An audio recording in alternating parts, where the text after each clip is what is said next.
Hello, everybody. Welcome. Thank you so much for coming out. How's everybody doing? I hope it's been going good.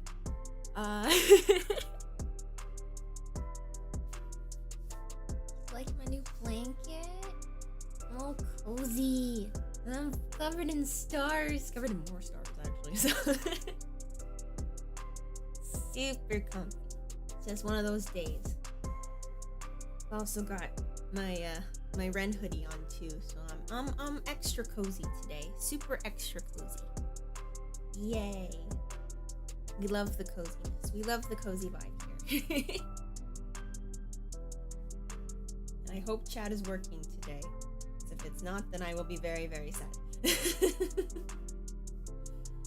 For some reason it likes to be like, I'll work today.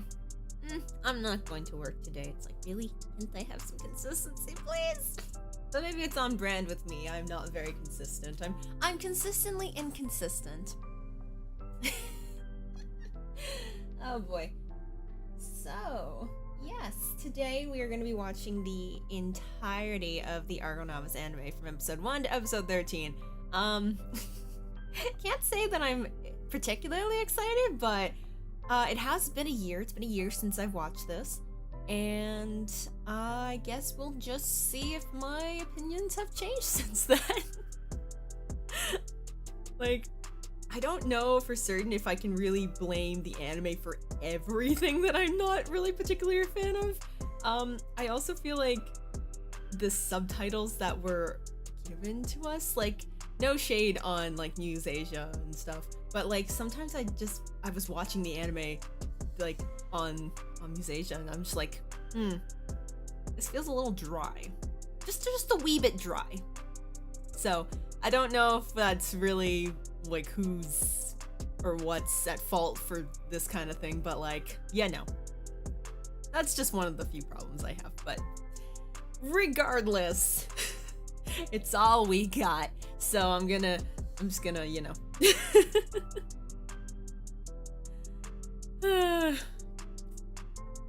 Anyways. So I've got everything mostly loaded up, I think.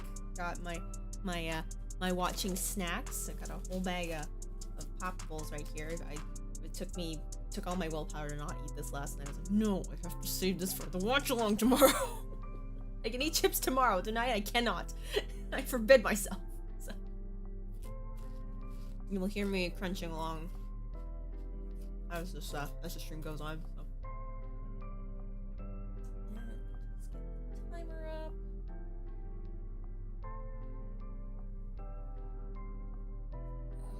All right.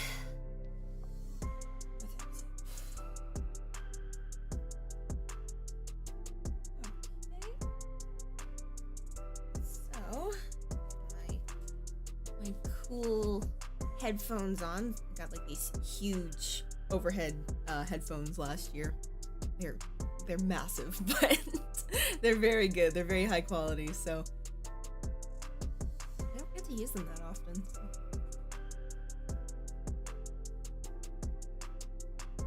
Alright, so count down and we will start from the very beginning. We're not skipping any openings or endings. We're watching through all of it. Every single moment of it. Okay. In 3, 2, 1. Start. Volume for myself. There we go. Starting off with Hoshi ga hajimaru. Yay! At least I have this to look forward to. This and Amearigari no Sakamichi and Scatter, and that's all of them. Maybe my opinion on Liar will change. Maybe, I don't know. I will say this opening is very cute. It is very cute. I just want to see more of this kind of thing. I want to see more of ARGONAVIS just being, you know, themselves hanging out together. That's like the one thing that I feel like they didn't do a lot this season. So that makes me really sad. 1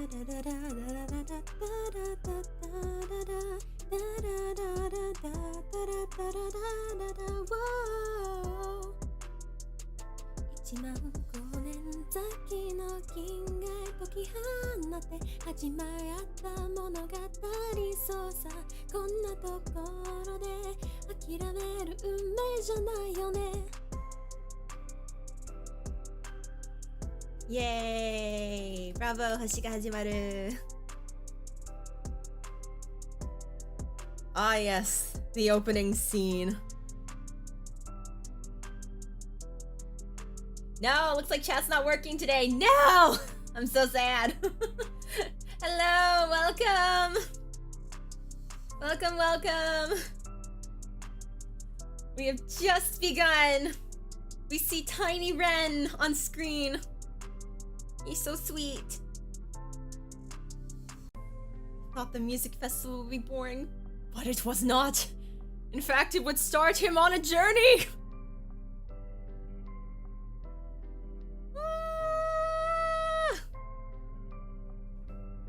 The symbolism. The symbolism!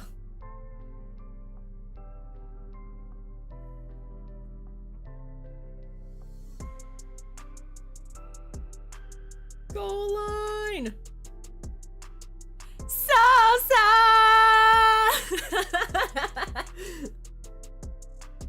Epic. Oh, the audience singing along to Goal Line! I can't wait till that can actually be a thing again. It's gonna be so cute. Live. I live! I'm awake! I wasn't sleeping in class, what? This is so relatable! Cannot tell you how many times I accidentally fell asleep during my first year, the second year, and third year, and I'm just gonna stop talking. Oh yes, his cute classmates!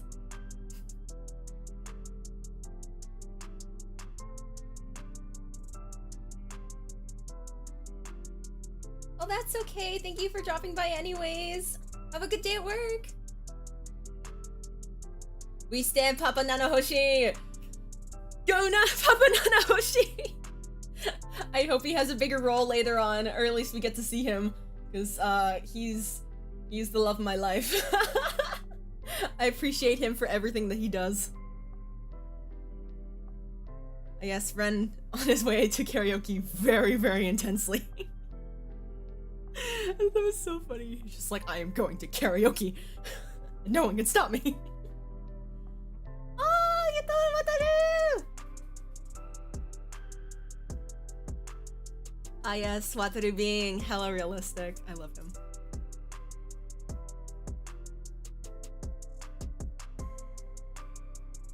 Blind optimism. Aw, he's just looking out for you, though.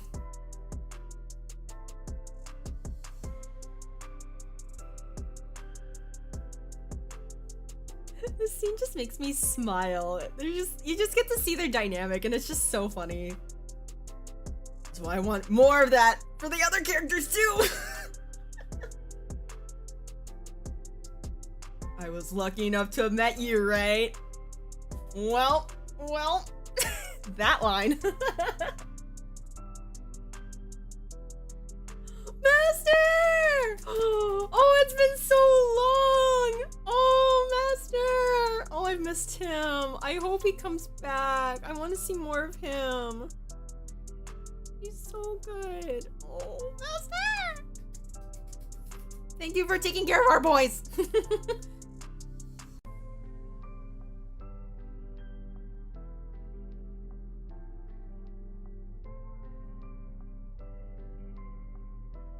Hi, Vanry. How's it going? Intrigued by the band poster?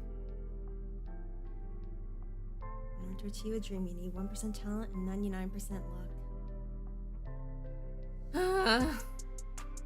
It does feel like that sometimes. It's like, that's very, very in line with like the, it's not what you know, but who you know and being in the right place at the right time. Like, dang.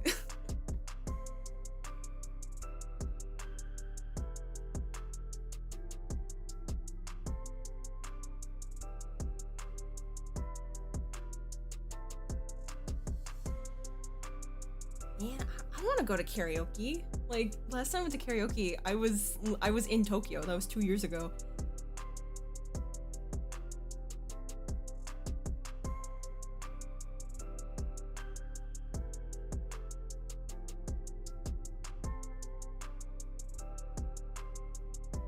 Yes, discussing the band. I remember everyone was like, when Wataru said that, like, a band usually disbands because the vocalist left, we all thought that was gonna be foreshadowing. And I guess in a way it was, but also, like, nothing happened, so. We only stand idiots in this band. Only idiots, nothing but idiots. Yes. Let's go Star 5!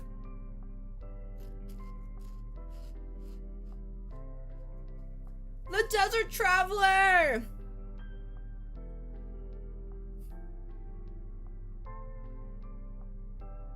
They were very on the nose with, like, the ship, metaphor. And this was before they even came up with the ARGONAVIS name. Like, they were just like, let's get him aboard this ship. I just find that very, very funny.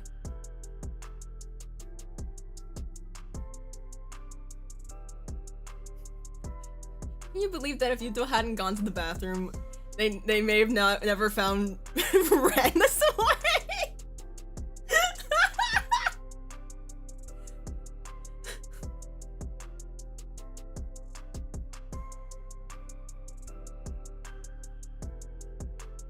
There we are! There he is! Singing his tokusatsu! Yes! I remember hearing the song for the first time. I was like, whoa, what is this song? I was like, is this an actual cover? And then it's like, no, it's like, it's a in-universe cover, but it's actually an original song. But it's like, you know, I thought that was very funny.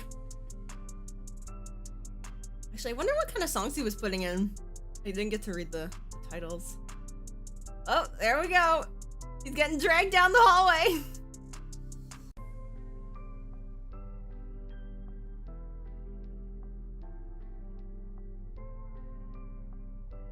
They are being charmed by Ren's voice, as everyone is when they first hear him sing. Boom! これは運命だ! It's his fate!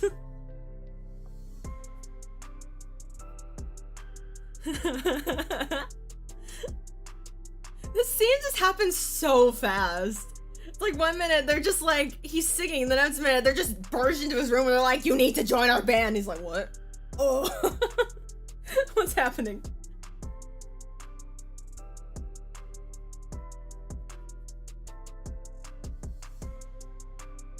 Honestly, I thought Wataru would be more concerned that they just barged into some random person's karaoke room, but this just kind of showed that he's, you know, just as chaotic. He just, you know, isn't as loud. And I love that.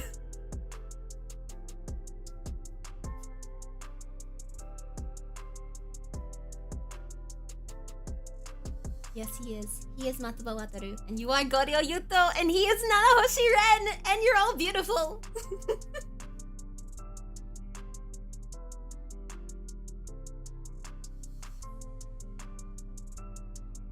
Ah yes, this part where Wataru realized just who they're dealing with. I honestly kind of wish that they had, like, extended this scene a bit more, because, like, I feel like it doesn't hit as hard just how long Ren was singing for. It's like, oh yeah, he's repeated the same song, but if they had actually, like, shown that with how much time had elapsed since they got to the karaoke place versus when they found him, I feel like that would have, like, a bigger impact on how long he was actually singing. I think that would have been nice, but, you know, time constraints will not allow for that. Oh, and he's gone. Ren runs! Ren's first time running in the anime, I'm assuming. Not his first time running ever. Imagine Ren had never run before until now. Oh, goodbye.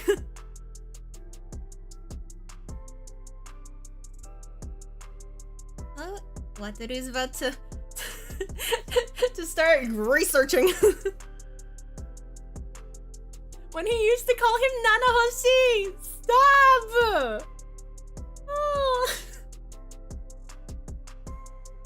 oh there they are.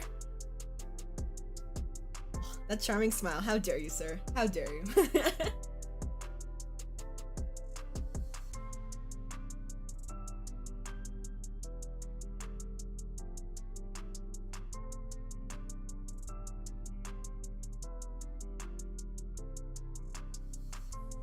They're trying to be like so like gentle and kind while they're also being like, yeah, we just kind of found out where you go to school and we still want you in our band. You're gonna come with us.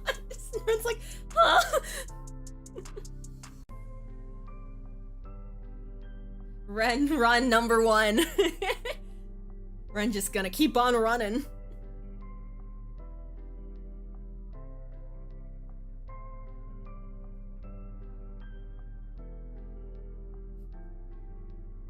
Yuto's very open. He's like, we met once, we're not strangers, we're like best friends at this point. And Wataru's like, dude, I'm sorry.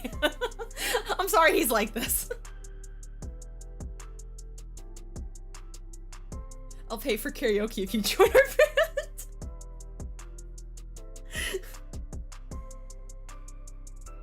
Oh my gosh. Yuto's logic is hilarious.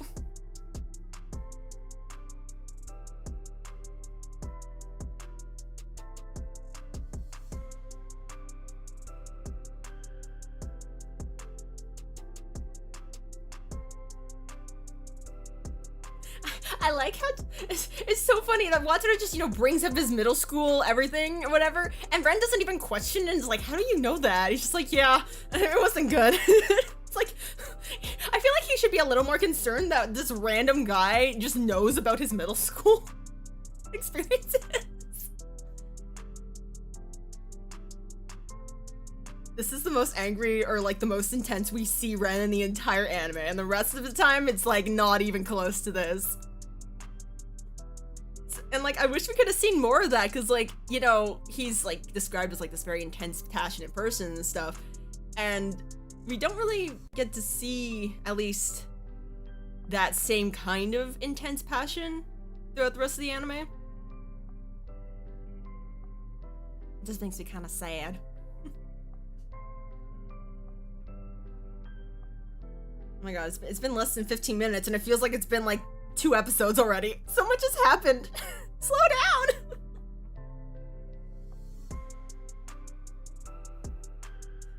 Just fall into the convenience.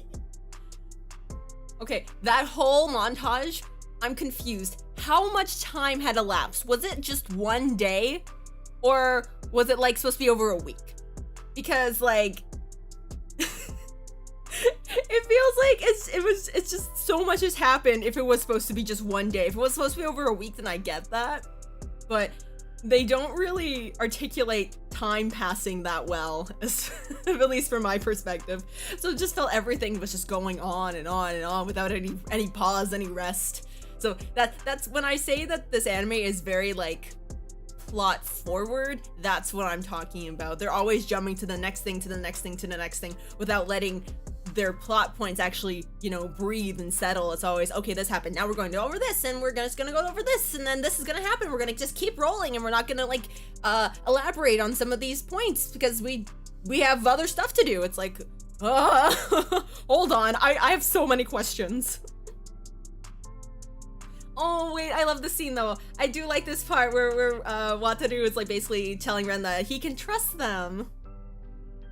That they believe in him and stuff, and I think that's really sweet.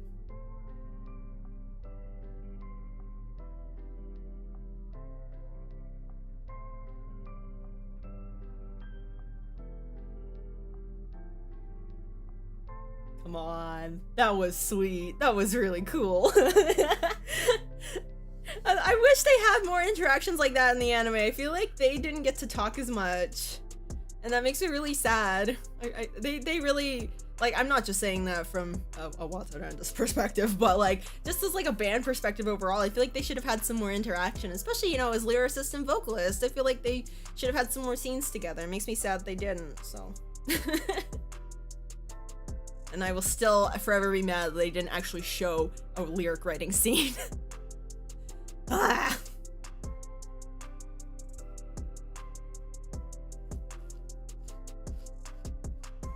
I guess Yuto being, I believe in him. He's going to come tonight. He will join our band. Oh yes, and of course we get our gyro insert in there.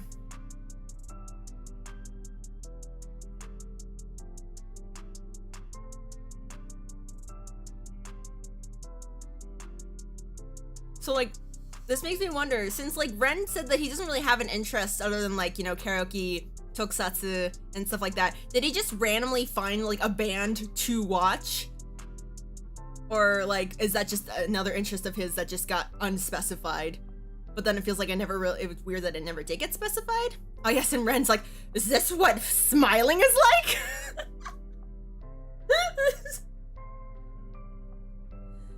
Oh man.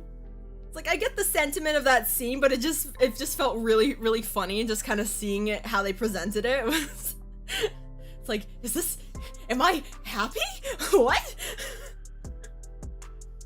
But then I think it was supposed to be understood as that, like, it's not the first time he felt happiness, but more the first time he felt happy thinking about doing something with other people. And I think it was maybe, at least for me, it was supposed to be interpreted in ways of like, oh, with this, he can get closer to his goal. And I really feel like they should have played on more of that, like, kind of seeing more of like the kind of like selfish reasons that Ren wants to join the band, but then like slowly turning it to be like, oh, I've got my reasons, but then there's also, I like being with people, kind of like what Banri did, aside from like the kind of lack of actually showing the progression of him going from, oh, I just want to make money and I'll leave the band when I get money, to, oh, I actually like being with you guys. Like, I wanted to see something like that for Ren, because like there's like one audio drama in Starting Over GIF where it was kind of described as Ren learning to sing for others, not just for himself. And I feel like they should kind of show that selfishness more, just because like it's not like he intends to do that, but it's just because like he has never sung for anybody else, because all he's had is himself. And learning to kind of, you know, sing for other people, I feel like that should be something that they kind of look at more, or something like that. I don't know. Oh, and Ren's here. Yeah, he's at the cafe, and we got the incomplete version of Star 5, which I actually like this version. Just like the guitar and the bass, like without like the keyboard and the extra effects and everything. I think this version sounds really cool. I wish they did some more versions of this where it doesn't sound like this, and like Goal Line in the second episode where it kind of sounds incomplete because they don't have all the parts together, and then just like the one vocal line for like Ren has. Like, I think that sounds really cool. I feel like they should have like kind of played on that a bit more, kind of like what Bandori season 1 did. I think they did mostly like I don't think they used like the actual studio recordings for most of the performances, so it kind of gave a more like kind of authentic kind of band performance kind of feel. So something like that. I don't know. Maybe it showed up in his YouTube recommendations. It was fate. I guess Gyro must have been trending at the time. Good for them.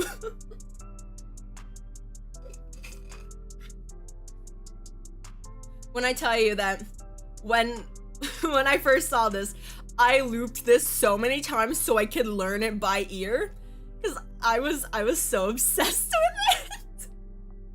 I mean, I still am, but like, I wanted to learn this song so bad.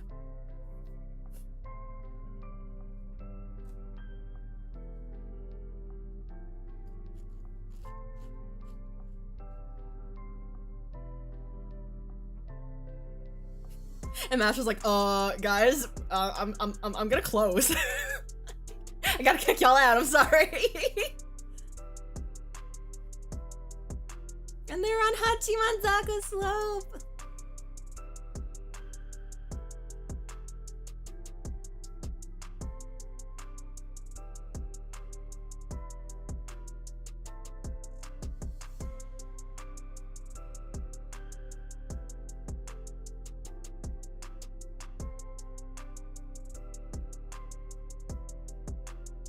Okay, this part where he says that he needs more time to think. I wish they had like expanded on this point just a little bit more. Like, at least wait until like the end of Banri's episode or something. Cause like, it just felt like they kind of brought this like really interesting angle that, oh, the vocalist wasn't immediately recruited at the end of episode 1. Whoa, like that doesn't really seem like a thing that happens too much. And I was like really interested to see what they were gonna do with that, because it seemed like Ren had some kind of insecurities that were kind of, you know, preventing him from actually like, you know, putting everything into this band, or at least, you know, trying it, or committing to it at least. And it would have been really cool to kind of see him build that confidence over like a period of time once like the other members had joined, and him being like, oh, maybe I do actually belong here and this is something that I can do. And then he asks to join the band, and then they're like, what are you talking about? You've always been part of the band, or something like that. Ah, yes, Omegai no Sakamichi, my love! Yasashi hikari ni furimuite mireba, hora oji ga gagatta. Yeah! Ah, yes, the first episode. That felt like it went by so fast. That did not feel like it's been 22 minutes.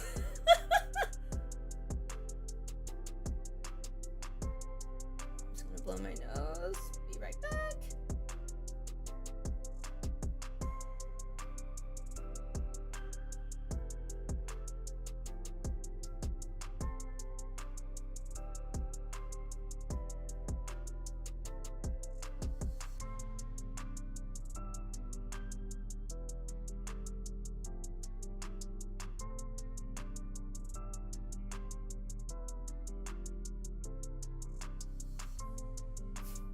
Alright, I'm back. I returned.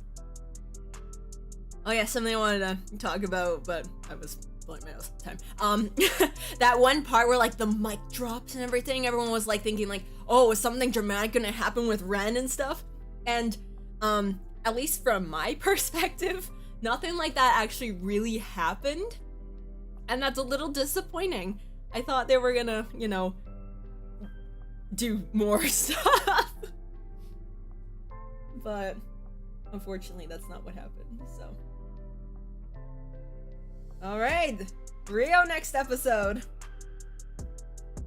Alright, let's stop the timer. Okay, let me just adjust this. So cute. Cool, cool. Alright, just give everybody a minute to get to the next episode. I think my timer might be off by like a second or something, so if it's not exactly matching up, I apologize.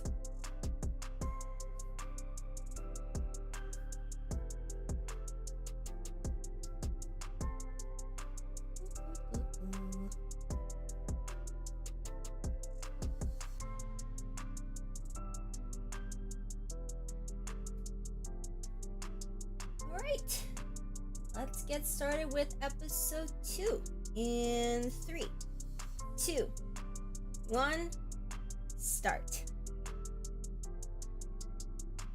Oh yes, we have Rio playing piano ever so delicately. And like, is this supposed to be double A side? It kind of sounds like it, but like, I don't know. Maybe it's just because of the key that's in? But that'd be kind of cool if that's like what they were actually trying to do. It's like kind of like, oh hey, this is actually a song in the future, whoa! But then if that was the case, I wish they'd like actually like make that connection, because you know, we all know ARGONAVIS is like, the project is very good at making these really cool connections between things with their storytelling. So, at least especially through like their music and everything. I wish they did that more with the anime. It didn't really feel like it.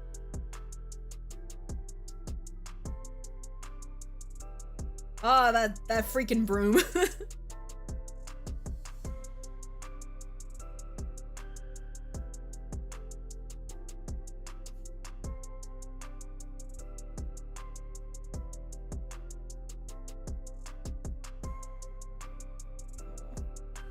This part makes me sad because, like, you know, Yuto's being like super sincere and stuff, but like Rio's heard it all before, and like he knows that like it's just gonna end up like everyone else doing like, oh wow, you're so good at this and stuff. But then as soon as he like doesn't want to do it anymore, they're just gonna be disappointed in him, and it's like, no, it's so sad. It hurts. 星が始まる opening, let's go. Do do do do do do do do do do.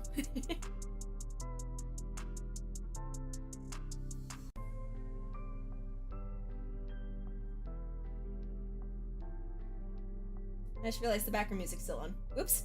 Hold on. Sorry about that. It must have been really weird to hear me talking while trying to watch the anime. Oh man. I apologize for that. なんでもよかったんだな。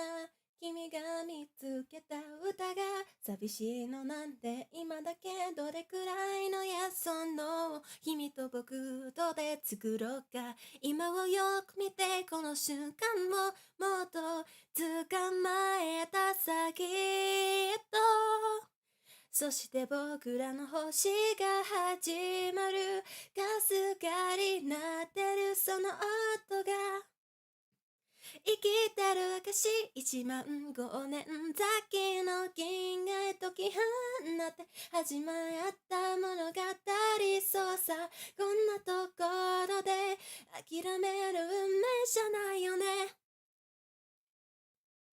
ブルブルブルパパーAh! It's one of my favorite scenes! Yes! This is like the closest we get to like a Wataru Ren lyric writing scene, but like not really. But this is, oh, they're so... Oh, don't be modest, Wataru. We all know you wrote Root of Love. We know how it is. You can't hide that from us.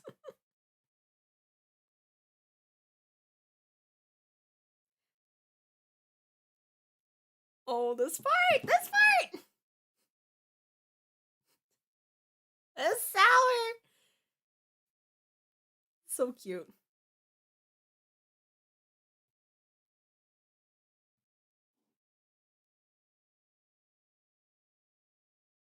Listen to Master. Being in a band is great.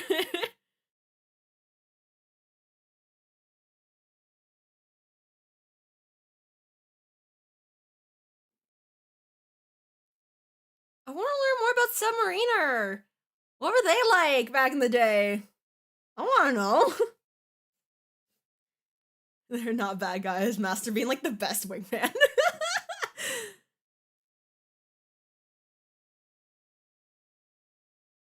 Also, can we just notice how Wataru's drinking out of the exact same side that Ren drank out of? I'm just saying. I'm just saying. I'm just saying. I need to stop. I want to sing again.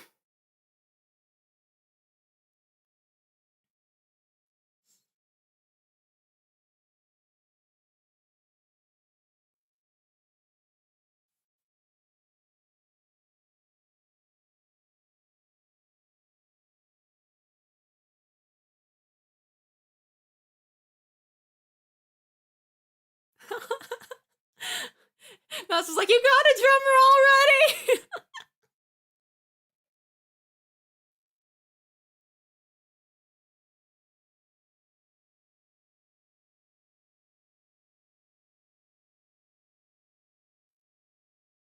And then we don't get another conversation with them until episode 9. It takes so long.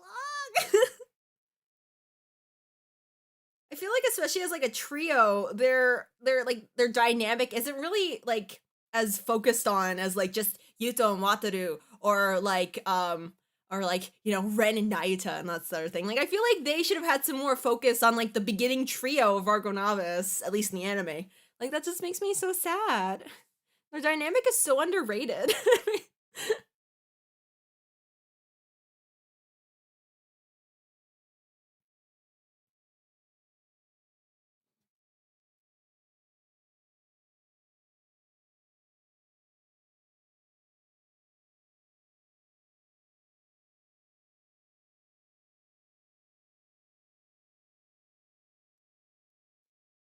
Yes, the flashbacks, once again.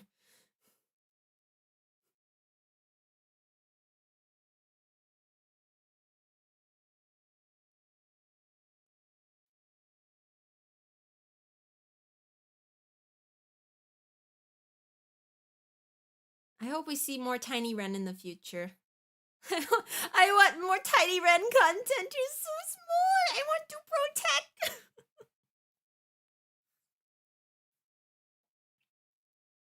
Absolutely precious.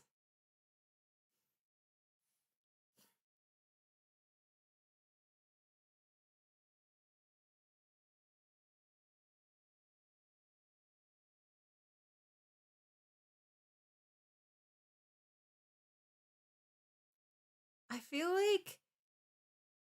really feel like if they had like expanded on like Ren's hesitation towards like being with other people to like be able to like, you know, confidently join a band or whatever, I feel like his backstory and like his coming up to becoming like the vocalist of Argonavis would have been a lot more impactful, because it almost comes off as cliche in a way, which I guess I can't really fault the anime for, because like, you know, it's 13 episodes, they have to, you know, cram in as much as they can.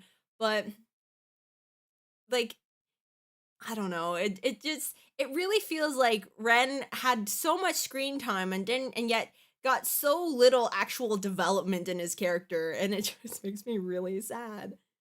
Like, it felt like he was doing a lot of things, but it didn't really feel like he was developing as a character much, or if he was, it wasn't being focused on. He was more focused on what he was doing rather than his character development. And I really hope that they don't just keep using him as like a vessel for moving the plot forward, and that they actually, you know, take a step back and be like, oh, this is what is happening in Ren's brain, you know, as he's doing all these things, and like how he's starting to change as a character and stuff. Oh yes, I've been ignoring the anime. What's going on? Oh, they're at the sweet shop. They're about to try to recruit Kikyorio himself.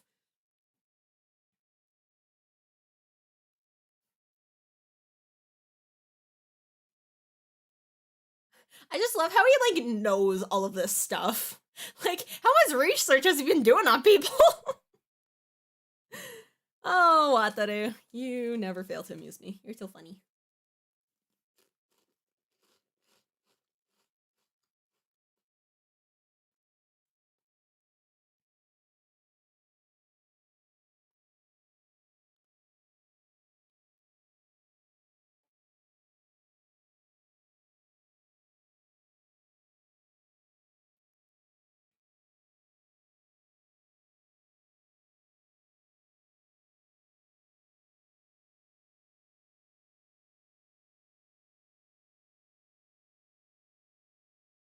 Oh, Wataru's like, not having it, not having it.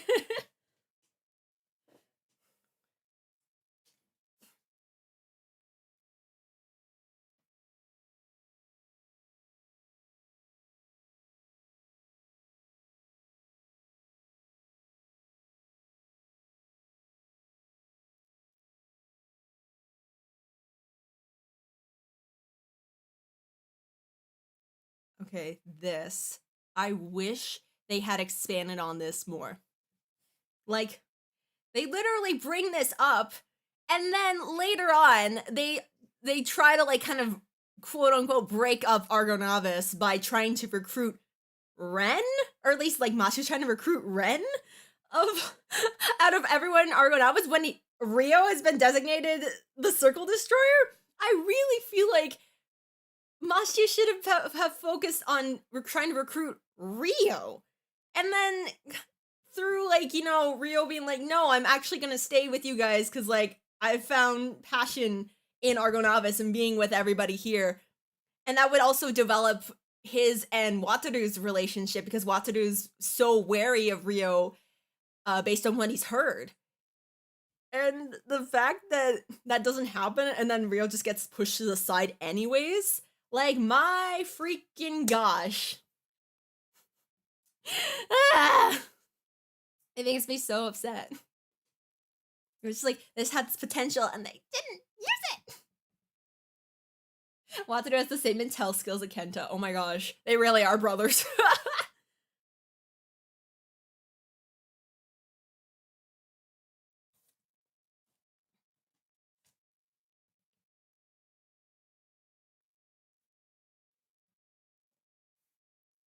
Although I do like how they're portraying like Wataru's like feelings towards the whole situation. Like it's not he's not being like, oh, I just don't want to like take a risk or anything. I just don't think it's worth trying to like put like bet anything on this guy. Like he's like actively angry that he is not going to take this 100% seriously.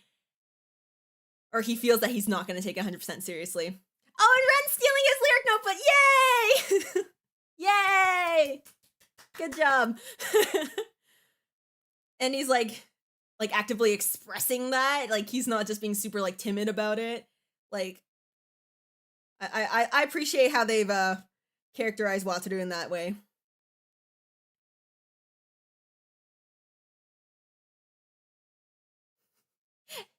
Ryobo-chan! Love it. Love it.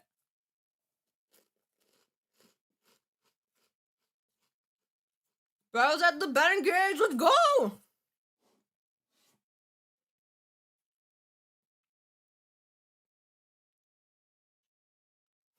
He's mad. He's mad at what Wataru said.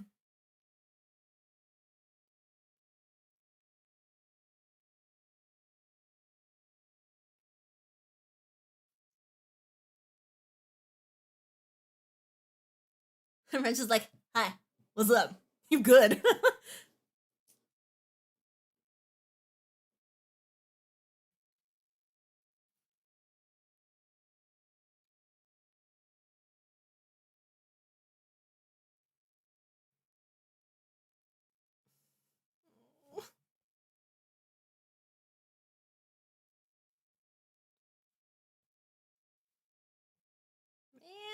Man, I will say I am glad that they kind of expanded a bit more on like Rio's baseball pass in the manga, because like I feel like it was just brought up as like a passing thing here, and they don't really expand on it.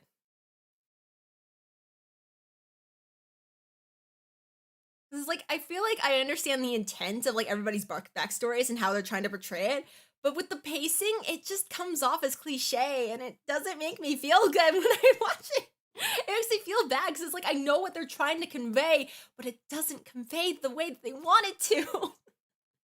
At least to me.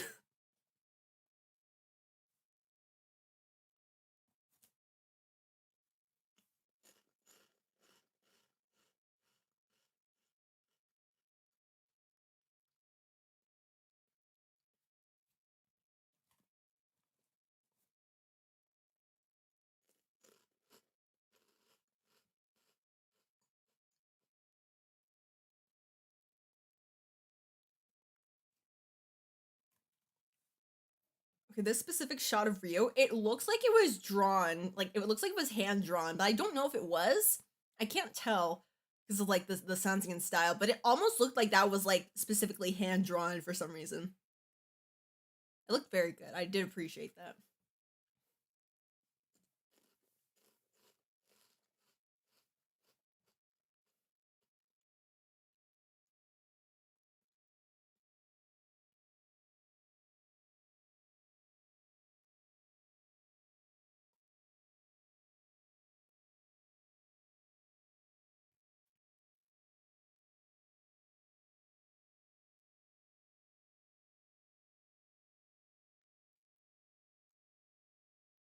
Oh, high school Rio.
I feel like on the one hand, I kind of do appreciate a bit more what they were trying to do in this scene, but it's just that they didn't, you know, I keep saying this, but they just didn't expand on it.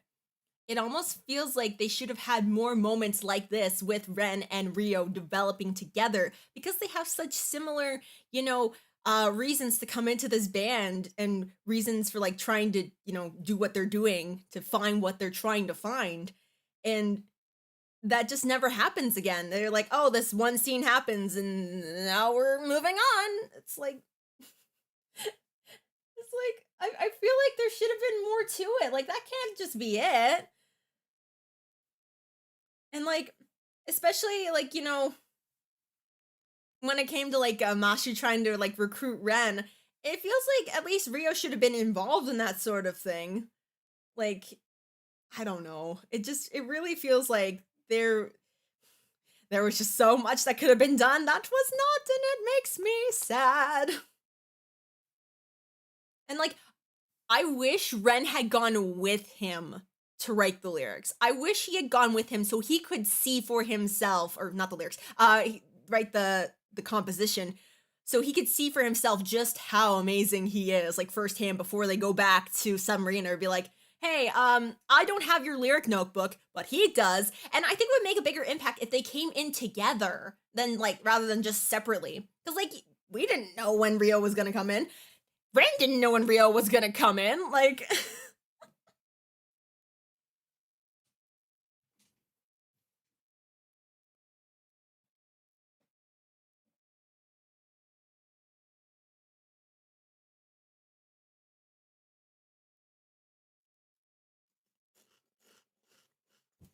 Go line!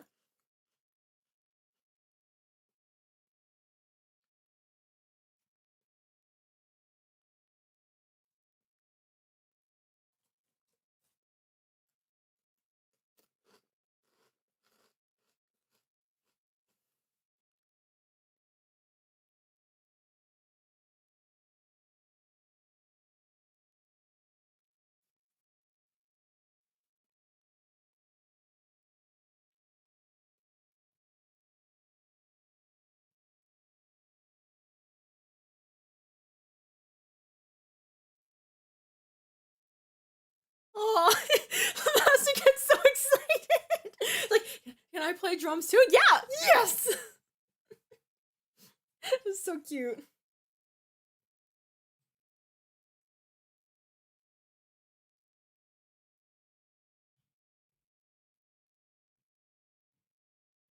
That equal was a lot more growlier than I thought it was, or that I remember. Oh man, I like that.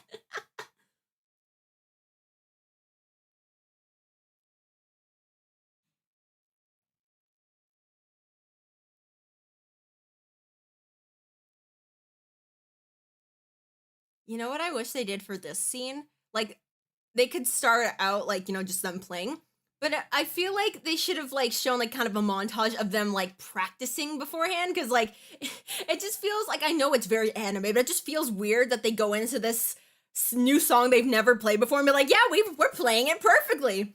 I know it's just for like, because it's anime, but I wish they focused more on like the kind of like the process of getting to, this the sound that they're creating, even if it's not perfect. Like, I want to see that build up. That's one of the things that I'm really sad about this anime that it didn't do, was it didn't show them practicing.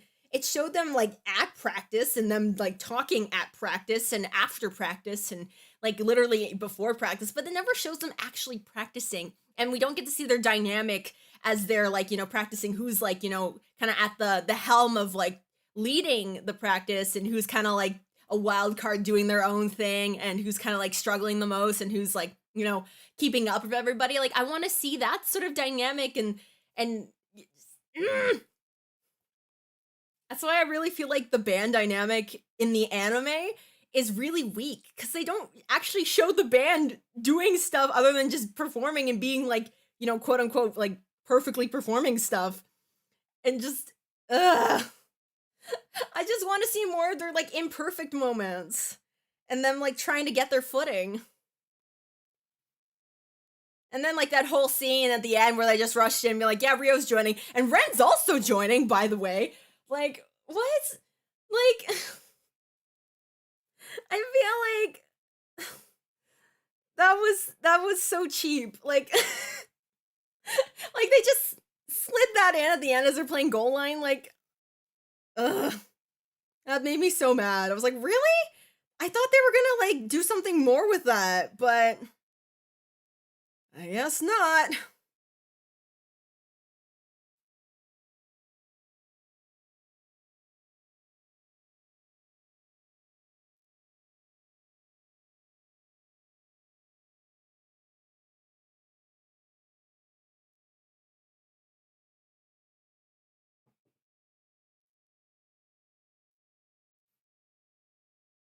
またいつかここに戻ってくるから君と最後に登った道で濡れる感情前が見えなくて夜空に呼ばれたような気がしたんだほら星が見えるよ Yeah! Ah, yes! Mr. BS himself!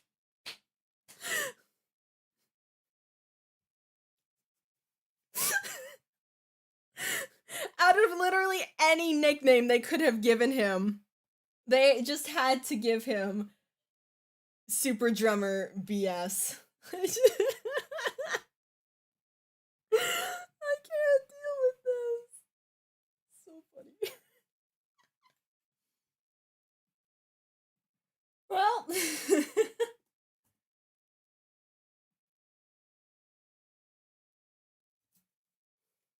all right, 2 episodes down, 11 more to go.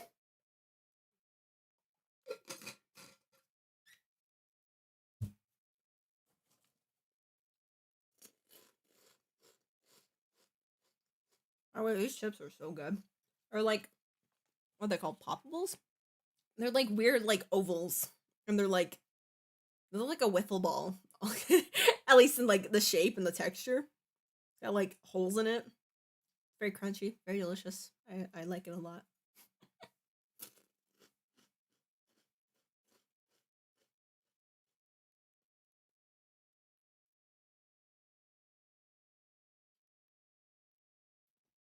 All right. Starting episode 3 in 3, 2, 1. Start.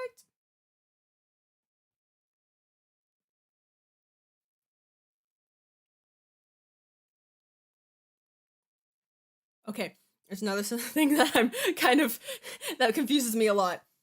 What is the time difference, or like how much time has passed in between episode 2 and episode 3? Like, is it a day? Is it a week? Is it a month? Obviously, they're not just gonna put like, oh, it's been this much time later. But it just feels like everything has happened so fast that it feels like not a lot of time has passed at all.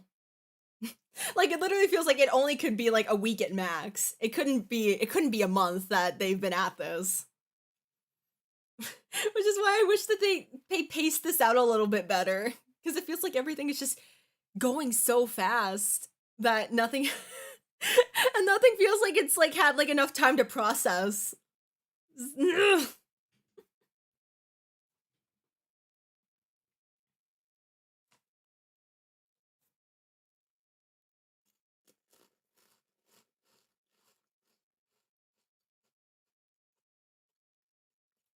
Aw, I get so excited talking about live. And Walter was looking at him like, aw, he's so excited.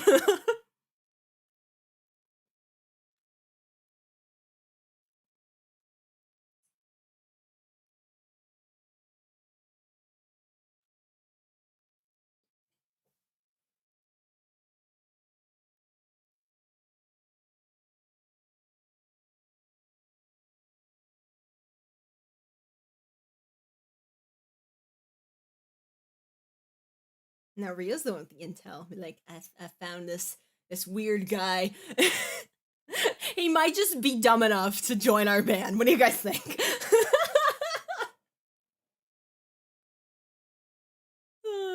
Love it.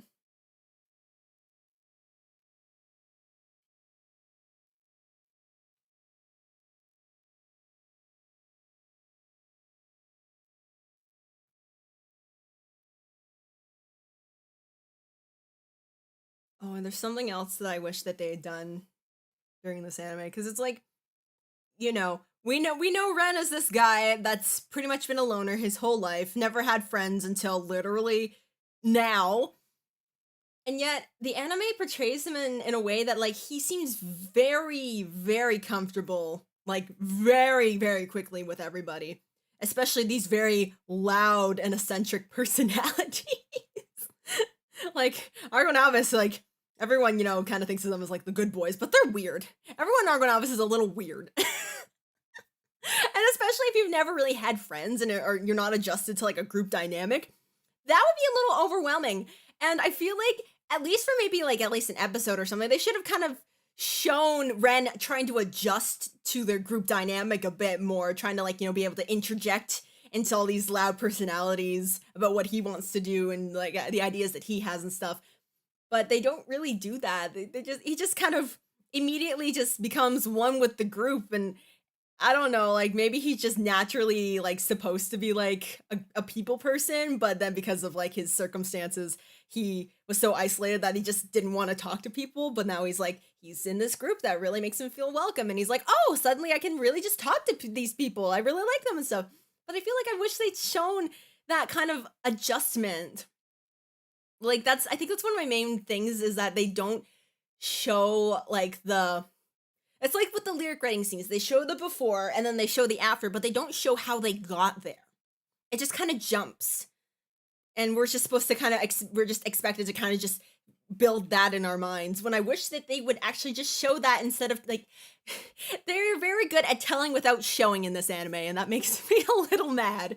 I wish that they would show more of the developments that are supposed to be like implied, because they don't really do a good job at kind of painting the whole picture of everything.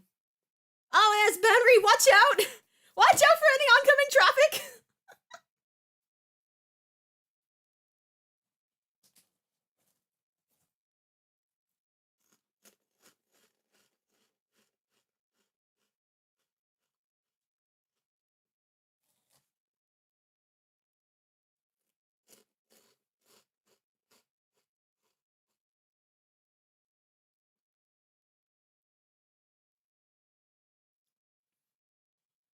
He is on his way!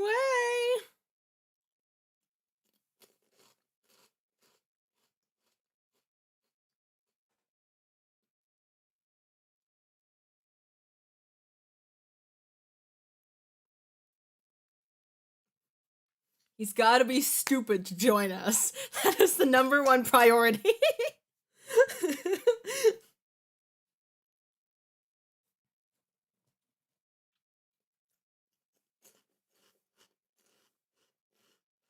Oh, there he is.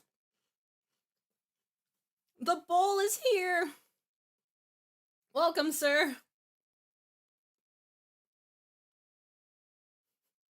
The shady music that just starts.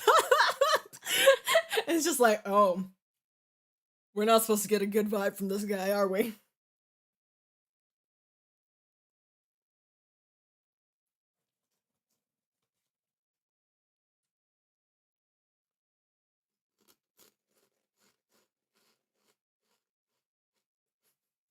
Let's just calm down for a bit. Me at the entire anime's pacing.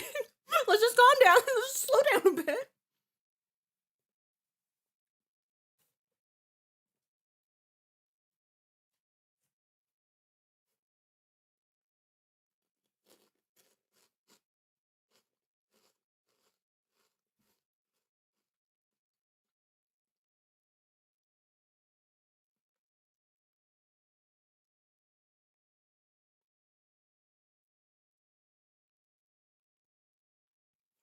Although I will say, this scene in particular kind of gave me hints at the time, at least, that perhaps Yuto may have known Nayuta in like a previous time or something, because like the way that he said like, oh, don't you like music, it kind of made me think like, wait, that's like a very interesting question that he would ask, especially when like he's asking someone with like different motivations to him, and it's like it feels like that's something that he's experienced before, and I'm like, where would he have experienced that before? And then it's like, wait a minute, Yuto knows Rayon. Rayon's in Gyraxia. Did they know each other? Did Yuto and Naita know each other? And this was before episode 5, so nothing was revealed to us that like Yuto was actually part of old Gyro until, you know, a few weeks later. So I was just kind of thinking like, tis this be something that could be a thing? Possibly.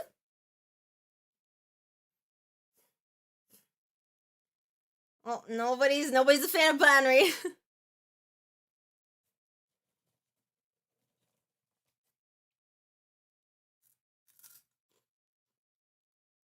It's interesting though that in the anime it was Yuto that was like the most outwardly against Banry joining, whereas in the manga it was Wataru. It's very interesting that they decided on that, because like in a way I can see how both of them could be against it, like in the anime, especially with like Yuto's kind of um distaste for anything kind of related to Naita's behaviors or attitudes. But then Wataru, you know, he's kind of got like the same thing that like he had against Rio, just kind of the worry and the kind of the bad taste that was left in his mouth because of like his attitude with like all the money and stuff, or like trying to like join for different motivations that didn't exactly align with his own. So at least that's what he thought. So it's very interesting that they decided to do that.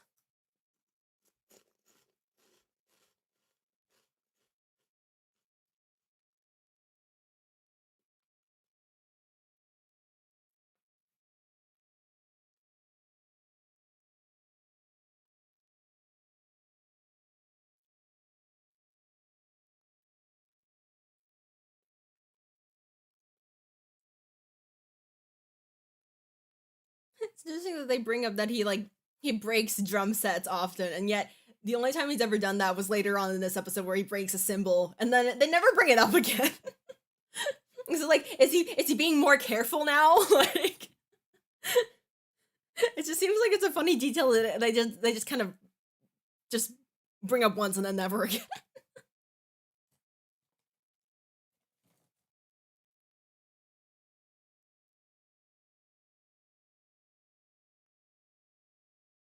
Space, where I'm from.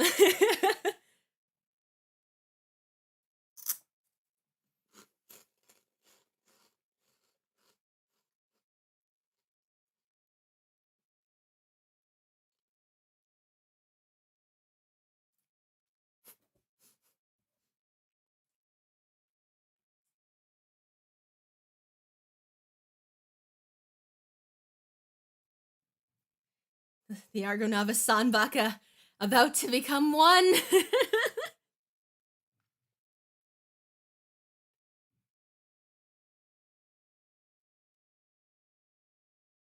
Is that guy a friend of Jun's?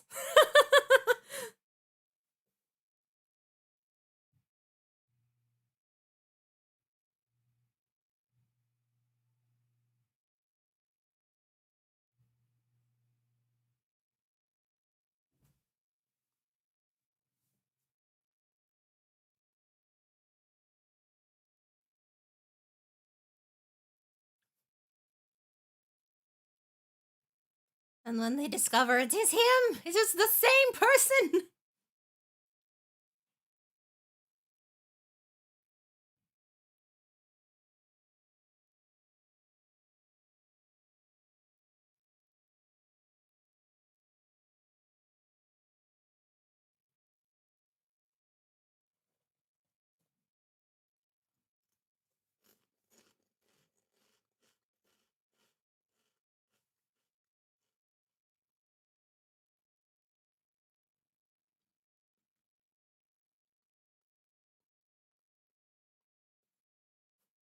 Everybody's just like, yeah, no, I don't want to be with this guy. I don't want to deal with him.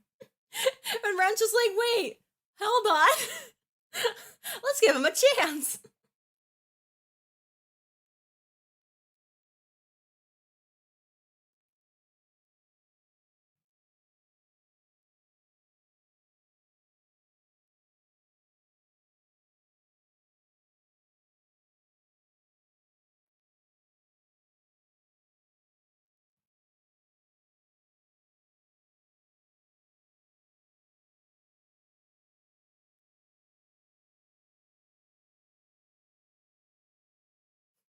I think that's the only time, at least in the early beginnings of this anime, that we actually have a timeline for how much time has passed.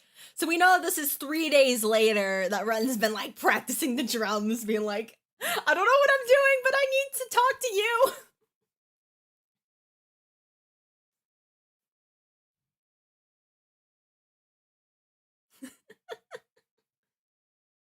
Look at him. He's not doing that bad for like a beginner. At least that's just from my uneducated perspective. I don't know how to play drums.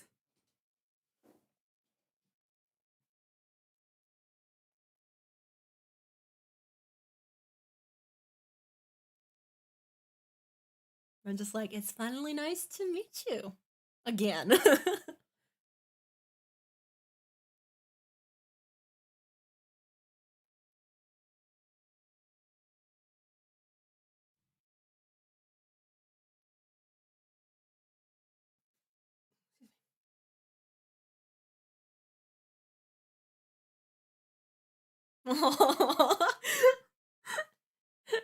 That's adorable how he's just like, oh, I don't want to actually, I don't want to tell you.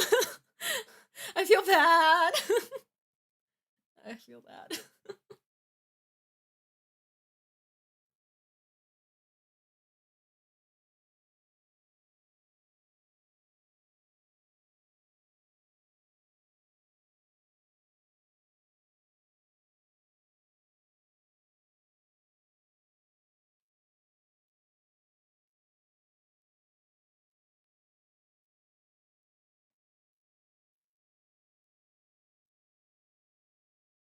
Oh, it's the money scene. I just have pocket change. Here you go.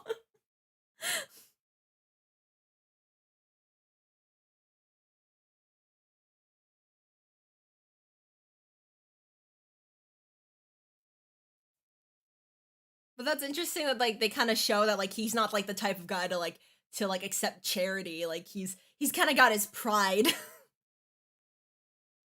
Actually, a lot more prideful than I thought he was going to be. I think that's kind of charming.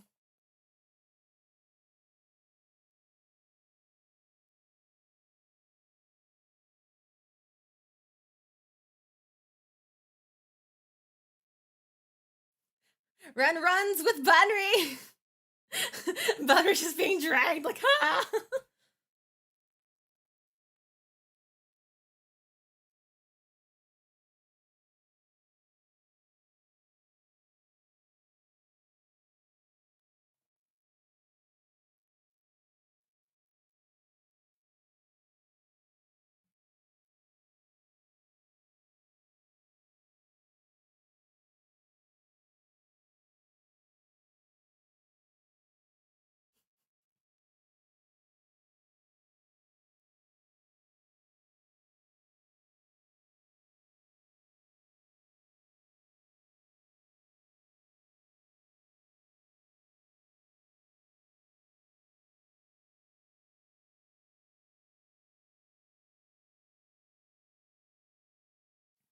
I kind of wish that they had more moments like this where they like, because like ARGONAVIS is like very shown to be like they get along very well. They're family and stuff, but like that doesn't happen instantly. Like they don't just meet each other. Obviously, they don't just meet each other like we all like each other. We're all best friends and stuff. Like I feel like there should have been some more kind of like conflict in between them, and then from that they become closer.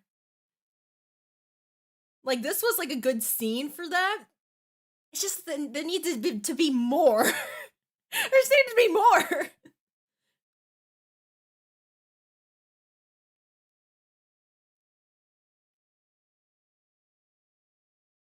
Also, this whole part, I don't understand why it was a thing. It just felt very lackluster and kind of half-assed a little bit. Like, I know they were trying to do like a callback of like, you know, Master challenging Banri, like Banri challenges like other people and stuff. But the way that they kind of did it was really weird. I really feel like they shouldn't have done this. It didn't really add to anything really. It just felt really awkward.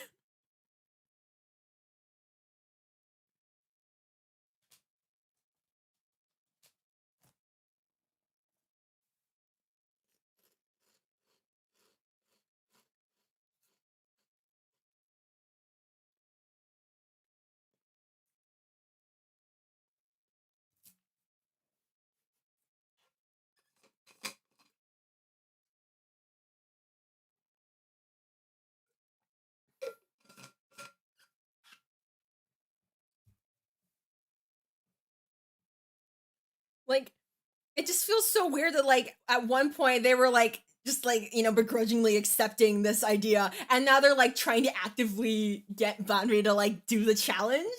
Like it it just doesn't feel right. It feels so weird that this is like what they decided to do.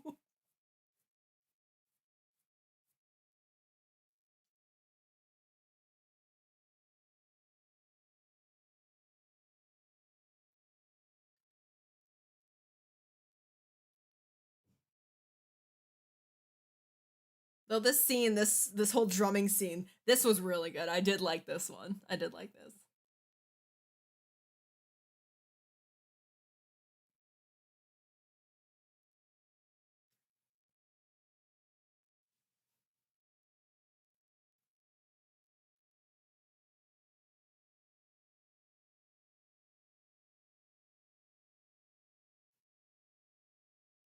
Rio's just like, what? What do you mean again?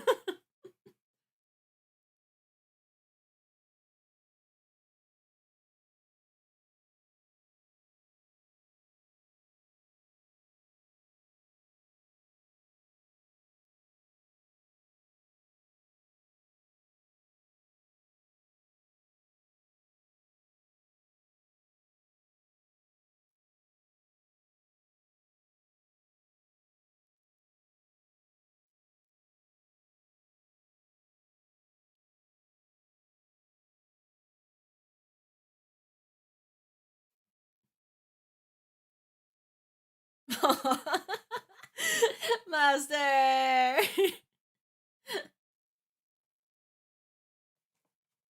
Your acting sucks. The first of many master burns that Banner will make against him.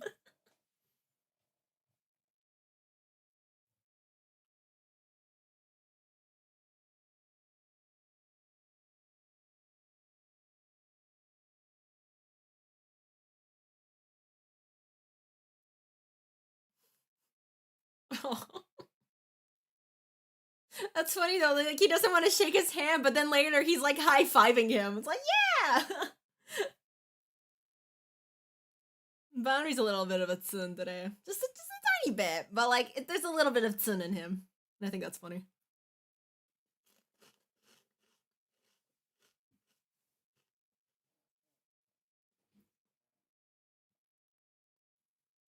Oh, this scene, this part was really nice.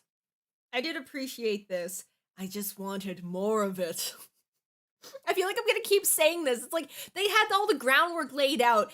I just need them to do more of the things to make them better and impact better.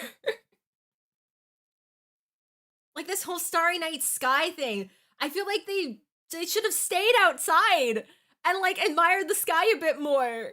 And like kind of did like the whole band naming thing under the starry sky, like what they did in the manga. They played outside. Ugh.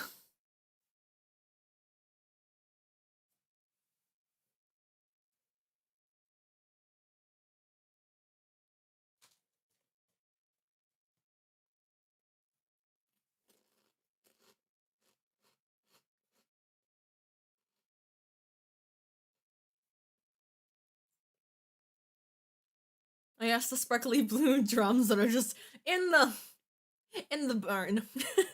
They've always been sparkly blue. Yes, the full version of Goal Line with everybody.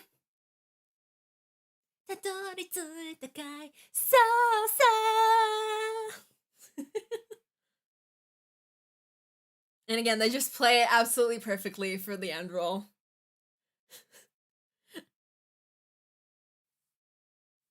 And then they'll be telepathically talking with each other again.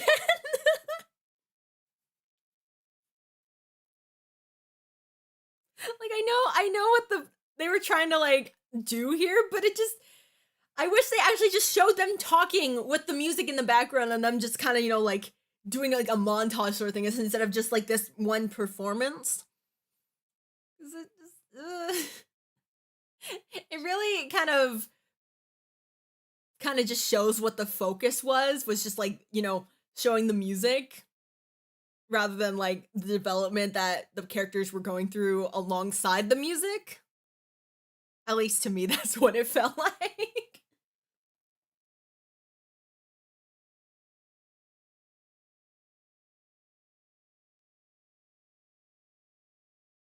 I will say though that, like, comparing this animation to the original Goal Line NV from like 2019, it has improved a little bit.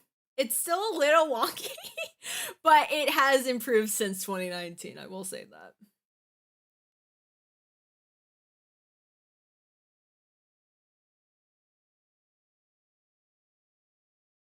Oh yes, episode 4.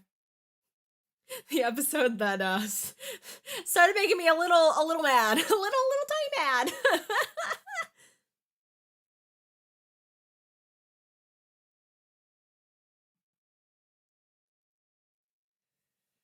All right. Oh, we've gotten through 3 episodes already. So now, that's been this episode about 24 minutes. How much is 24 times 3? What is math? I don't know how to do math. 24 times 3. It's been 72 minutes. So yeah, it's basically been about like an hour and a half. So with that,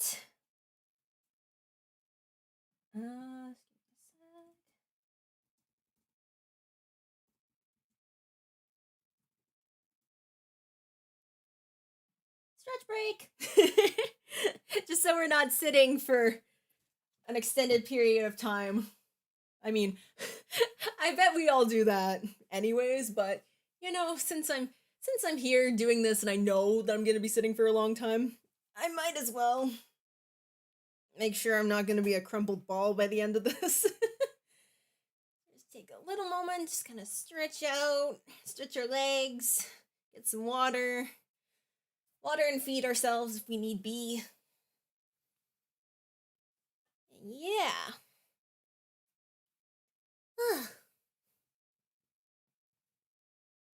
And please, if you guys have any thoughts about about the anime or thoughts about my thoughts, please share them. I would love to hear them and do some discussion at some point. Because it's annoying when it's just me talking.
All right.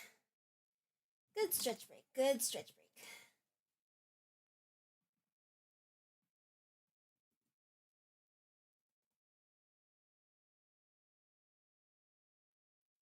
now we are on to episode 4. So at this point, we have gotten everybody in ARGONAVIS, and they're going to start doing their performances as a full band. Now, I did mention that, I mentioned like 2 minutes ago, I guess, that this episode is where it started making me a little a little mad at the anime.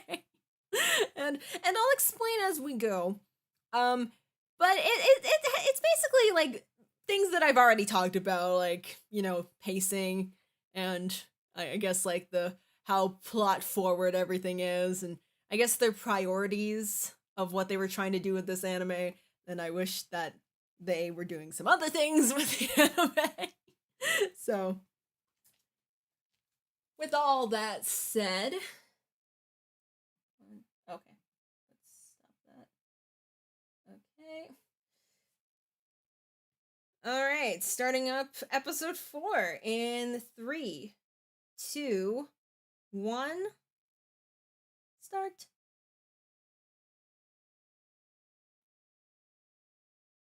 Oh yes, they're doing a range test on Ren. I love it.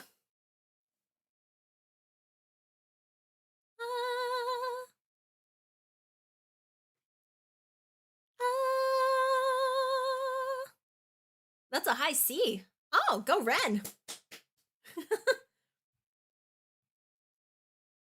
Or is that middle C? I can't remember. Da da da da da da da da da da da da da da da da. Sorry, I like singing skills. Oh, steady goes. I think I was also kind of sad because they didn't reference the original, like the beta version of Steady Goes, and I thought that they were gonna do that. Like I thought Steady Goes would be some kind of like anchoring point for showing their development. Like they start off with like the original lyrics, and then after the anime like goes through everything, they like ought to do it kind of like changes the lyrics to kind of better reflect them as like a band now that they've gotten to like where they have.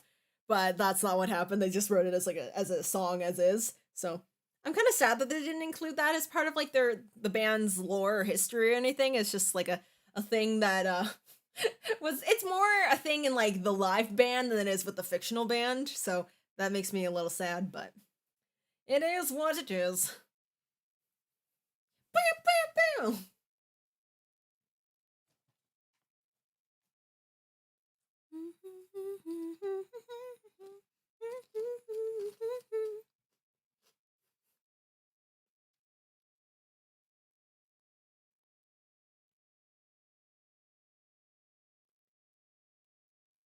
Dore kurai no yes or no. 今をよく見て。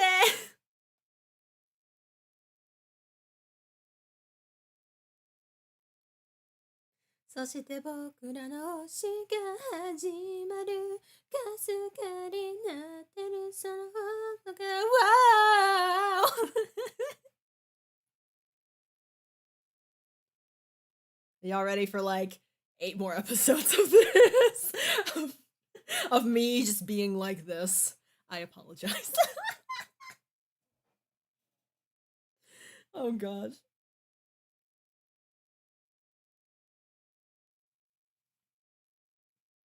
The space between dreams and reality. Reality.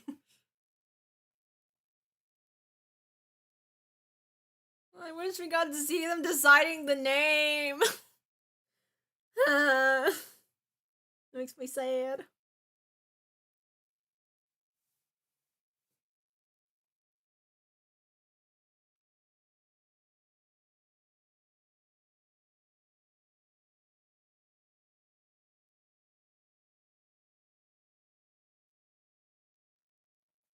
He's the leader! Yuto!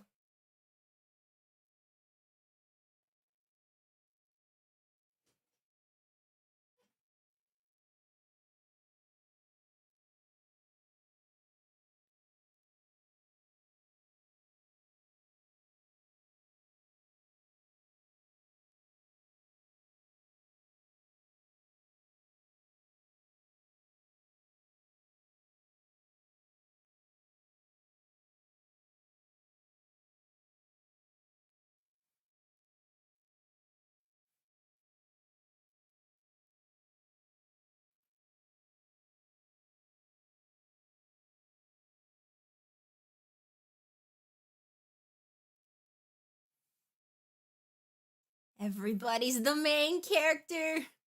Who decided who's the main character? I haven't actually read any of, like, I haven't read chapter 7 or chapter 8 translations yet, so I've literally no idea what's going on. But, like...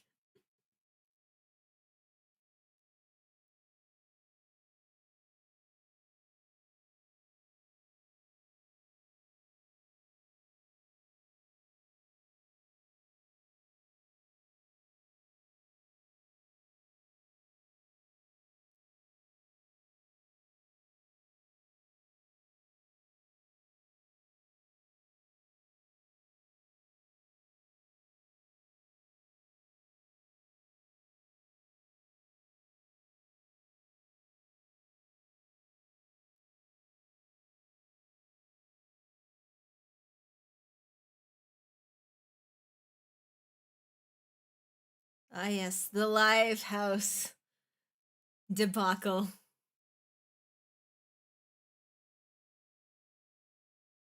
Honestly, I like how they did this in the manga better than they did in the anime. Because it just, I don't know. The way that they did it was like, eh. I wasn't a huge fan.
Oh, there they are at Nappy.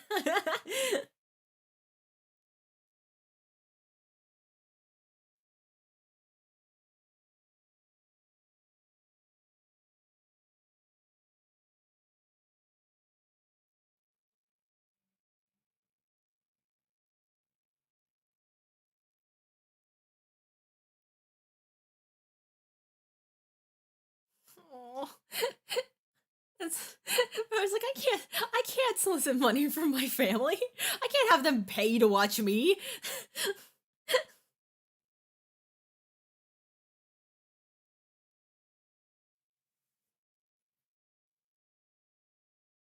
And I'm just like, I don't have any friends. And they're like, man, don't look like that. That's gonna make us sad. Oh, look. It's the first call from Nissan! Nissan!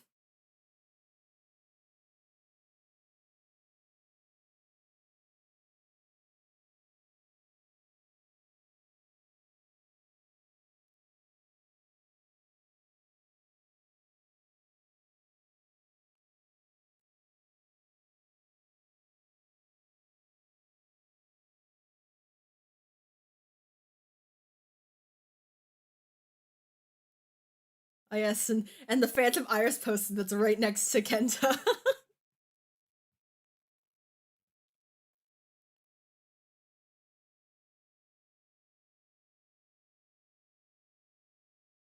Imagine if he just hung up without telling him. No, bye.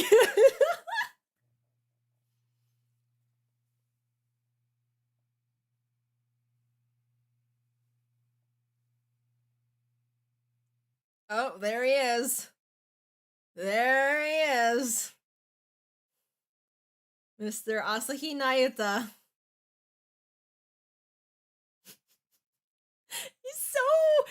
He's so weirdly expressive in the anime, and it kind of bothers me. It's like, especially from like the information that we've been given about Nayuta, he does not seem like the type of person who would be like that at all, like interested or confused or like emotionally anything in anything other than himself. Especially when this is like his first like animated like introduction of him. It just feels very weird that this is how they decided to present him. Oni-yan! Oni-yan! Oh, hi, Masu! I almost forgot to say hello. Hello, sir! It has been quite a while. I wonder if he'll come back at all.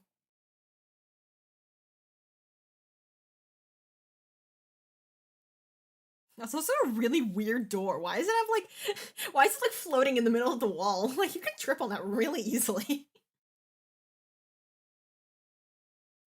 My little meow meow. The meow meow has arrived.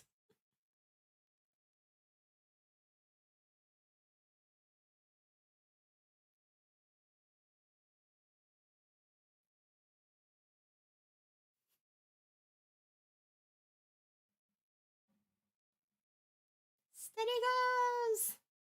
Yozero!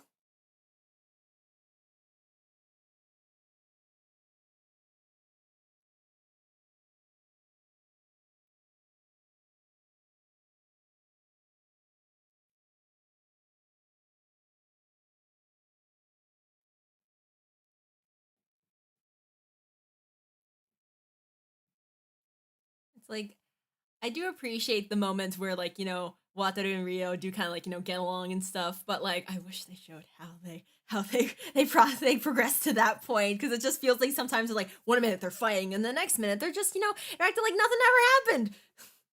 It just feels very, very weird.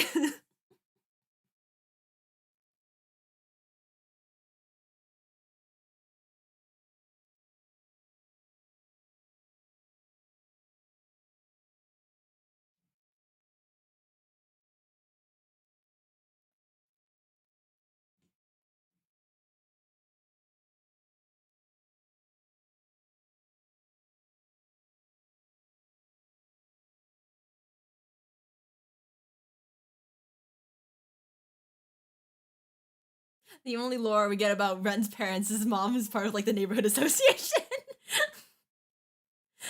His dad likes live music festivals and his mom is part of the neighborhood association. That's all we know. That's all we know.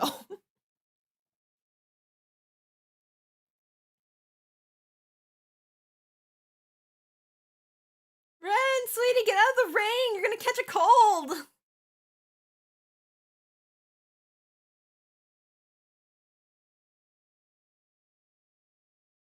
Like in literally any other music like oriented anime, a character in the rain would like automatically be set up to get like cold, like a cold or get sick or something like that. And Argonavis is just like, yeah, we're just gonna have Ren in the rain, but nothing's gonna happen. You're just gonna get wet. That's all.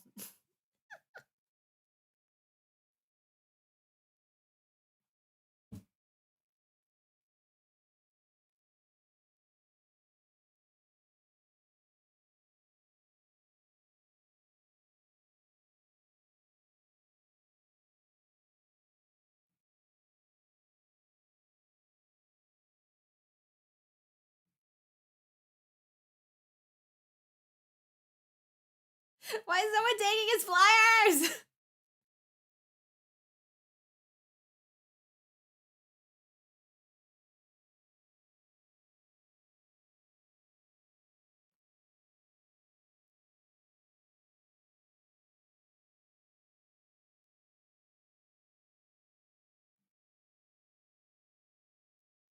And Mashu just happened to be there the same night.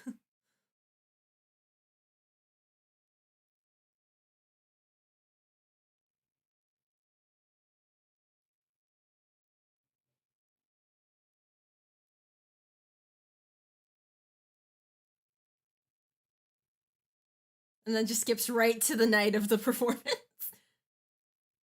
And I wish they'd shown like how they got their costumes. Like I guess like outfits aren't like a big thing when it comes to like, you know, male performers, at least in anime and stuff. But like I wanted to see, because like apparently Yuto is the one that like chooses all their costumes and outfits and stuff. And I wanted to see like how that happened, like if they went thrifting or something, and like everyone had their input. Like I wanted to see that sort of thing. I just wanted to see more kind of like slice of life kind of things happening in the with ARGONAVIS.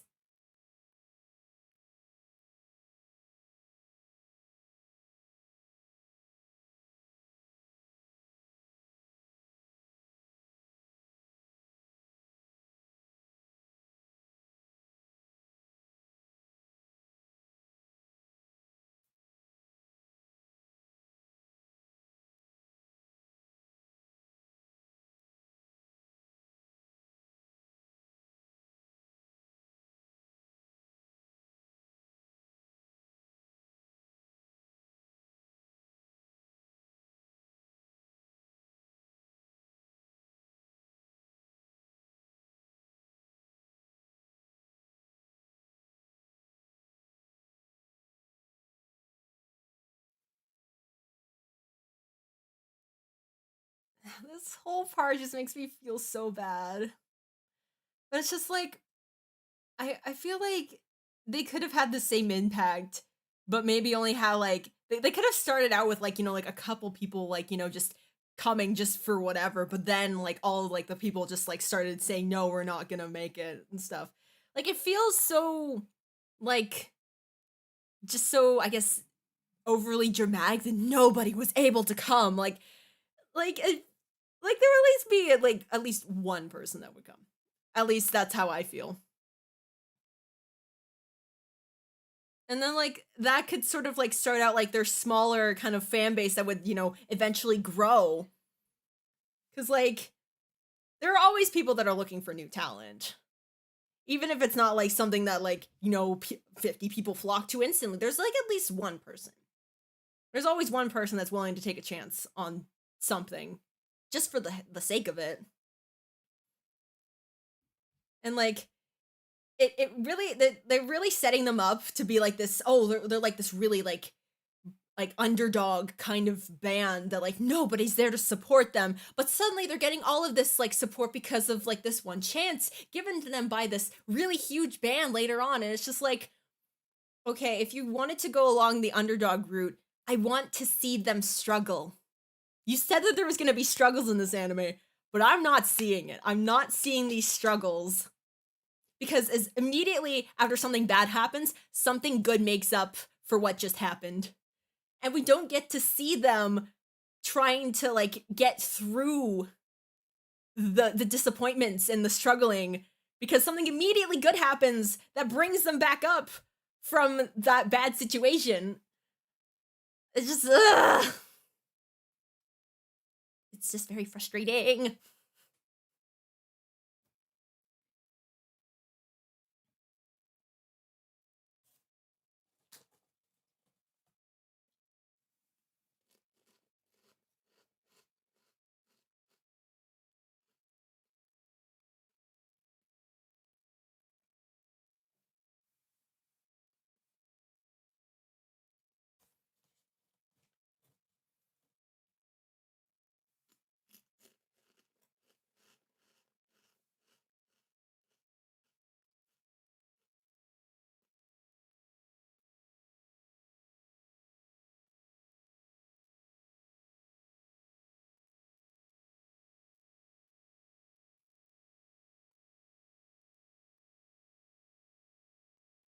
And especially when you compare like this, like their first live scene to what it was in the manga. I like the manga better.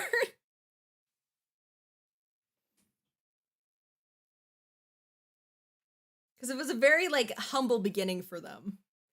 Not in a way that like it was like, oh, so overly dramatic that they started out with nothing. It was like, oh, they had, you know, like they started at the, you know, the live cafe, and they had like some people that like Boundary knew from like his part-time jobs, and they had some people that Yuto knew from university and stuff. Like it just felt more grounded and realistic as far as like a a first live show would be in that kind of respect. And this just feels very cliche anime, which I feel like ARGONAVIS is above that. So.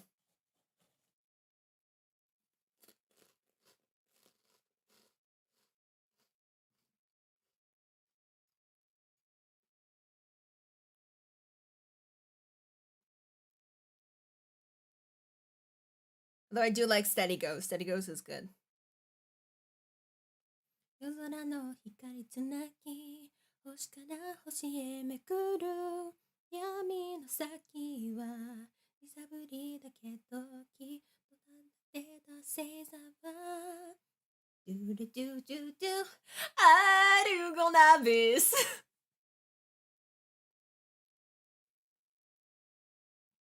夜空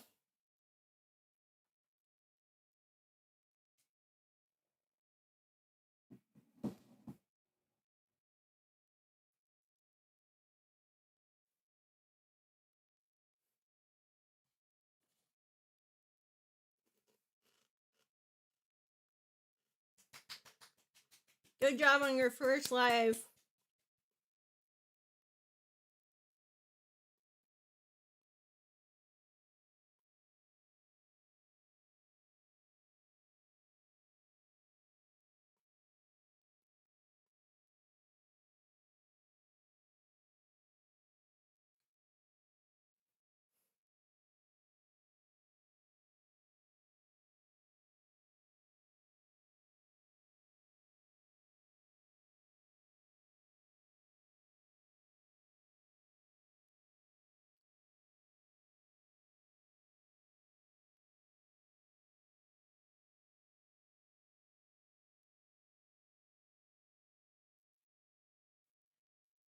Wataru and his Android phone, while Kenta has his $1,000 iPhone.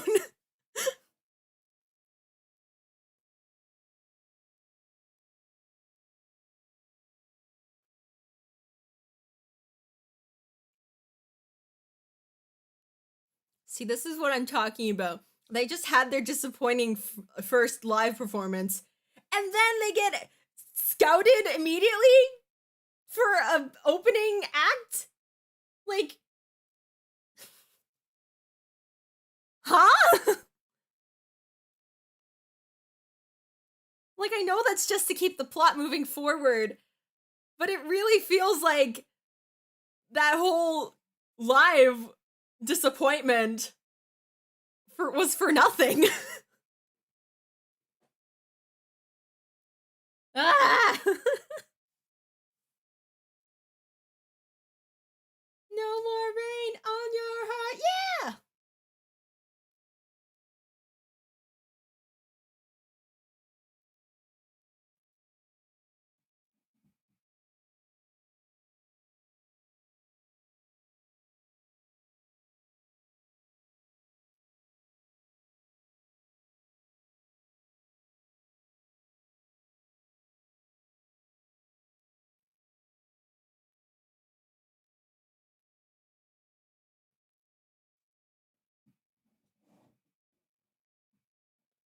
I will say though that this time around I'm not as mad as I was the first time.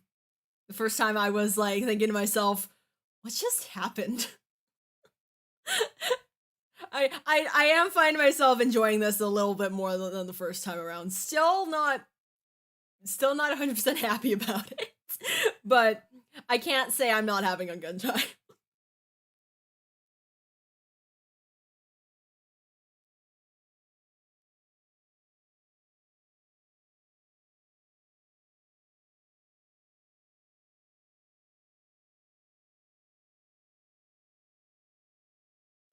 But now we are getting into one of the really huge things that I just did not care for in the anime. But as I do, I will talk about that when it happens. No point in getting all riled up about it before it even starts.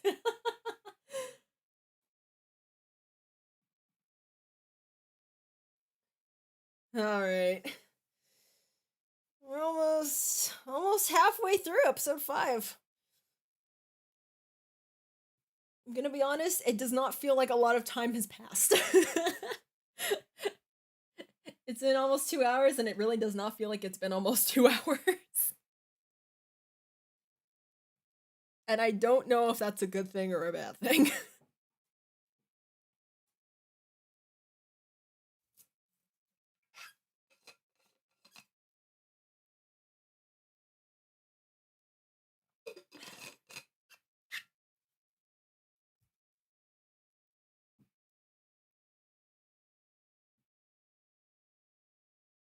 Alright, starting up episode 5 in 3, 2, 1, start.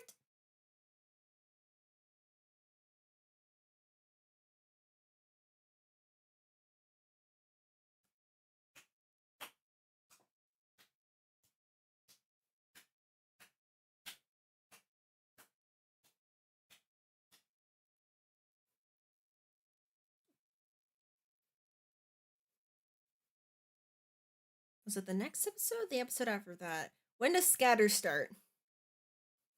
I can't remember. I think is it the next episode? I think it's the next episode. Because I think doesn't this episode start off with the Scatter performance? Maybe?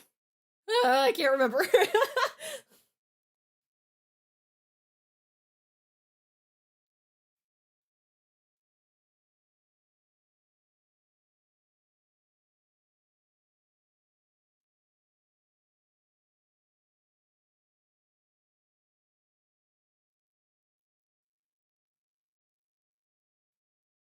Whoa. I'm getting tired. I'm just gonna sing backing vocals from now on.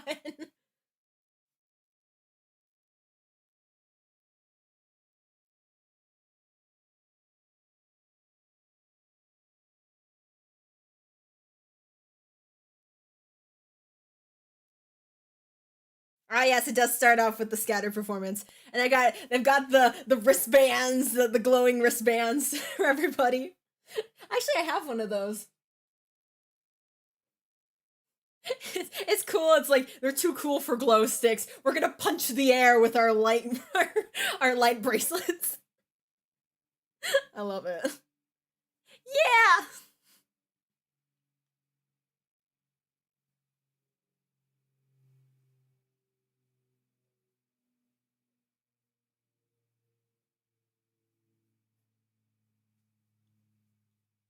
Scatter slaps. I don't care what anyone says. I mean, I think the general consensus is that Scatter is like a pretty good song, but like, I do like the song better than Liar. I will say that. I'm sorry, Liar. You're just not my cup of tea. Duh, duh. Holy crap. I forgot there were explosions. uh.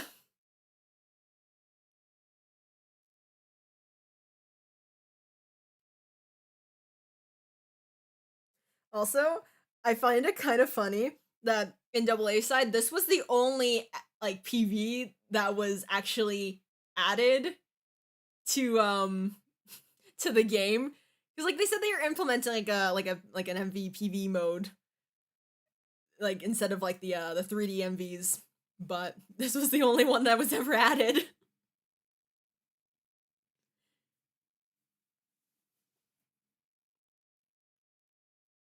Well, Naruto walks in, everyone's like, nope.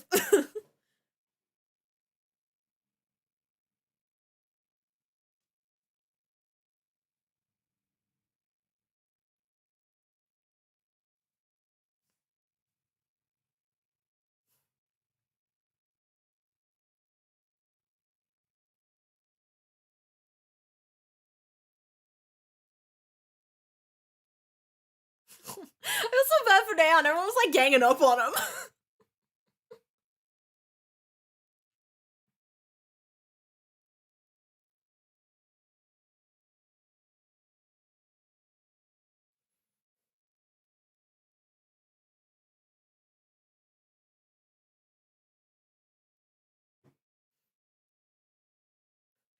I'll have a popular band. First band, ARGONAVIS. They had exactly one person come to their first live, and it was me.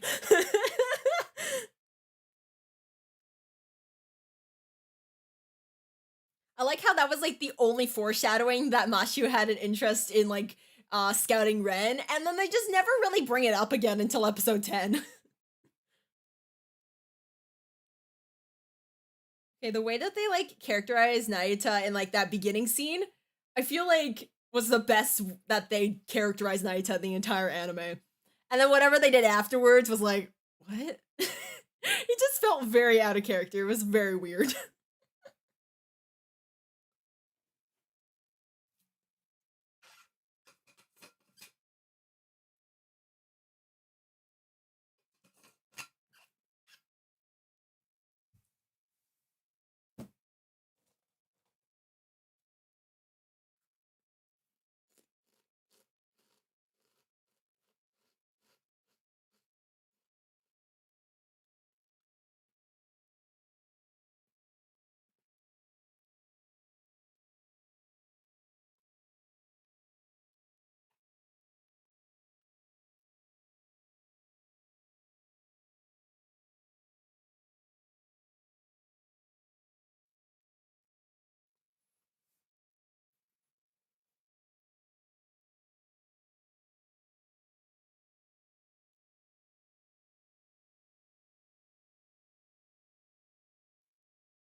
It's just like, yeah, I'm gonna ride on their coattails. I don't care. I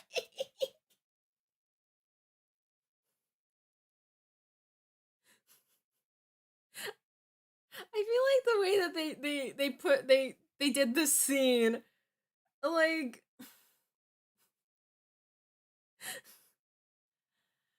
I don't know. I'm not sure how they could have done it better, but I feel like that the way that they portrayed it, I personally did not care for it. Especially when they like later on say like, "Oh, Argonavis wouldn't be Argonavis without any one of us. Like we're so close, we're family, and we're bonded and everything." It's like, what, what? When you guys literally acted like this all those episodes ago, and you every time we see you talking on screen, it's only about the band. When did you bond as friends, as family? I don't get it. Ah,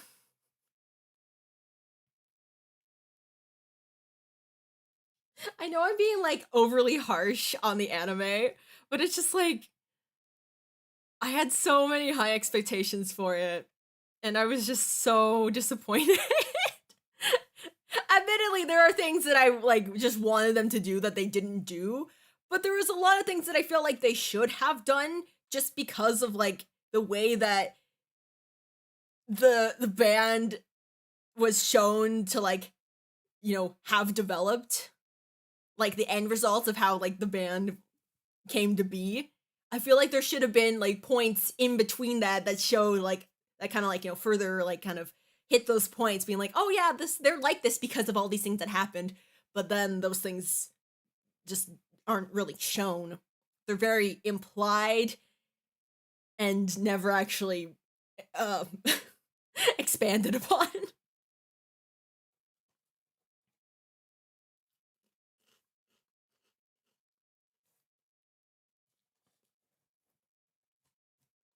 Cuz like everything they talk about like when they're not like, performing or practicing, it's always about the band. It's always about like, their next move or like the next performance or like it's very all like kind of business orientated in the sense of like, oh, we're trying to get to this point as a band and we're gonna just like talk about all this stuff as a band, but then we don't actually get to see them talking outside of just being in a band. Like, we don't just get to see them casually talking about whatever, aside from maybe like a couple times later on.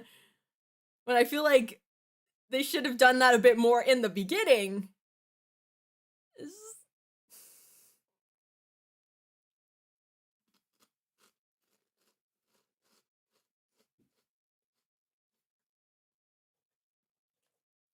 Oh, it's Nissan again!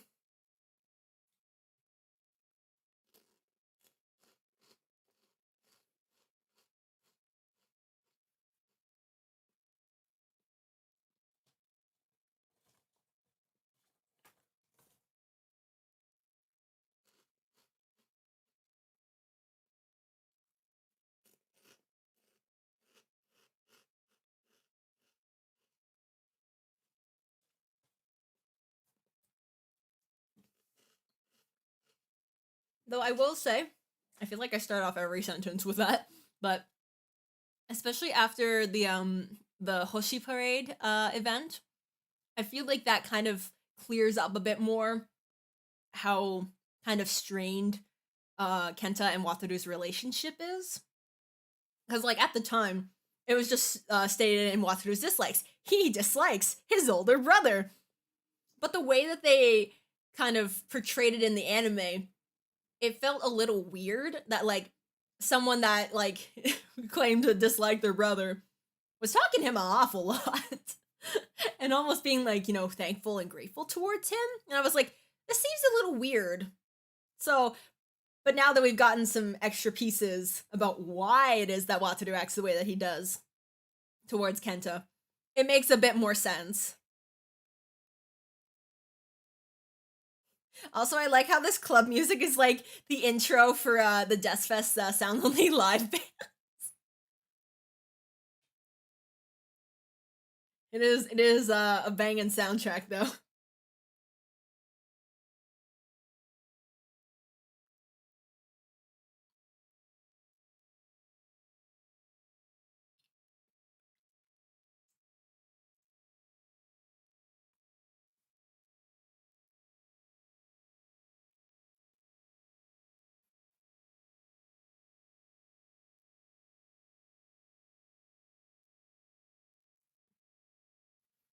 Okay, that part where he's like, get them to withdraw. That feels very, very weird. Like, what is it that, that Nayuta cares so much about that he is bothered by some random band that he knows nothing about to like withdraw from being like the opening act. I don't get why he's so hung up on it. Why did they make him so hung up on it? What is his motivation?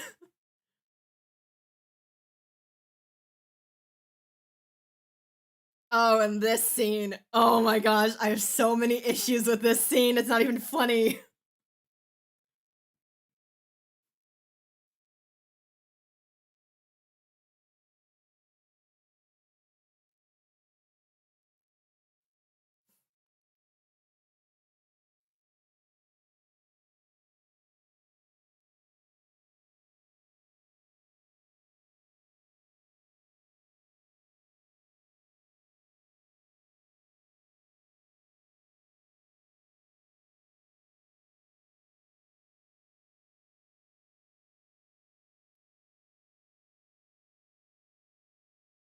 Yeto, stop keeping secrets.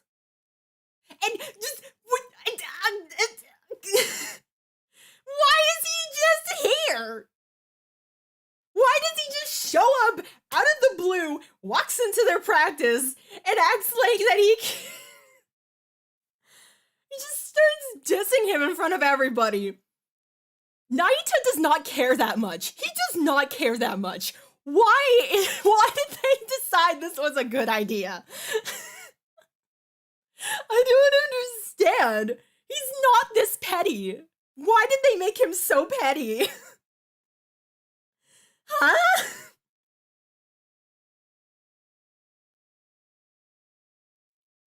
I just like the his facial expressions, he's not that expressive. He does not care that much. What? He does not care. In what way would Asa Naita care this much to berate Yuto into not performing? He does not care. He does not care. Bad kitty. You get the spritz. Stop that.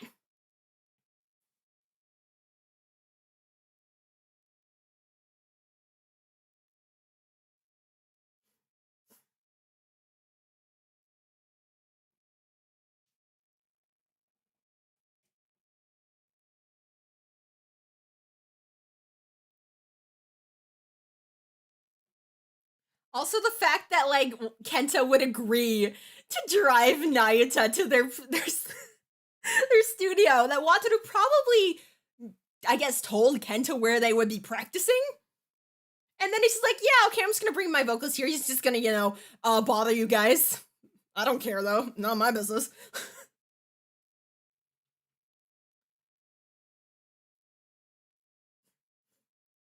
And also, like, that whole part, and then Ren was just kind of like standing there, like basically like that joke that like Ren cares more about Naita dissing Tokusatsu than Naita dissing Yuto. That's basically one of my biggest issues with the anime, is that Ren is literally right there. He is standing right there as Naita insults Yuto, and one of his biggest dislikes, Ren's biggest dislike, is when people who make fun of the dreams of others, or like put down the dreams of others, talk badly about the dreams that others have.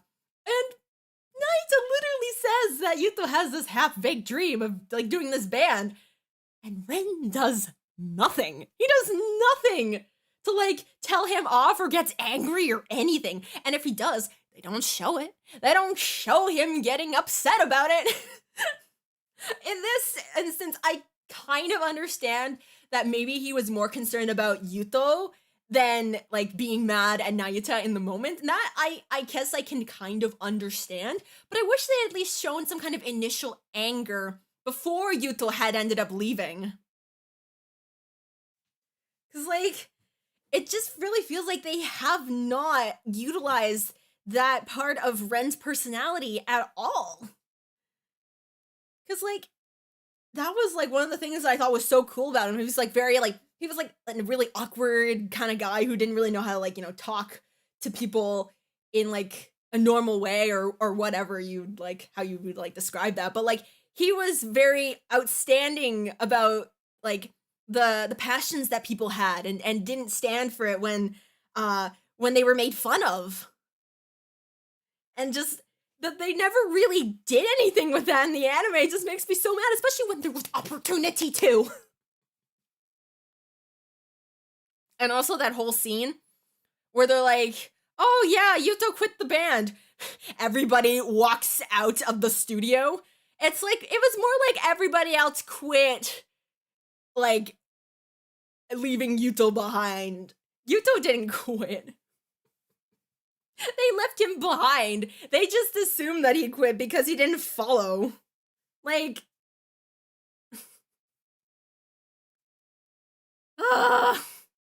and the fact that I haven't brought this up as like anything to like resolve is just very, very upsetting. The beginnings of Yuto's horrible treatment in the anime, basically, and it's just so aggravating that they don't feel this as a need to bring up as something that needs to be solved. It's just something that's there throughout the rest of the anime and the game that they just don't feel is worth resolving for some reason.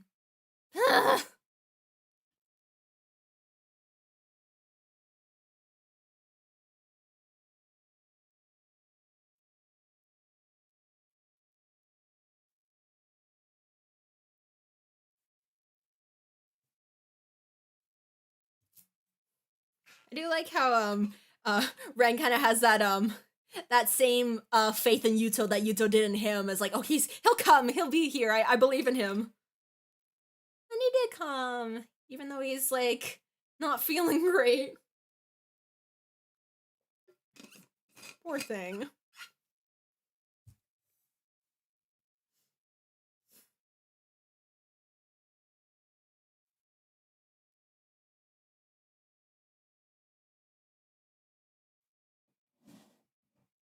There's Mashu.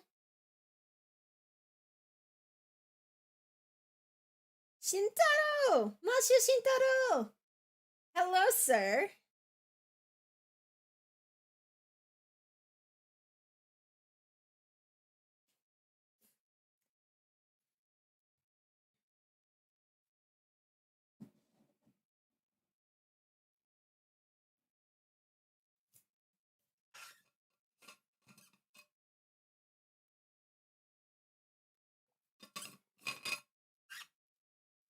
The god of destiny will only present surmountable obstacles.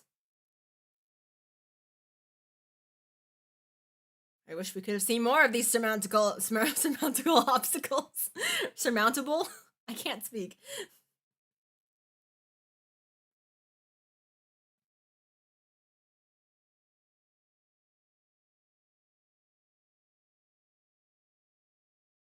Steady goals once again.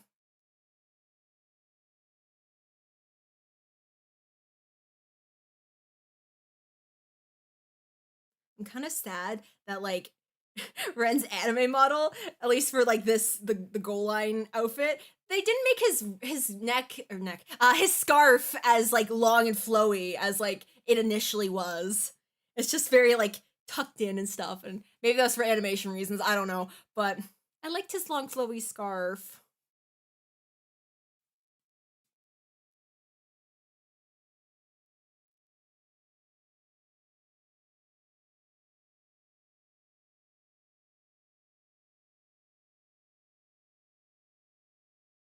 Everybody jamming out as they should. Good, good.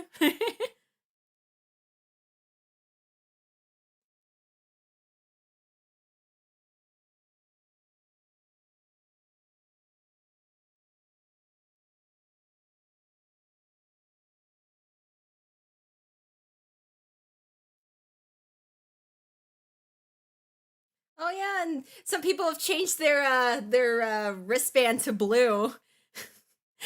Why does Nayuta care so much? In what world does Nayuta care this much? He literally does not. I really don't understand this direction that they took with him.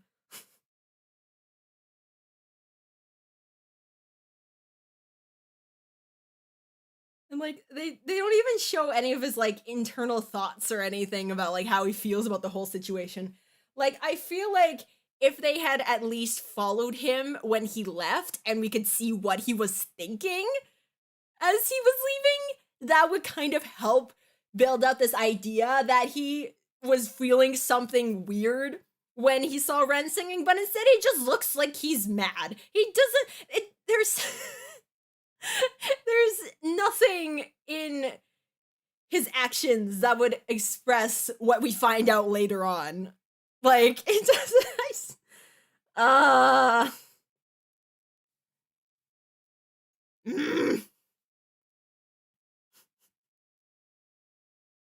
I'm basically talking to a wall. There's no way that any of this can be changed, but God, I wish it could.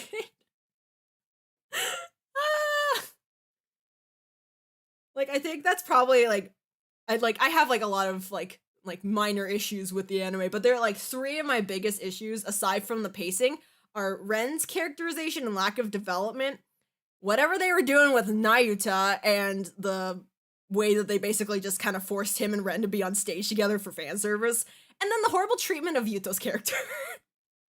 Like, those are like three of my biggest issues. It's just and just because like they have so much spotlight in the anime, it just highlights those issues for me even more. It just makes me so upset. And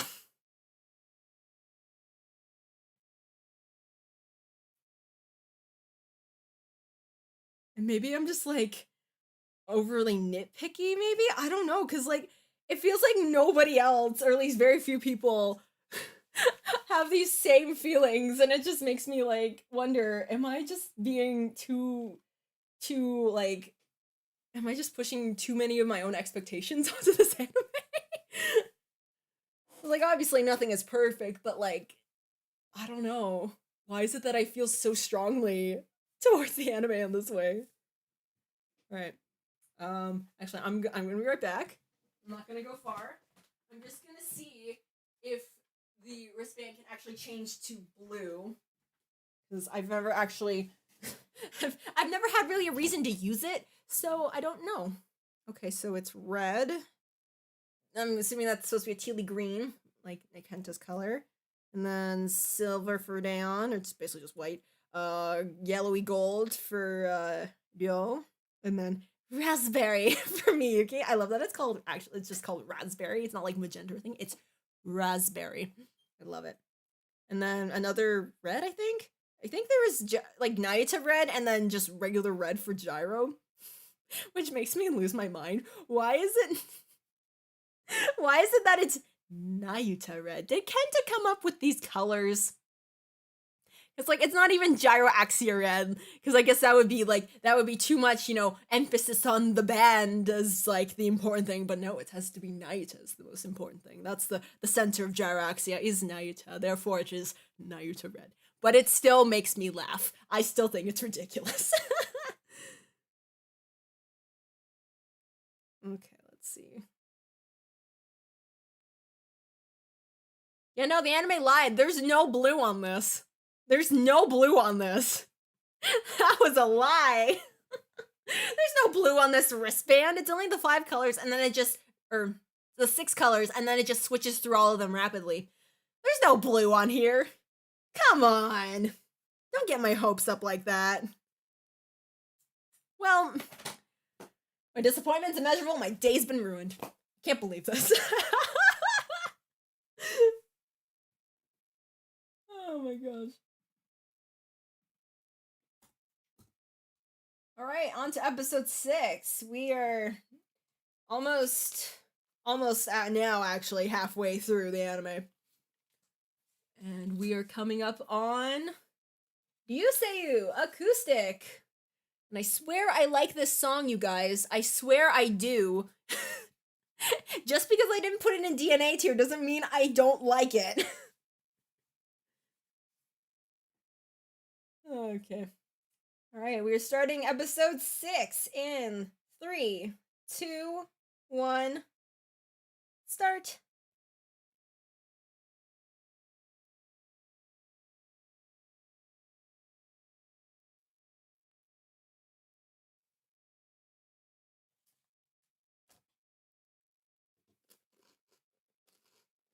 I asked Yuto talking about his family expectations, and how I defied all of them.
I had to look up this term because I could not remember it for the life of me. But the word I was looking for is exposition. There is a crap ton of exposition in this anime without actually showing what they're expositioning about. Basically, the the tell without showing, what I mentioned earlier. There's a lot of that. And I know, again, it's just to cram everything in that they want to because of the 13 episode limit. But, like... I feel like if they took out, like, a bunch of, like, other elements and just really focused on, like, a few core elements with the anime and developed those, then those other things could just happen naturally or completely differently. But it just feels like that the way that everything happened was like, it just bothered me. It just really, really bothered me.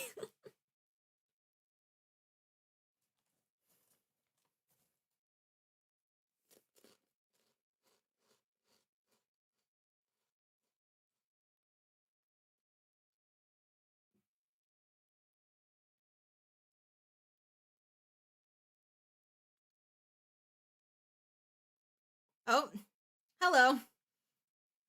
Yes, in that one Joe pose.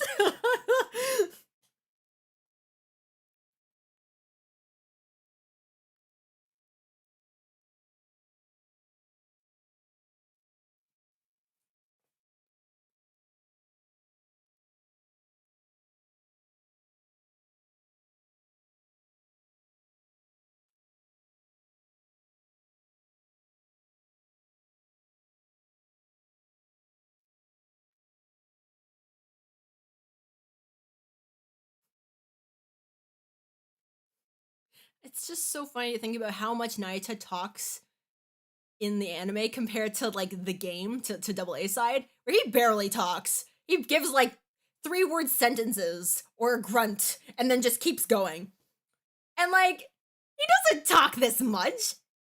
This is literally only just so they could get them to sing starting over later on. That's literally their entire goal up until episode 8. And then episode 12 to get them on Desfest stage. Ugh. I am not one of those people that enjoyed that. In fact, it's basically what made me actively dislike this anime in the end. Just their priorities of trying to like get them to sing a duet with disregarding like any decent band development within ARGONAVIS and disregarding Yuto's character. Like, it makes me so sad. I wish it could have been different, but unfortunately, that's not how life works.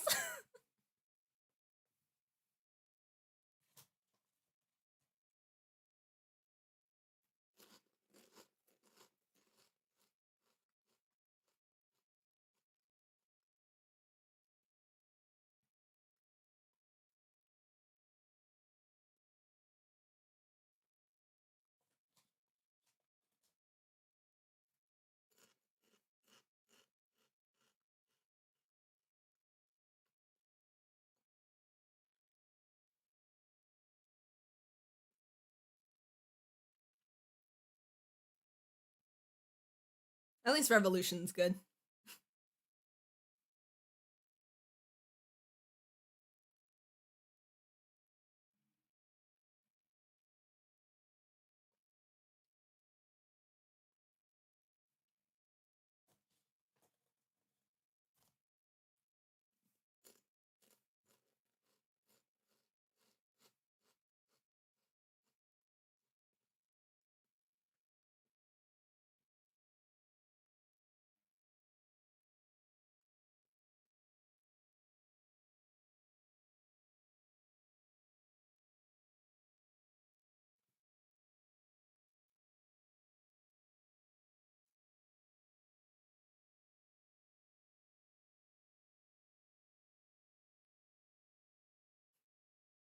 Another thing that like kind of bothers me is that like they just bring up like these like random things just at one point, like the battle of the bands. Like Rio just brings it up and it's like, yeah, this would be kind of fun. They're just talking off back and forth, whatever. But it doesn't register as like an important plot point because it gets immediately overshadowed by what happens afterwards. And then it just comes back as like this big, like, oh yeah, we prepared you for this. Like, what? No, you didn't. What? We were supposed to like process that as important to the plot. It's like if that was supposed to be like an important plot point for later on, they should have emphasized that a bit more. Ah.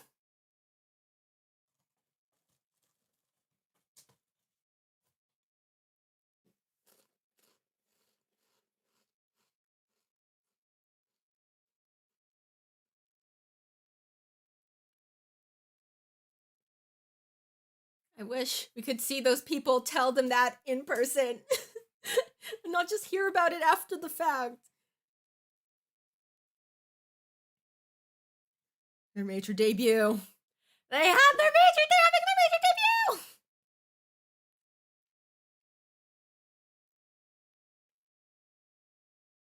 I wonder if that was intentional as well. Trying to connect the anime to whatever would be happening in the future.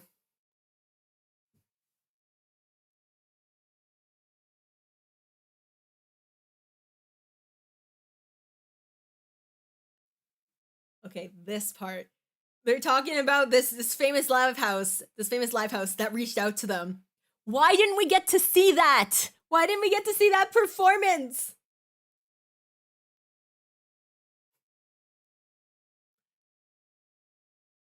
Because it feels like literally every other time we see ARGONAVIS performing, maybe aside from Again, and like, I guess storyline to an extent, but it feels like every time they perform is always connected to Gyroaxia.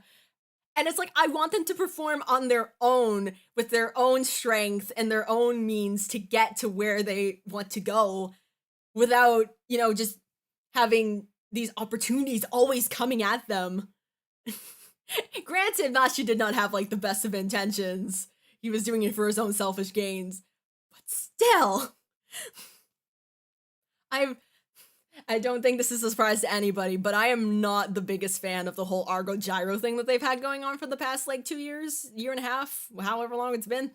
And I really hope going forward that they stop focusing on those two exclusively so much and they start branching out and like developing more of the band, like the bands individually and with other different kind of groupings, like Gyroxia and Phantom Iris. They have stated several times that there is some kind of rivalry between them, and we've seen like literally none of that.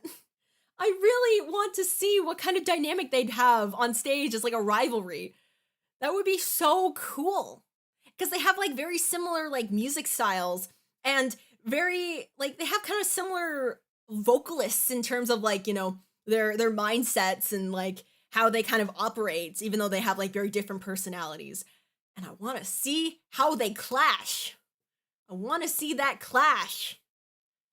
And they also have like the same instrument lineup. Like they've got like the 2 guitars and stuff. Like that would be epic. That would be so epic to see that face off.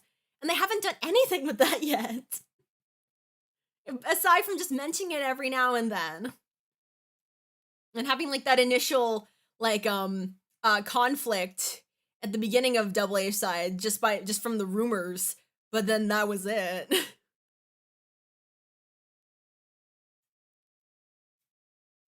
Oh yes, and this whole Yuto thing going on. I haven't been paying attention.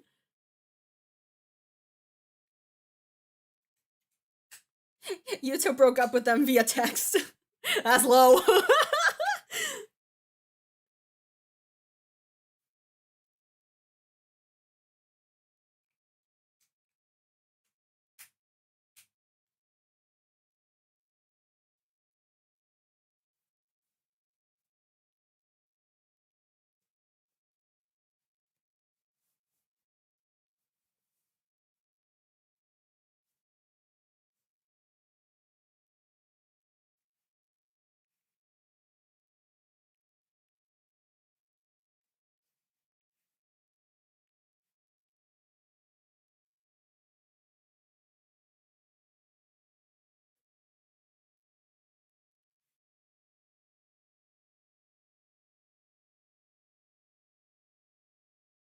Man, seeing Rayon in the anime compared to like him in the manga when he was like really excited that like Yuta was in a band again, like it feels like where's like all the emotion that Rayon had in the manga in the anime? Like he looks like he doesn't care about him. Just like, oh, that guy. It's like you guys were best friends. You started this band together, and like you like in the manga at least, like you seem like absolutely crushed that like you guys couldn't be on the same path anymore. But in the anime, it doesn't feel like that at all.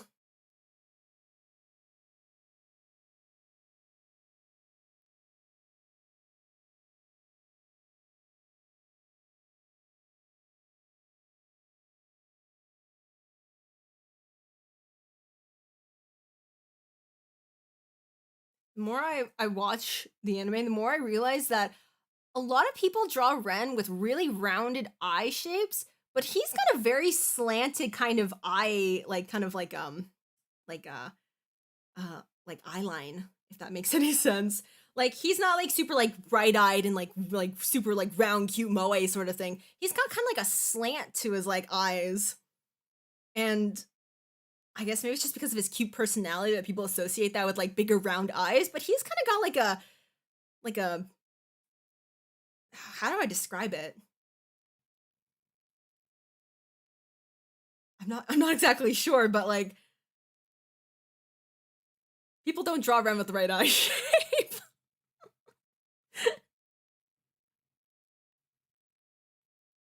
This might bother me in the future. I don't know.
Oh, here we go.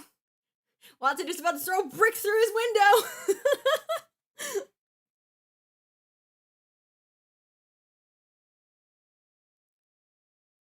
You two pick up your damn phone.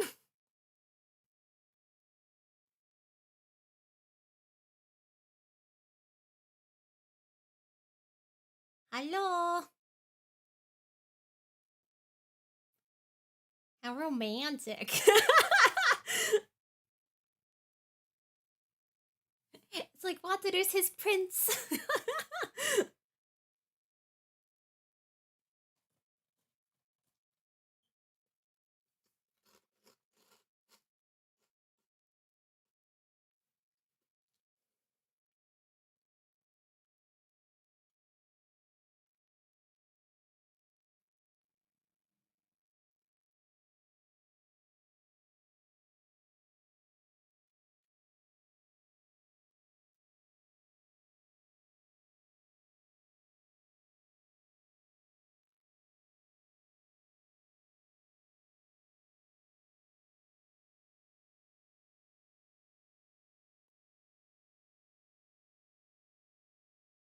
Oh, master best father figure.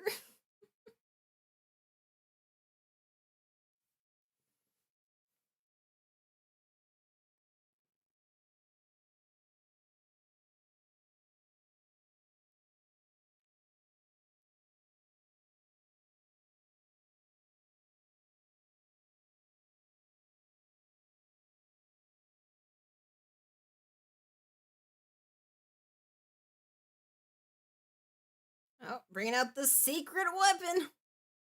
The acoustic guitar.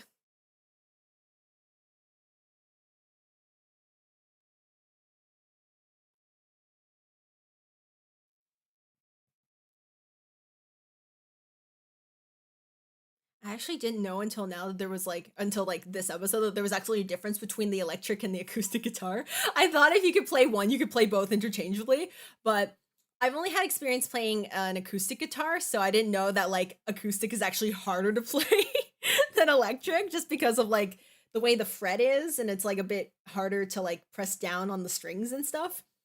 Which maybe is why I wasn't able to get into it as easily because I don't have the strength in my fingers to play the acoustic guitar.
I kind of wonder how long they were like handing out flyers for.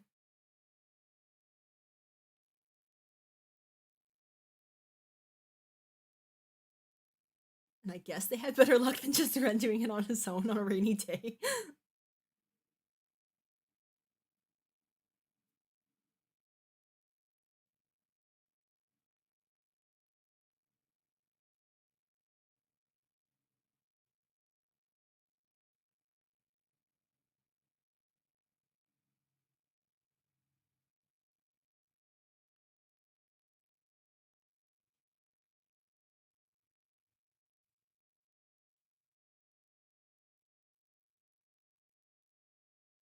Ah, the acoustic version.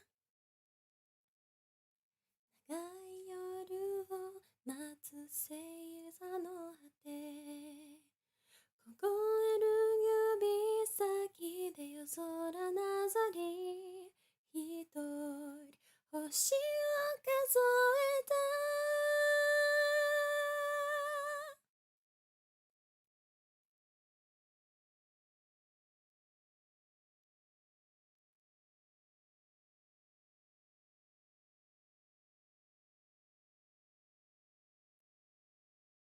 I think the scene, like what they did, like the way that they were like trying to like communicate between like Ren and Yuto, what uh I guess what Ren was feeling and how Yuto was feeling, and him Ren trying to like encourage Yuto to be like, you don't have to feel alone in your struggles because we're here, and without you, none of this could have happened. So please stay with us. Like the way that they kind of look at each other, and as like the song kind of progresses, I like what they did with that, where they kind of try to incorporate the storytelling through the song. It felt a bit more intimate and not as like, you know, kind of staged and rehearsed as like the past performances had felt in like each episode. This felt a bit more, I guess, rooted in the characters rather than rooted in like the song and the performance.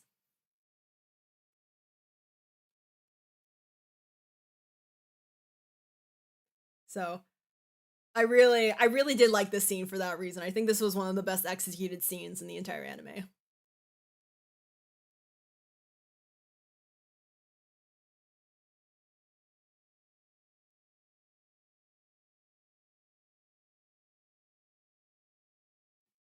Ah, high five!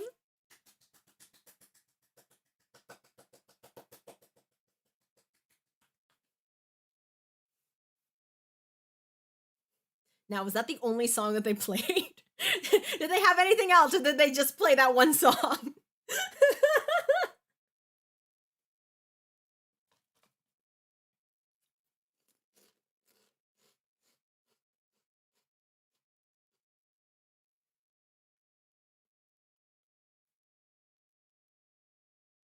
No more rain on your heart, yeah!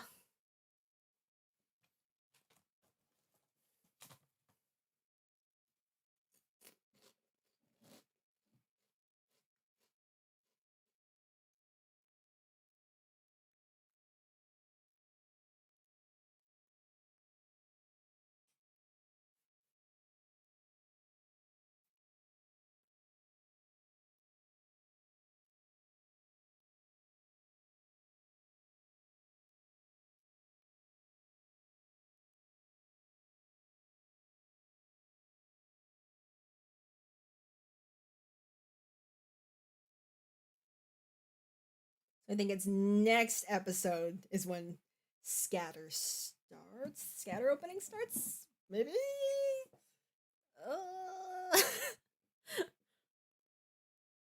Because, like, I think that's when, like, Gyro's like, hey, we're actually here. What's up?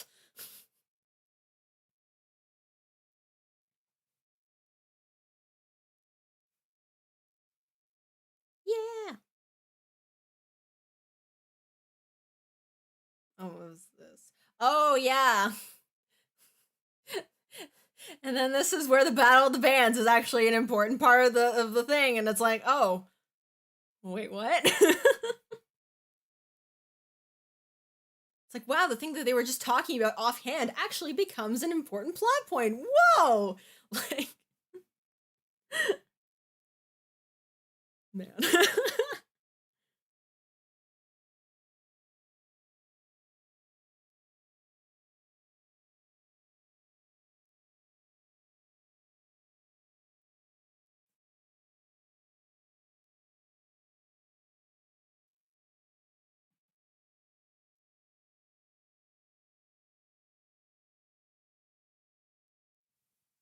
Alright, we're halfway through the anime.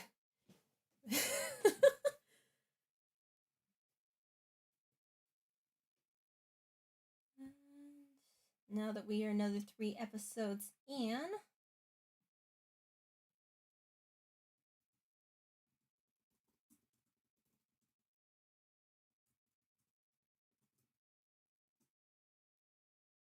Another stretch break! Let's turn the background music back up for this. Yay! More stretch breaks! Ooh, my legs getting a little cramped up.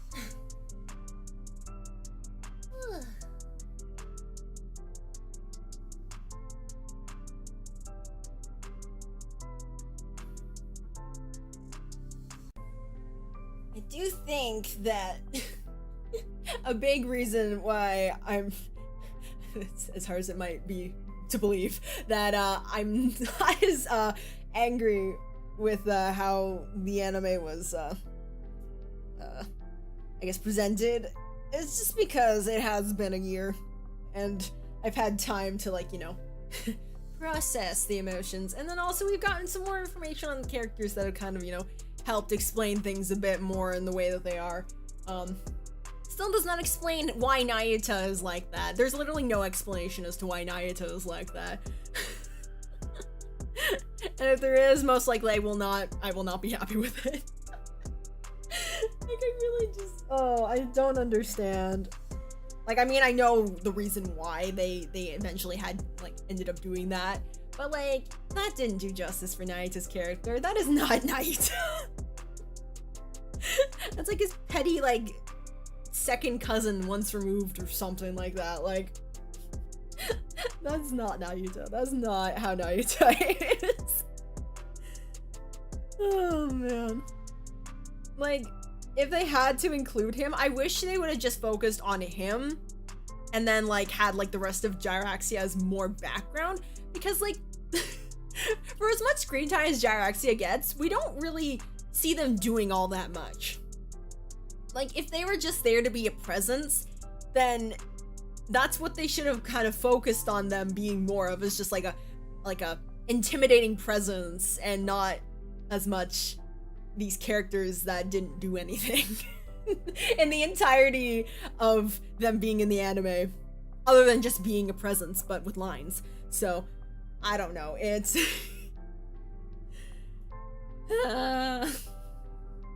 I feel like I've like grown so many times over the past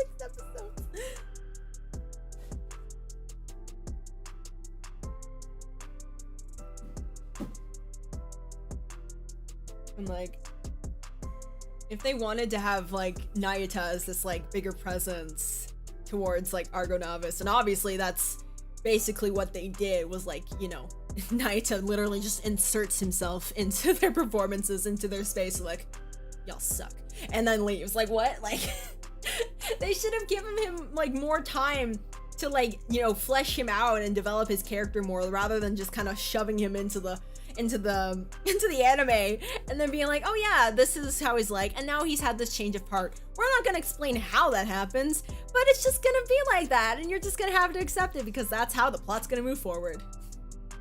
What? Excuse me. Like, I think we deserve a little bit better than that as far as characterization goes, especially since AA side has come out. Like, if I had to like pinpoint any sort of like characterization that I liked for Nayuta, it would have to be in AA side, and also in the manga to an extent. Like, I think the way that they approached him in the manga was really good. Like, he wasn't like this like petty, spiteful kind of dude who was like, you suck and I don't want you anywhere near me and I'm gonna like actively like berate you because you're not up to my standards. He was kind of shown as this guy that had these really ultra high expectations, and nothing personal against Yuto, but he just didn't meet those expectations and they just weren't compatible in that way, and he just didn't care to keep putting himself at that lower level, and he wanted to keep, you know, improving and like keep going at this like higher level that he was already at, and if he couldn't keep up with that, then he had no use for it. But he wasn't like actively going out of his way to be like, hey, I'm just here to remind you how much you suck and how like terrible of a guitar player you are. Like, that's not Nayuta. That's not how he acts. It's just the way that they portrayed him in the anime as being that type of character.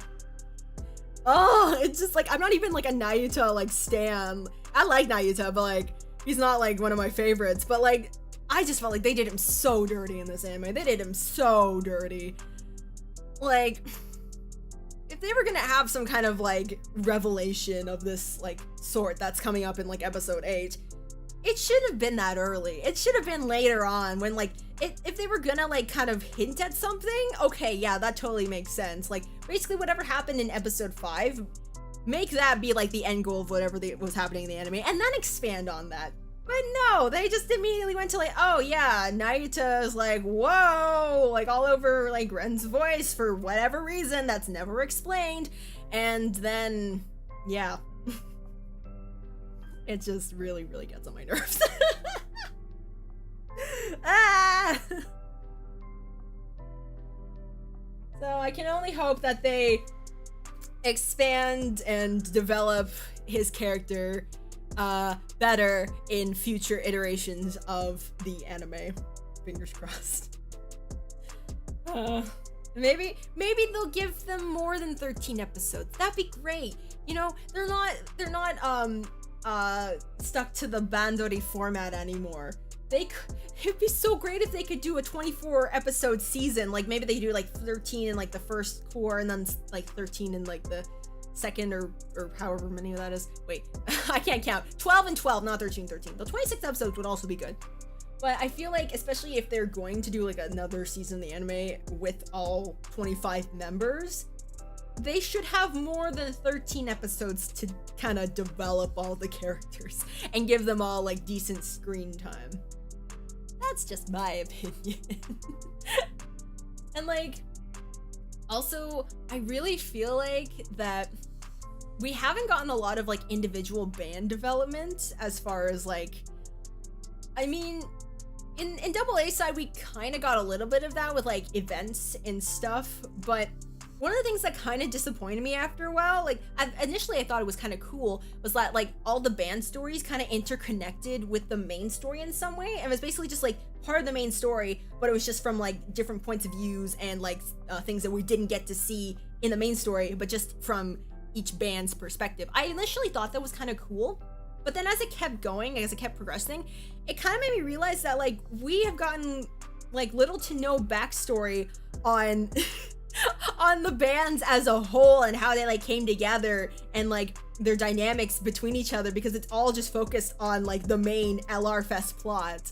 And there's like little bits of that here and there when you go like there's like some stuff in Phantom Iris in the beginning of like Fuji Rising was like all about how Yamato joined and stuff. And I like those elements. I just want more of them. I feel like they need to add more of those kinds of elements, because I think that's one of the biggest things about, you know, learning about a band and like the characters and stuff. It's like, you know, like learning about their origins, seeing how they came together, seeing like what kind of conflicts they had in order to get to where they are, and like learning about their dynamics and all that sort of stuff. Which is also a huge reason why I was really disappointed that ARGONAVIS formed in 3 episodes, because there was so little development to get to that point. And then they kind of don't focus on that. They just keep focusing on, okay, what's our next goal? What's our next goal? What's our next goal? It's like, you guys remember they're university students, right? They have lives outside of the band. You know that, right? Right? Right? It's just like, let them slow down. Let their characters like kind of breathe and let us kind of, you know, take in everything that's happened, because I feel like so much has happened that like it's hard to process all of this information, that when something else comes back up that was mentioned like 4 episodes ago, it comes as a complete surprise, because it's like, when was this mentioned? Because you just don't remember, because so much has been happening. It's overwhelming. It's overwhelming to the point that I just can't keep track of everything. And then they keep bringing things back as if I'm supposed to remember everything, even though like so many other important things have just happened, and then it's just a whole mess, and then it's just so anyways,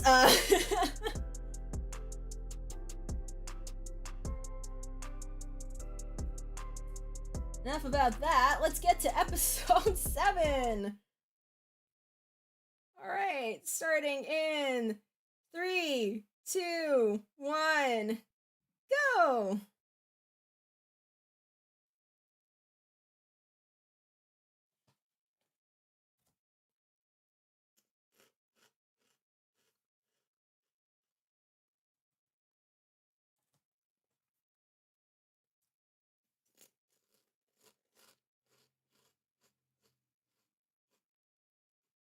I have some the obligatory halfway point recap for everything. Good.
This opening monologue by Ren is really sweet, though. I do like how it kind of embodies like their journey so far, and like where they're aiming for. I just wish the anime reflected that better too.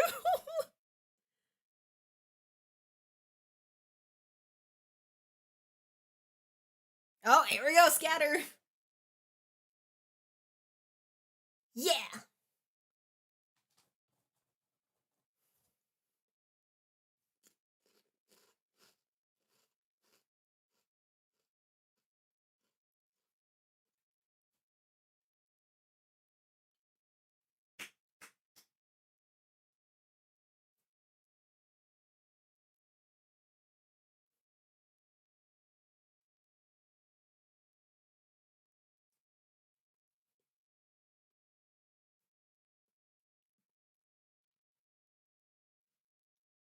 these stills for every character in like in the beginning here, I think those were really good.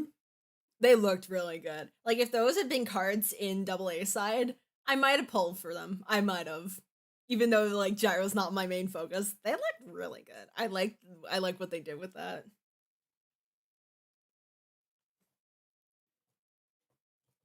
They look good in a 2D style.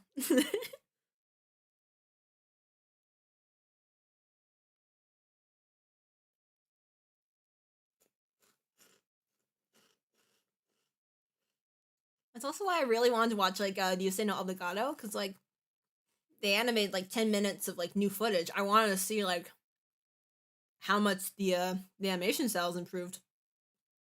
Cause like just from like the poster, Naita, he looked better. Like he like not to say that his model looked bad. It wasn't perfect, but you could definitely see the improvements in like the way that he was rendered. His face didn't look as flat to me and looked like, I don't know, things just looked like they were rendered a bit better. So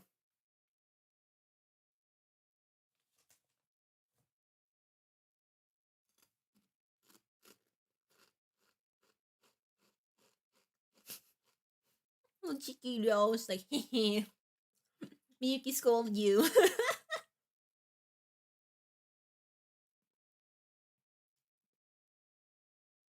Honestly, I kind of relate to that. My voice didn't come out. There's like when you sing, sometimes it feels like you're like trying to like strain your voice to like be more powerful, and it's like it just doesn't feel like it's coming out naturally, and that's so frustrating when that happens. Oh, look at yo! Oh, I love this part. This part was so funny. He looks like he's about to fight him.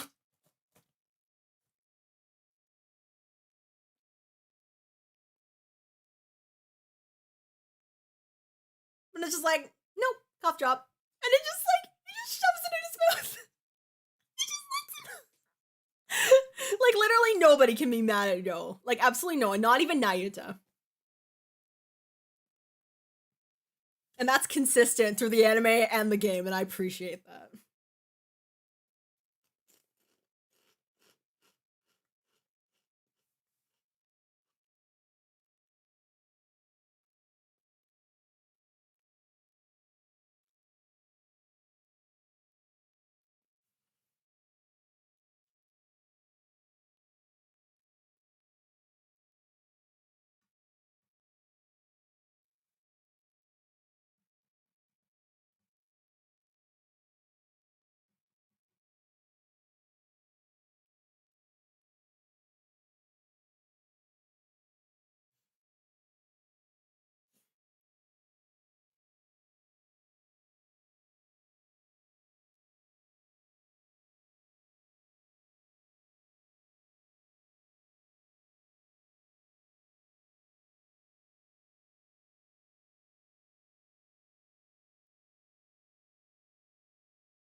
I feel like this whole kind of dilemma that they're talking about, like the do we want to be an ideal band or like a band that sells?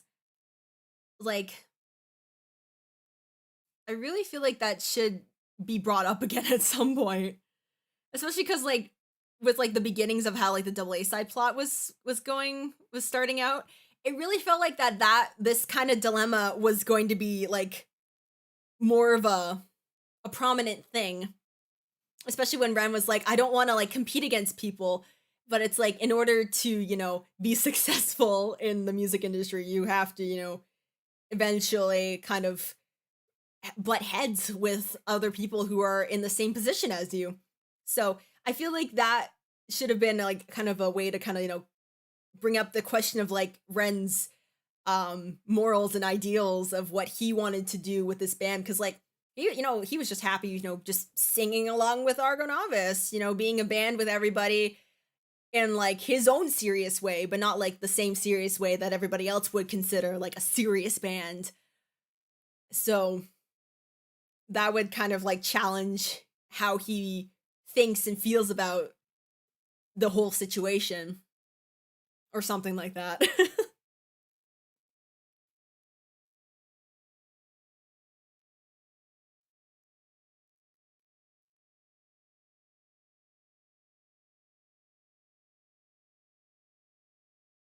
They should have just changed it to ARGONAVIS is live. I'm gonna say it. I don't care. I do not care. They should have let ARGONAVIS just perform on their own.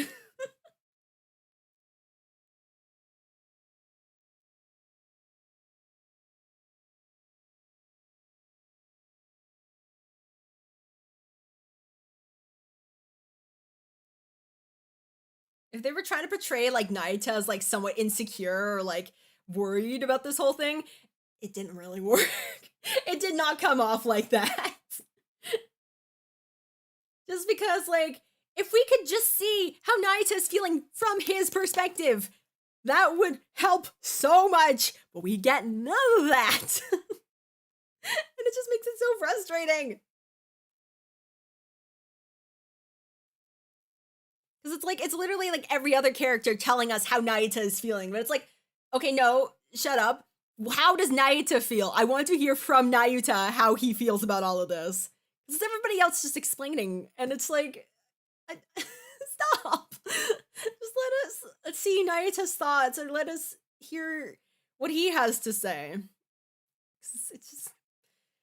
It's just frustrating. Like, it's one way of like, you know, kind of pushing the story along without directly, you know, having the character say anything. But if the character itself never, like himself never says anything about how they actually feel, and it's like the story's always relying on other characters explaining that, then that's no better than the character only explaining how they feel from their perspective, and we never get anybody else's perspective. It needs to be some kind of balance there. Oh, sandwiches!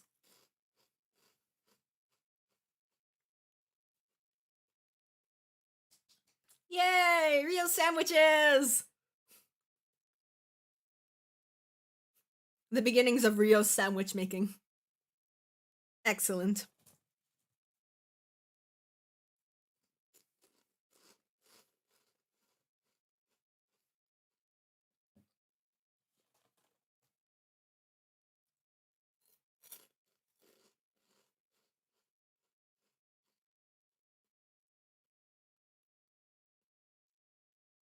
This was an interesting part though. Like Kenta doesn't really get much development just because like Jaro's the kind of like the supporting band in the entire anime is like his role or whatever. But this gives like a very interesting insight into like kind of where he feels he stands in the band. Cuz like he knows he's good, but Naita, like he knows Naita is like on like an entirely different level and he is still trying to keep up with that. And it's interesting that like he can be sort of provoked in that way because we've always seen that Kenta's, you know, like very calm and collected and very cool and that sort of thing. He doesn't look like he gets frazzled that much, but in that slight moment, we kind of see him being like, he like it almost feels like, oh my gosh, he figured me out, and that's that sort of kind of way that he was trying to like, I guess, hide from Mashu under the guise of like concern for Nayuta when it was really concerned about himself almost. So I thought that was very interesting that they did that. But yeah, it's like literally only Naita and then Kenta to like that sort of extent, and then sort of stuff with Wataru. They're the only two in Gyroaxia that got development, and then the rest of the like the Gyro Sambaka, they don't get any development at all. There's like nothing for them. Which like I guess for to like an extent I understand for Miyuki and Do because they don't have any connections with Argonavis personally, like as like you know, Daeon, Kenta, and Nayuta do. But Daeon doesn't get any development either, despite being like one of Yuto's best friends. Like he gets nothing. He gets nothing compared to like what Nayuta and Kenta have in terms of like character spotlight, and that just makes me so mad. It feels like he should have gotten better. Oh, there's Sapporo! Cute.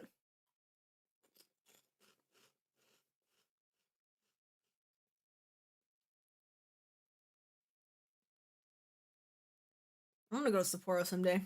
This will be fun.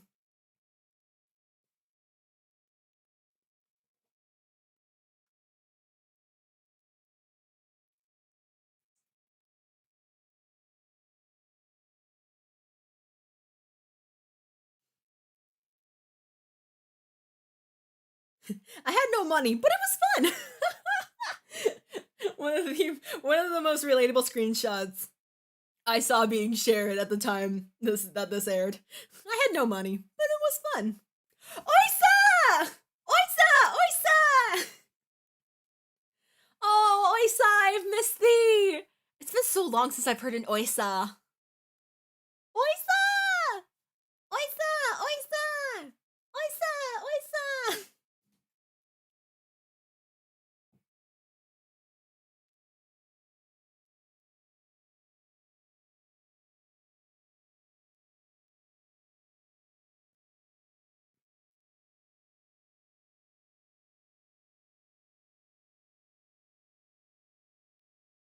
I always find that Watsuru's always the first one to notice that Ren's like not there. He's like on this. He's like, "Where's Ren?"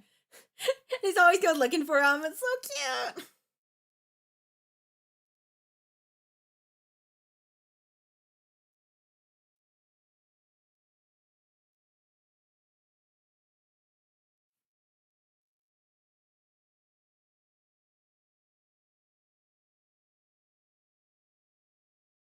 Oh, this part is so cute. You have more strength than I thought. I love that.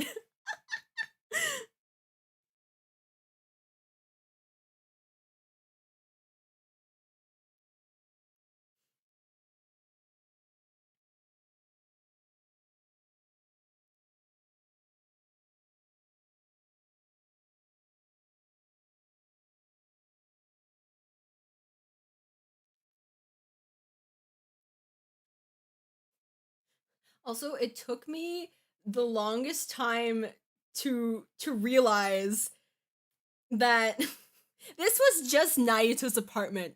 They didn't live together yet, so Kenta just comes over and cleans Nayuto's apartment for him when he's not there, and Ryo just hangs out there to play with the cat. That makes me insane. It's so funny. Like this Kenta just invite him or like Ryo's just like, hey, I'm gonna come over when you're cleaning so I can play with the Nyanko, and Kenta's just like, okay, yeah, sure, why not? Yes, they did give us something for the stage play. That I'm so grateful for that. Like I think just the whole story of the anime in general is something that I will never be able to like fully love or really like. But the way that they adapted it in the stage play, I really appreciated. Like it really gave us some more like in-depth kind of explanations for some of the characters that didn't really get anything. Like Neon, for example. We got to see like that one past part, and we got to see him, you know, being a bit more emotive and like kind of like emotional when it came to like stuff about Yuto, and just I wish that was the thing before, but I'm glad that we got it in some form anyways, so yay. We all know in our hearts that Rayon cares for Yuto a lot. We all know that. We all know that, so that's a good thing. At least in literally every other medium, we get to see that. The anime is just an outlier and should not be counted.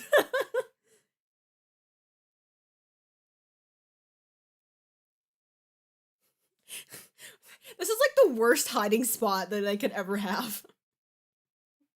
They're not even like pretending to be hiding. They're just like crouched halfway. Trying to watch them from behind. You're such a horrible job. They're so dumb. I love them. Like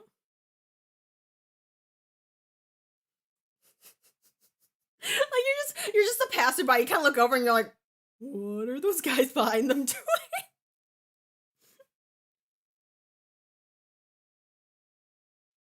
Yeah, for real. he literally just like, he's literally just sitting there playing with the cat as Kenta's just like vacuuming Nagita's floor. Like, what?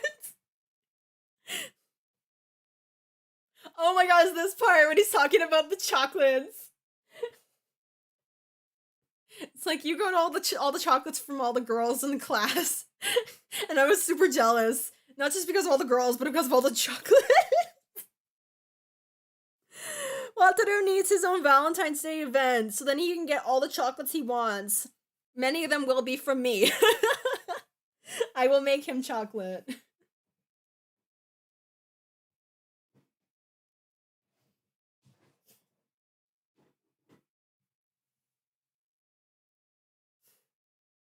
Man, like, now knowing the context of like their relationship better from like from the Hoshi Parade event, it just makes this moment just that much more bittersweet, because it's like Wataru does want like a better relationship with his brother, but he just has all these doubts about how he actually feels about him, how Kenta feels about him, because like he was able to like leave him alone so easily. It's like, what kind of motive does he have to come back after all this time and like try to stay in touch even though he didn't want to stay with him?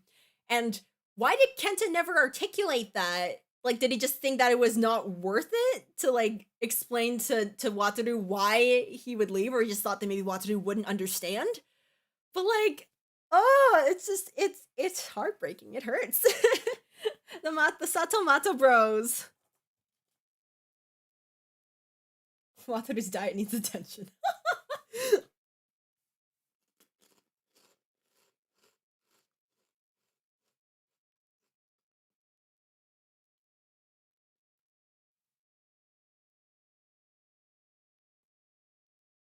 That's how overwhelming he is. He says with a smile and sparkles in his eyes.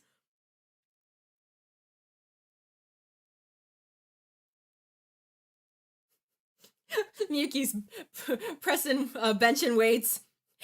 Neon's practicing guitar. Yo, petting kitty. Still in youth in Nagita's apartment. Does he just come and go as he pleases?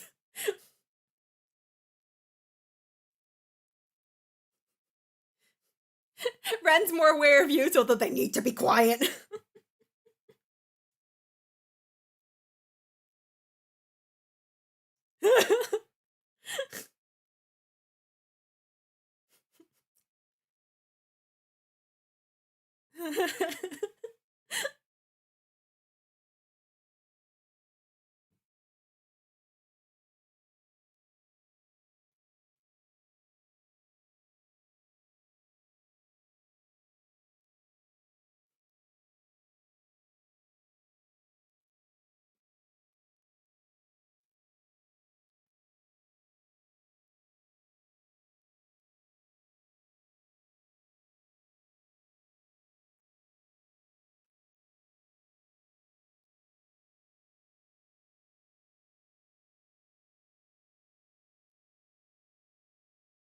Now you're just being complicated again.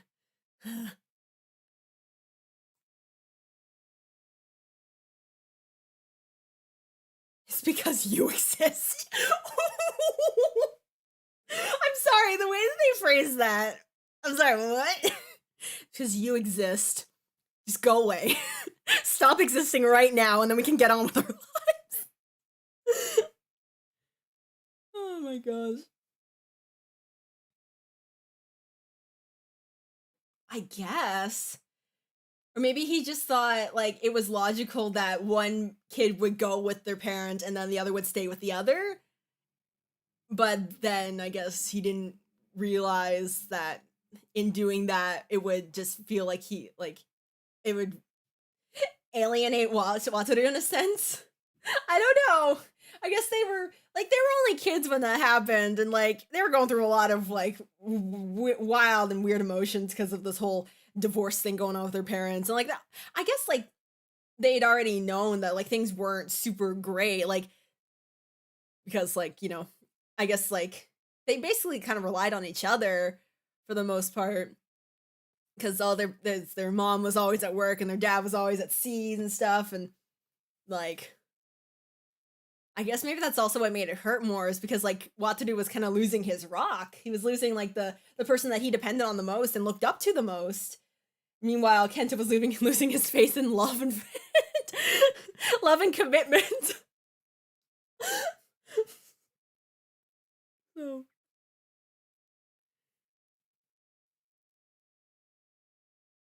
Oh no!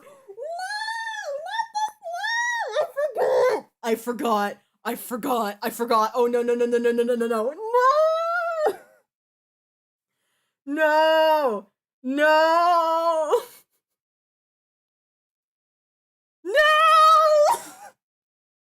Ah no! Moving it out of the way!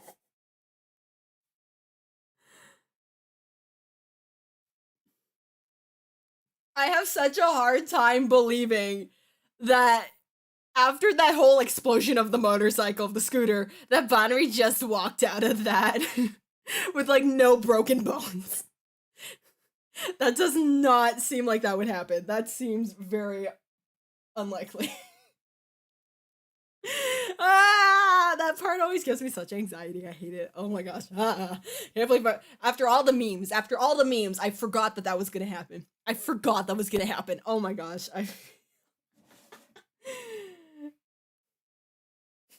My mom's texting me, are you okay?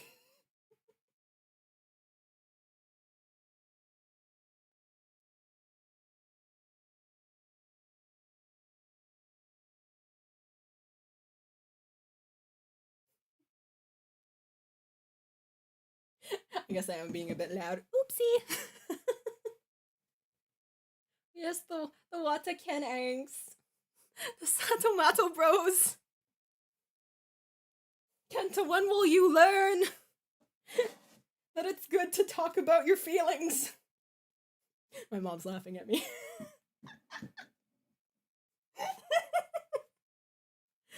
Ay ay ay. I'm just actually gonna take off my sweater. I'm getting warm again. Ugh. Too many things happening. All right. Yes. Kenta, when will we get an event where you realize that being logical is not always the most logical thing to do? And that sometimes you just really need to talk about things with your brother that are not assuming that he knows everything perfectly logically, because he does not think like that. And honestly, you shouldn't think like that either. You shouldn't be thinking logically 100% of the time, because that's not how life works. That's not how people work. That's not how relationships work.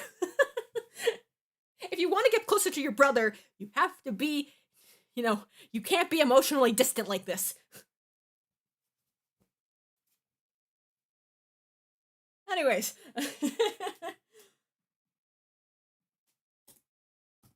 Episode 8. Okay. Now we're really getting into the episode that really kind of rubbed me the wrong way. Ay, ay, ay. But again, it has been a year.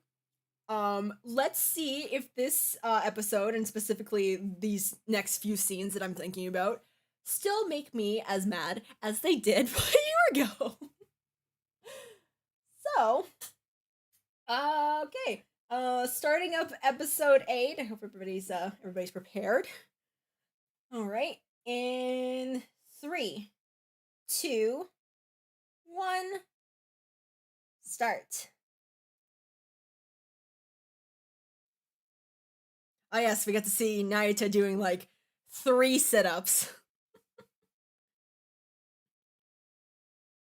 Apparently he only does like 7 sit-ups total in the entire anime. He has to do all that core ab training because he can't run. Poor dude. Well, I guess he can run, but he probably shouldn't. Probably would aggravate his let's say amnesia. It's asthma. He doesn't have amnesia.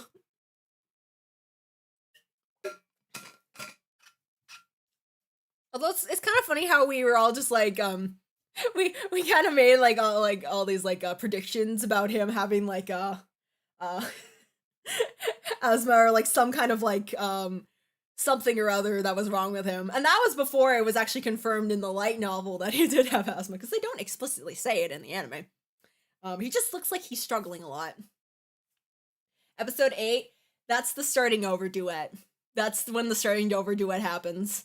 And I personally do not care for that scene in the slightest. Although, initially, like, there's a lot of, like, initialies when I first watched the anime. When I first saw that scene, I thought it was kind of cool. I liked the duet. I thought it was, like, really interesting how they kind of went about that. But then I watched it again, and then I thought about it more, and I was like, wait a minute. So you mean to tell me that literally after all of that Yuto development and what it took for Ren to, like, get there and not talk about how Yuto had been treated by Naita in the slightest, despite his dislike for others talking badly about the dreams of others, let's him stand on stage without facing him in that sort of way, and rather just being like, you're amazing and everything. It's just, it just bothers me so much how they decided to go about that scene. Like, it's like Naita faced no consequences for his actions in the plot. And like the plot was treating it like there was no need for any consequences. It's like, that's just how Naita is, lol. Like, also, when did they move to this location? Where did everybody else go? Where did they all go? And how did they get, like, Wataru's contact or anyone else's contact to be like, hey, your band member's kind of in the hospital? Like, how did they contact each other? Like, I don't understand. I know I'm trying to add logic to an anime, but, like, come on, there's gotta be, like, some consistency here.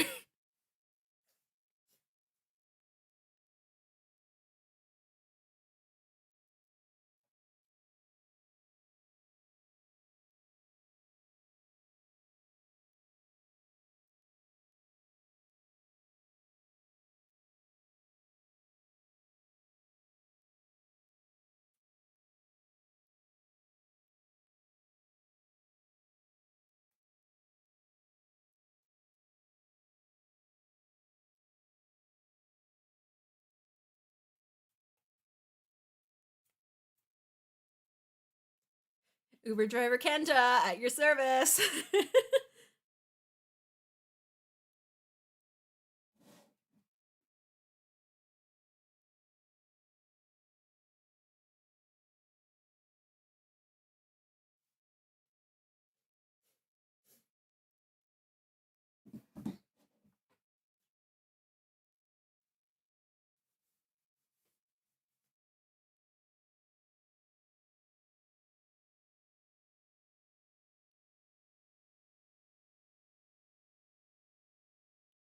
This part was so cute, though. And then they just fall over.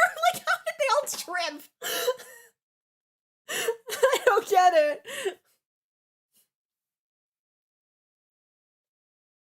And then Bowden just has one tiny little bandage on his face.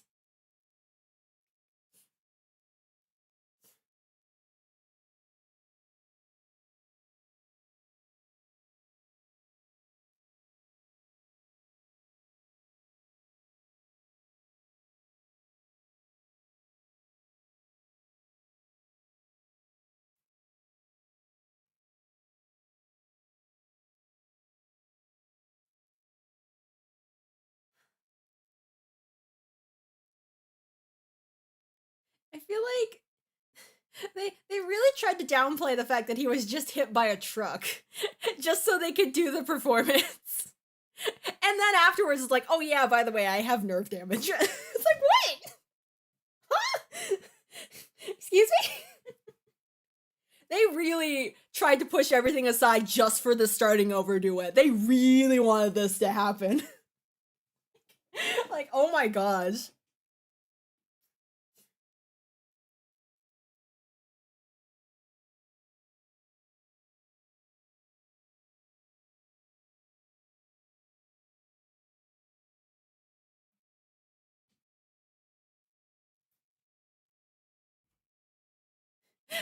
Poor Pat needed a boo-boo. Oh no, his nerve damage. Poor thing.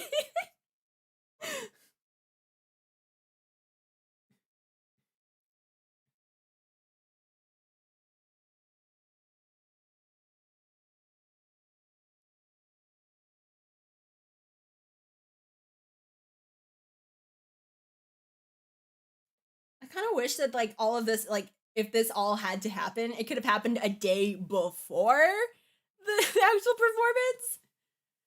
Or like 2 days before, like they'd have a day in between the accident and then the actual like battle of the bands. So then like it could give everyone some time to just process everything. Again, I just think they need to slow down a little bit.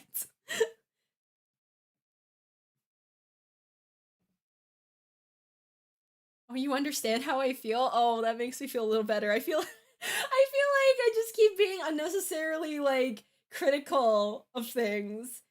And it's like I'm usually not like this. Like I'm usually pretty easygoing when it comes to like anime and stuff, and I usually just like enjoy it. But I think it's just because like I had such high expectations, and it's because I love these characters so much, and I have like so much investment in their relationships and their development that when like everything played out the way it did, I was just so disappointed. Like they had all the groundwork laid out, but they didn't expand on it. There was so much potential that they didn't use. Ah.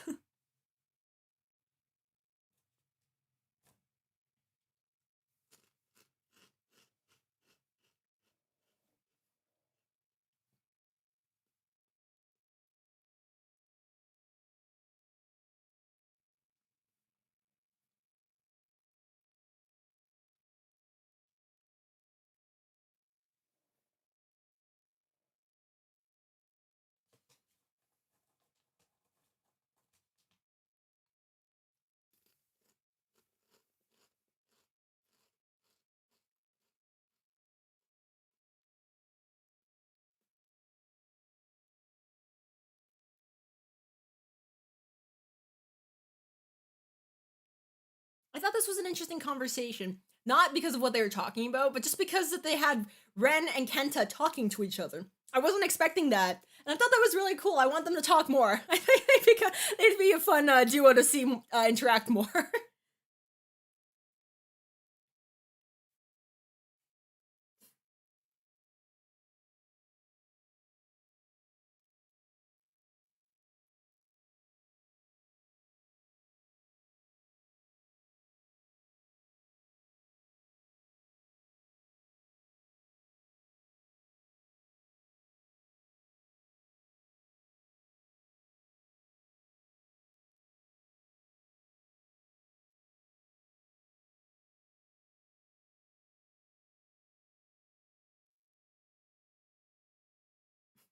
I'm sorry. The way that he starts this off, like, okay, this is what I was talking about before. When like Ren was there when like Yuta was like being berated by Nayuta, and he didn't say anything. And in the moment, sure, I totally understand that maybe he was like a bit shaken or like kind of scared, or whatever. But like it's been like a lot of time has passed, assumedly like at least like a week or so, maybe even like a couple months or something. I'm not even sure. Again, the timeline is very weird on this, but like he has no interest in trying to understand why he said those things to Yuto, or trying to like you know kind of set him straight on like how Yuto should not be treated like that, how his dream shouldn't be berated the way that he had done so, and that Yuto's dream is their dream, and to like berate Yuto is to berate everybody, including himself, and he won't stand for that. Like, at least I feel like he should have mentioned that in any way, shape, or form. Like, he didn't have to be angry about it. He just needed to bring it up. But they didn't feel that that was important enough or worthy enough to bring that back up, even at this most opportune time to do so. Instead, they do this. They do whatever the heck is going on right now. It just makes me so mad.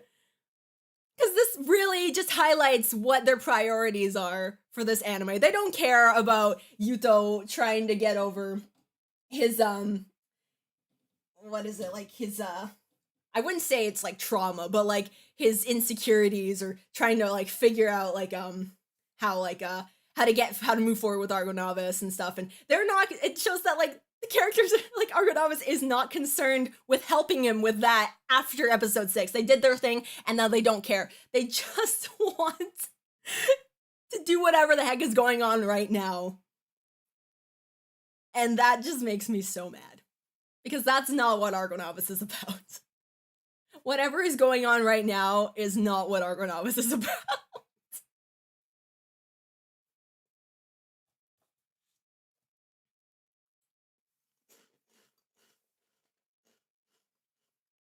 And it's like, I've talked about how I want Ren to act more on his like selfish, you know, actions and desires and stuff. And this would be it. Except for the fact that there are no consequences for it. It's actually rewarded. He is rewarded for being selfish. And that's what bothers me so much. Is that the things that you would assume or would think that he does, you know, quote unquote wrong, he would get, you know, consequences for, instead is rewarded by the plot.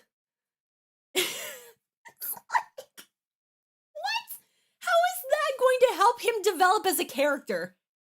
Like,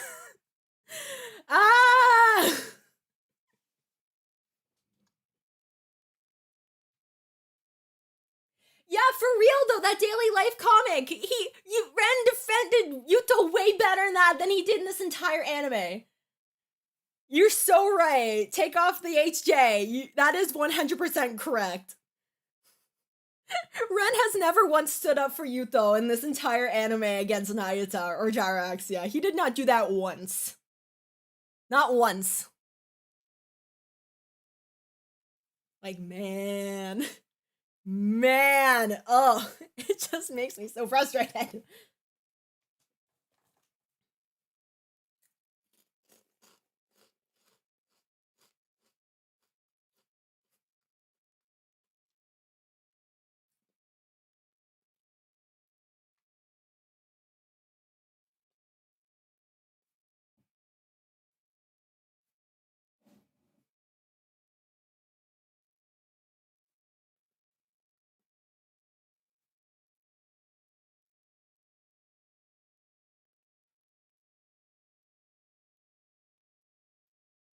Oh, group huddle. Cute. Rhythm and melody. Let's go. Navis. Yes, the lying glowing bracelets. There is no blue on this. There is no blue. That makes me so upset.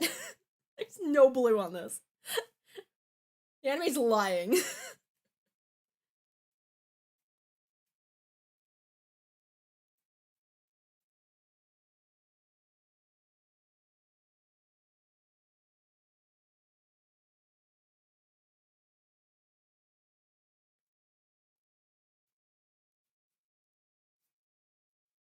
Oh no!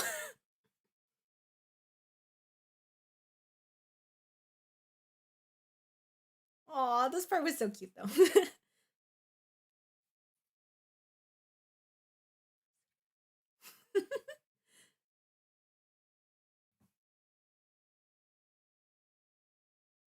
Aw. Ah.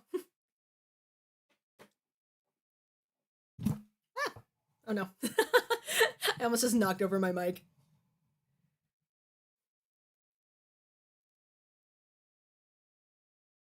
So.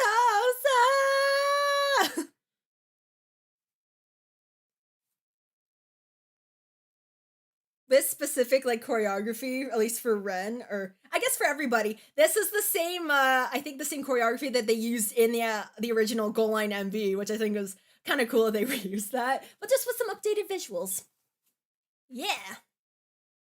Also, they just started playing, and then did they only play like one song each or something, or like 2 songs, and then they just go to like the next performance? I guess I don't really know how battle the bands work either, so like I don't know if this is like right.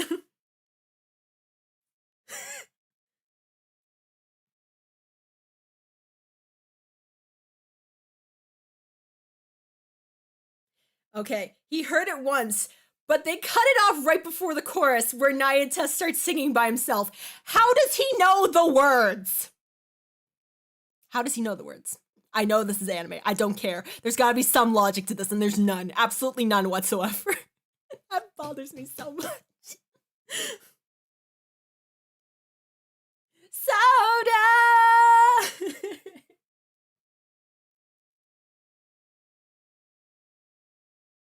Why did they make these bracelets glow blue? If they were gonna show it in the anime to like kind of like, you know, advertise it as like merchandise for later, why didn't they actually put blue in these bracelets? Go away! Go away! You do not belong up here! I do not care for this scene at all. Go away.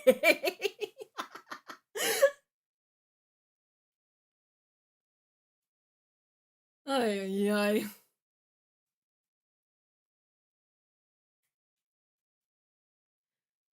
I love how they know how Yuto feels about Nayata and everything, and they're just like, yeah, we're just gonna go along with it. Like, there's no hesitation. They're just like, yeah, okay, let's do this. And then Yuto's like, okay, I guess I gotta accept because I can't be the only one not accepting it. It's like, really?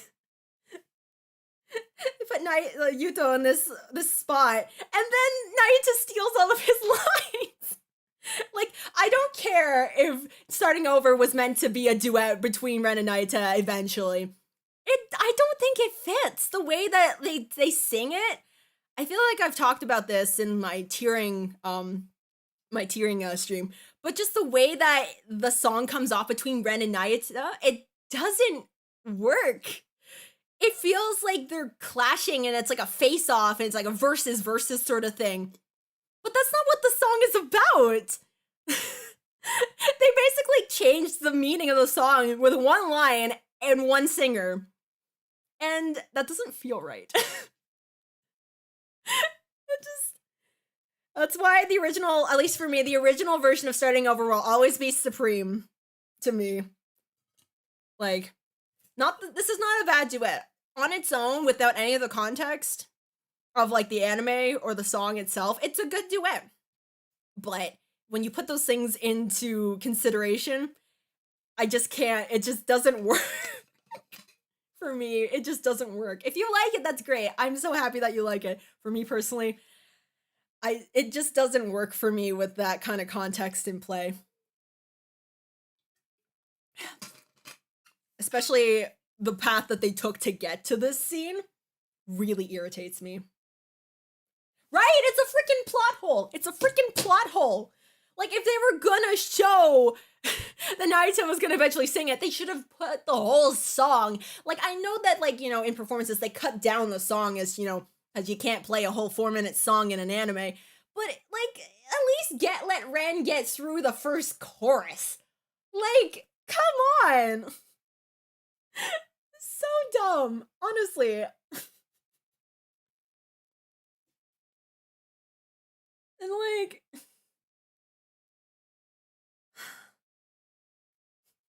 I don't know.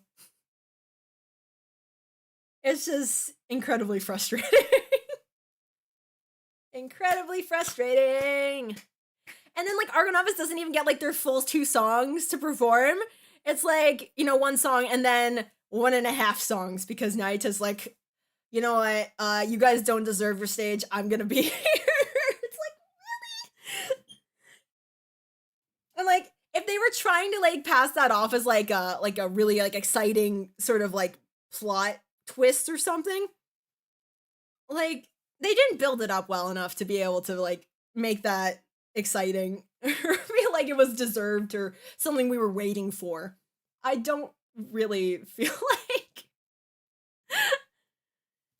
I don't know, maybe I'm just salty, but I really did not care for it at all.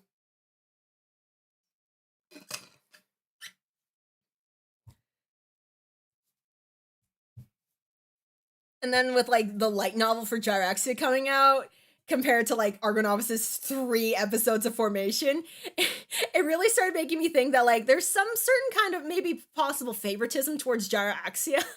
Because like, yes, they're essentially the Roselia of like the the ARGONAVIS project, but like, really? Like, even in like Bang Dream's case, like Poppin' Party got like pretty much the entire like anime to develop the band, and Rosalia was just kind of like, you know, like a special like kind of insert for every little bit, and like they had like the OVA and stuff.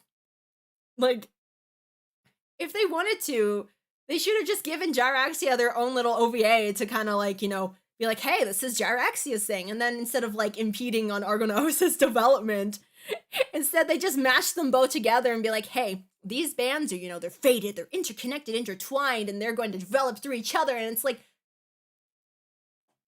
no, don't do that.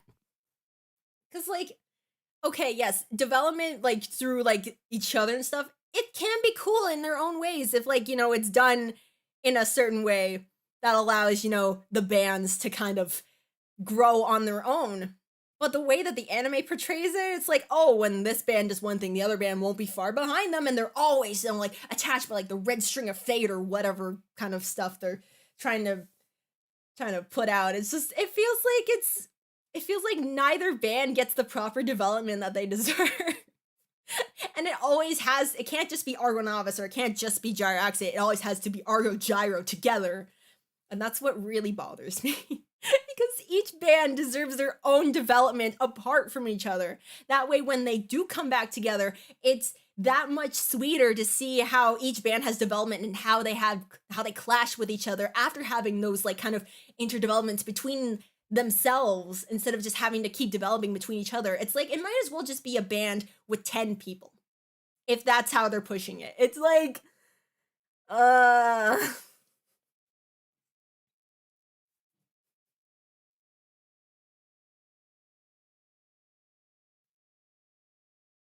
So yeah, those are my thoughts. Those are basically my thoughts. If you've ever wondered why I feel this way about the anime and Argo Gyro stuff in particular, that is why. I'm just not a fan of how they've been pushing it the past year and a half. And I feel like they deserve better. And I really hope that once like Argonavis starts like its new era of From Argonavis, they will do that. They will focus more on the bands as individual bands and not trying to develop them through each other before they've even had any development themselves. So yeah.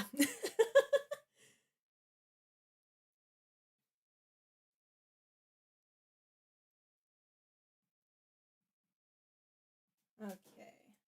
On to episode 9. Episode 9! Yay! Oh, I can't believe it's already episode 9.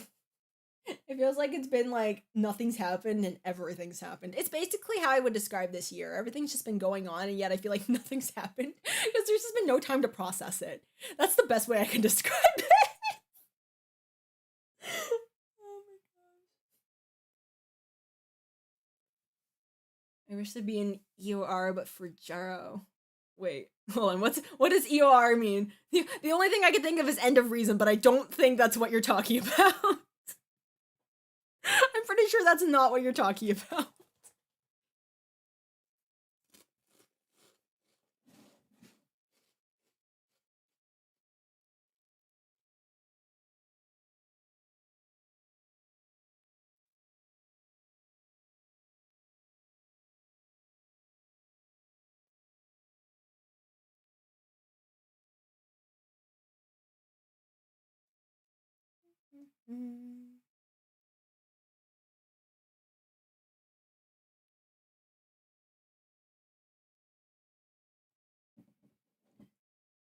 All right, pulling back my timer. There we go. All right, let's start episode 9, and we'll be 3/4 of the way through the anime. Kind of. Apart from like episode 13, but like, you know. All right, starting in 3, 2, 1, start. Episode of Rosalia. Oh, okay, that makes more sense. That definitely makes more sense. I just really want more backstory for each of the bands individually.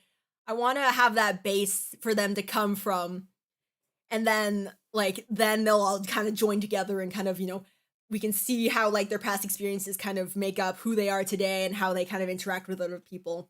Because it just really feels like they just put in a whole bunch of eccentric personalities with no backstory that we know of them as of right now, and we're just expected to kind of just go along with it.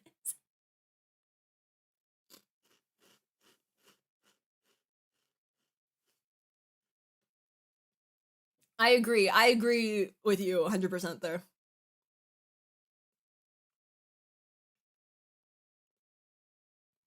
Also, just how things, go so smoothly for them. Like after they open for Gyraxia, they suddenly get the Battle of the Bands, and then they suddenly get this opportunity to go to Death Fest. It's just like, okay, I get it was because of Mashi's intentions, but are we really not gonna get to see ARGONAVIS try to fight for this on their own? Like, really? We're just gonna keep seeing them fight against Gyraxia for like all these different performances? We're not gonna see ARGONAVIS struggling on their own? Because obviously episode 4 happened, they've already struggled enough, they're not gonna, they have to go through that again. Like, that's what I've been waiting for!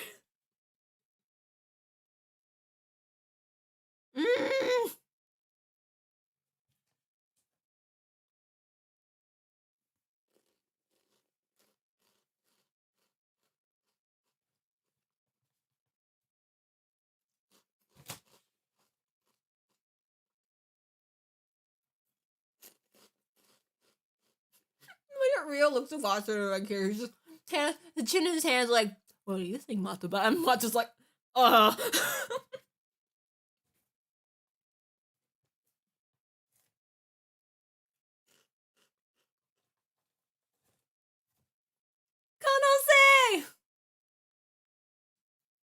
Foreshadowing.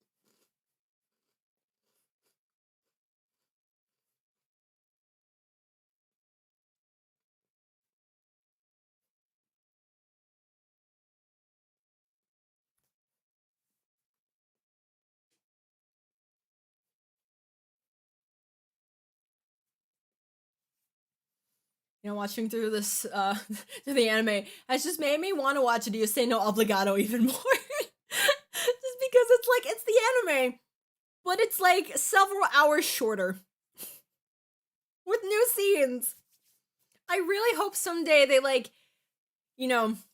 at least put on like a Blu-ray or something. I would buy that. I would actually buy Dios Say No Obligato as a Blu-ray. But like I hear it's been doing really well in theaters. Like, oh, excuse me. Like one of my friends, he has a friend in like Osaka, and he said he was gonna try and see it, but all the times were booked up. And that was like maybe about a week or so after the movie had initially like premiered. I think that's pretty cool.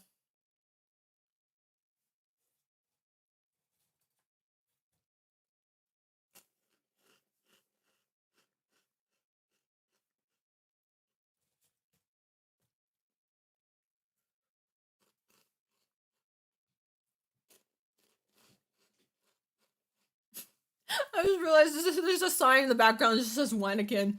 I think it's supposed to be Heineken. Also, damn, this bar is like hella empty. Where's everybody else? Like, they could at least have like some other NPCs just like randomly in the background. Because everything just seems so isolated and empty.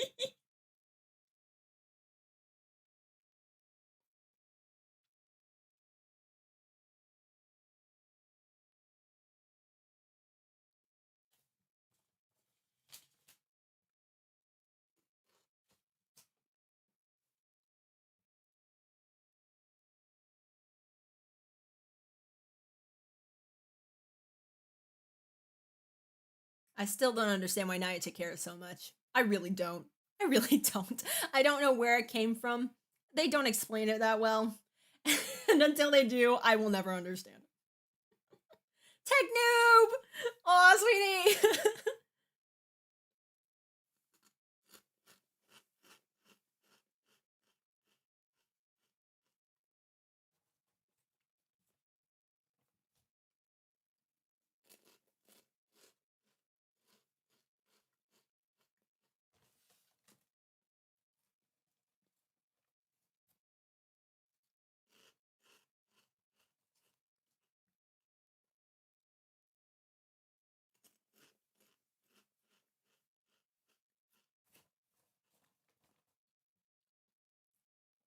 Kanose!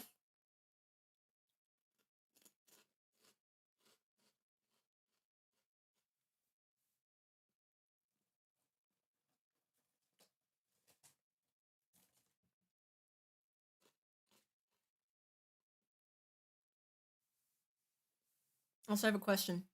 When did they write Starting Over? And when did they have time to record a studio instrumental version for Ren to sing along to? Like, I don't understand. When did they? Oh, Starry Line!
Oh, I love this trio. There's the music composition trio.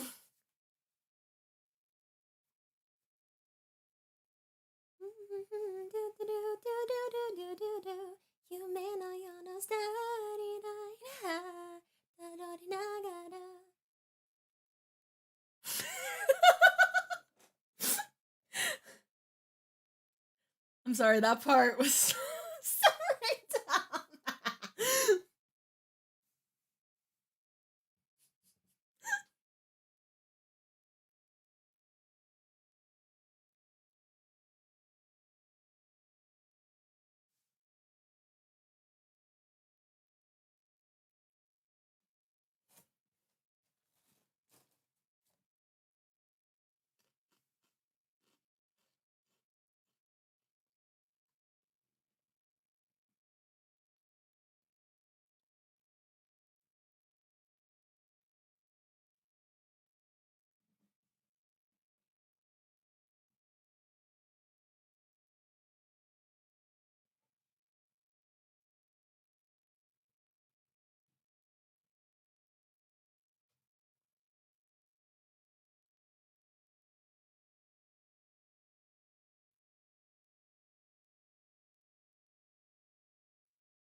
Yeah, right, you just got there.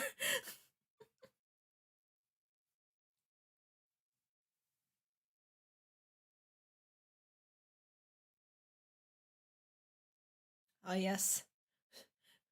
Yuto finds out Banri's secret. Aww.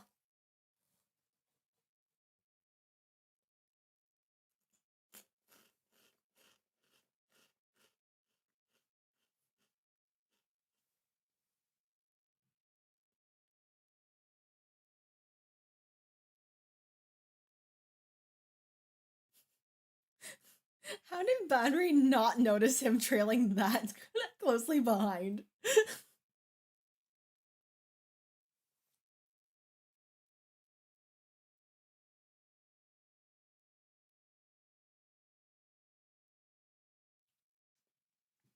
Banri, you're keeping secrets. That's no good.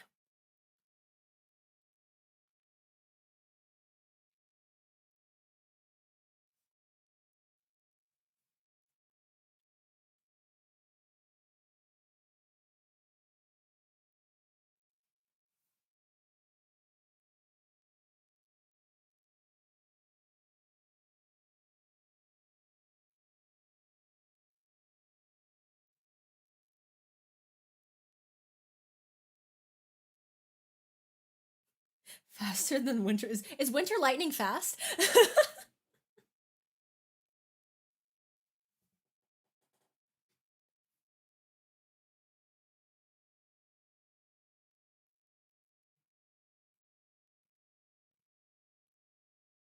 Like, I really feel like it says something when I get a better grasp of Gyro's band dynamic in like the short scenes that we've seen than ARGONAVIS' band dynamic in everything that we've seen. Hey, Dupe Root is back! Dupe Root!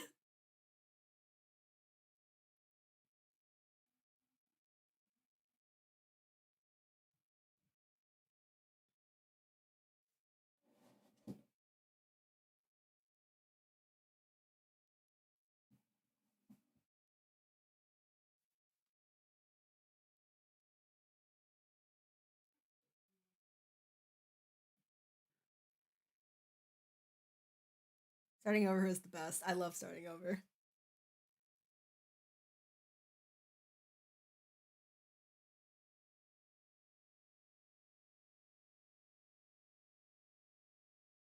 Oh no, the water bottle!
I do like this scene a lot.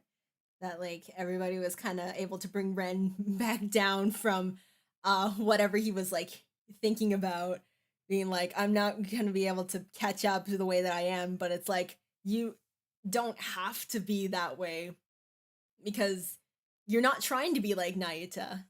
You're just being you. And that's the way that we're gonna catch up.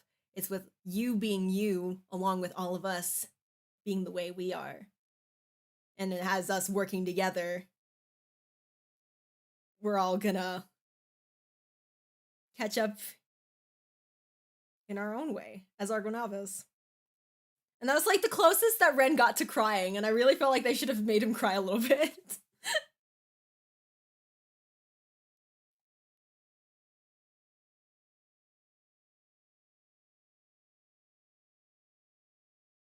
It says something that like you I see a lot of people like depict Ren as like, you know, crying and like super like emotional and weepy and stuff. But like he never cries. He's never cried actually. On screen or anywhere. Like Yuto's been closer to crying than Ren has in many situations. So I just find that very interesting.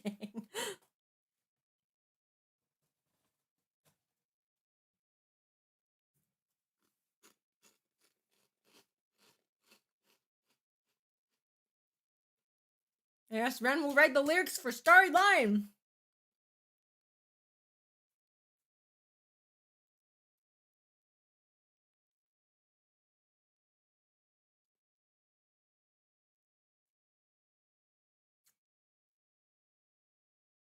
Yes, Wataru, support Ren.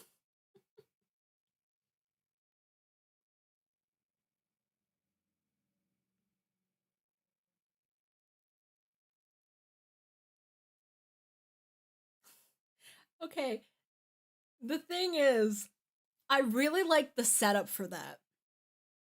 But then we don't actually get to see them writing the lyrics.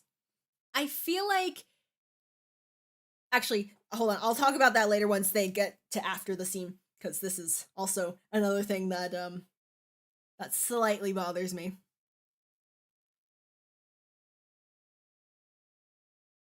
Because like this in this scene where it's revealed that Bounder's like, I actually really like you guys. I don't wanna like just leave anymore. I really bonded with you guys.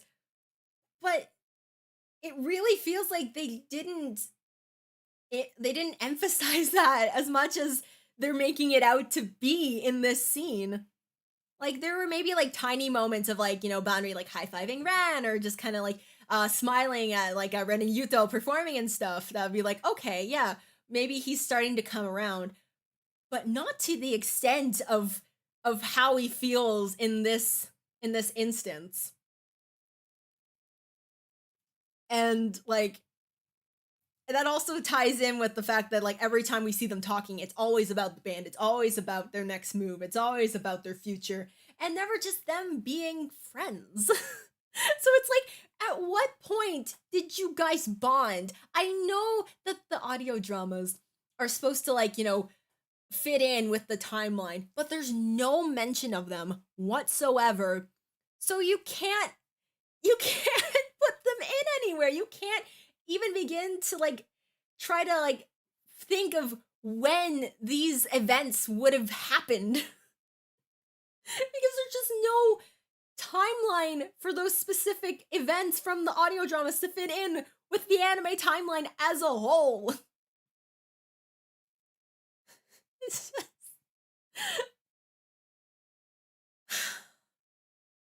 It's like, I know Argonavis' family. Everyone knows that Argonavis' family. But I want to see that happen. I want to see that process of them becoming family. And then this scene with like the lyric writing, Master comes in and like, sees that all the lyrics are finished. They're asleep on the table. I wish that they'd actually shown Ren and Wataru kind of trying to figure out the lyrics together. Because I think what they tried to do with Storyline was something similar to what they did with Yusei, and that they were trying to like tell a story of Ren's thoughts and feelings throughout the song. But I don't think that worked as well because it did not have that same impact that Yusei had with just Ren and Yuto performing. If it had just maybe just been Ren performing it on his own, then it would have had that more kind of intimate feel of like it coming from like Ren and not just like a band performance. But without that, I really wish that we could have seen how Ren was feeling during the process of writing these lyrics. Because like up until this point, I haven't really said this because I was kind of waiting for this moment. But like, we don't really get to see a lot of Ren's internal thoughts either. Maybe aside from like episode 4, where we kind of see him thinking about like the future of like the band and like this first live or whatever, and him wanting to like try harder for it and stuff. But like, I really wish that we could have seen more of his thoughts as like he was, beginning to like, bond more with like the band and like, kind of become better like integrated with the band as like a whole, and see how his mindset had changed from just being like, oh, I'm doing this for myself, I'm doing this on my own, I don't need other people, to I am still trying to, you know, adjust to being with other people, but it's because of these other people that I am thriving the way that I am. And I really wish that we could have seen him as he was writing out those lyrics before he started singing them, and then we can make those connections back to like his lyrics. But instead, it just feels like a really good performance, but we lose out on that character development and storytelling that I think they were trying to convey through this performance. It doesn't have the same impact. It just, yeah. And then they just put a Naito there at the end for no reason. Absolutely no reason.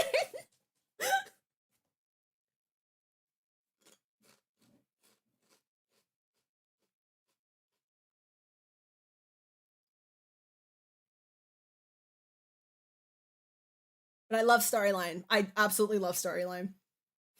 It's such a good song.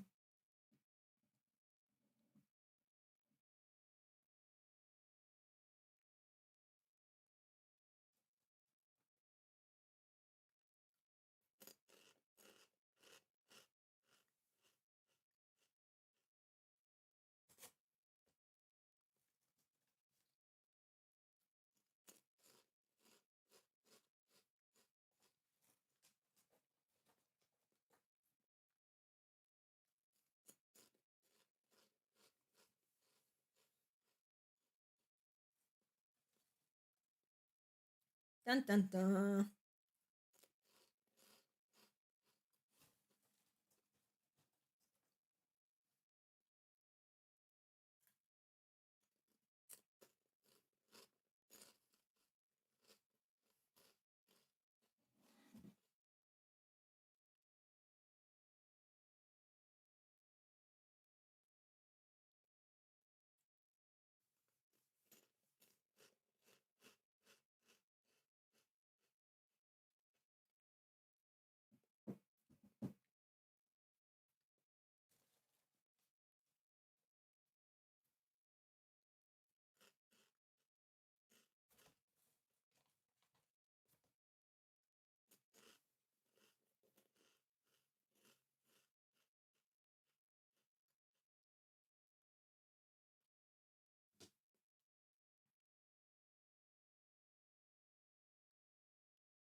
All right.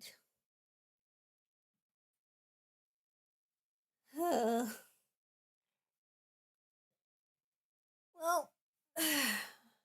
so now it's finished. With that,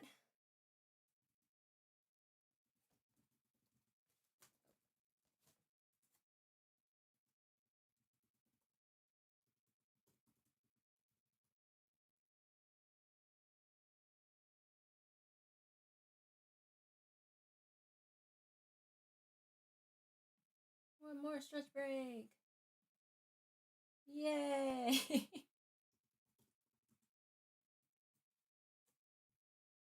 That feeling you don't know if you've been spelling stretch right the whole time. Knowing me, I could have been misspelling it this entire time. I'm not even sure. Oops.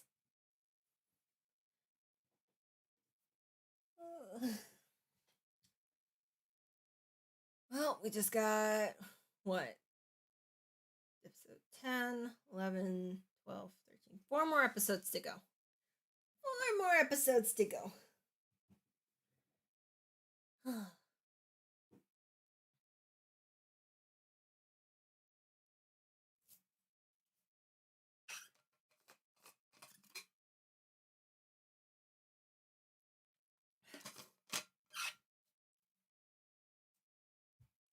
For y'all that are still here and trooping this out with me, I appreciate you. This is very, very long. I usually never watch, like, I've never really binged a series in like a day before, so so this is a lot even for me.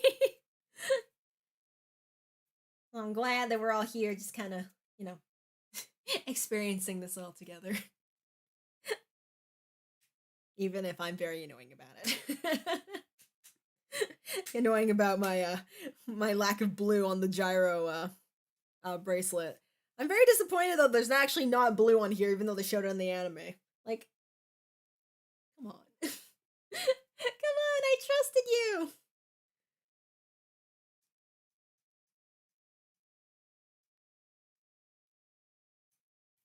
Like, the one thing that they don't go full Argo Gyro on is the gyro wristbands.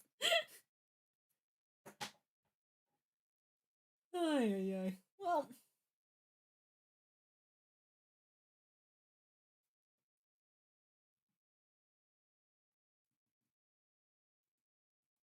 we're into the double digits. Yay. Alright, starting up episode 10 in 3, 2, 1, start.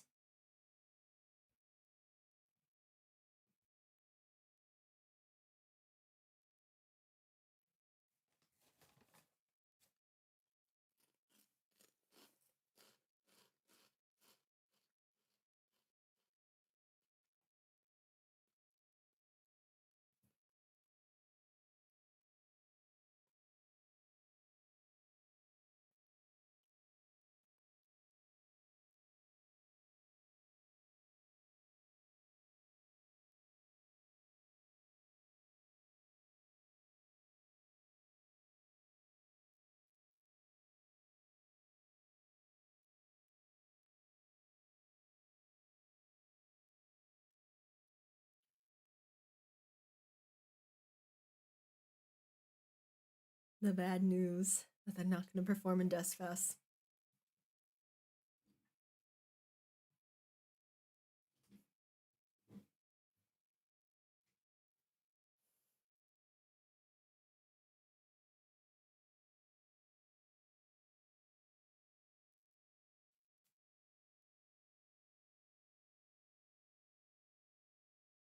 And back to Hoshi ga hajimaru!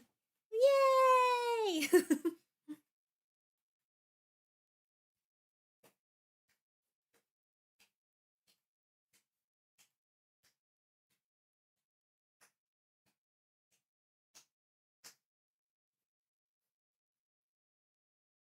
do do do.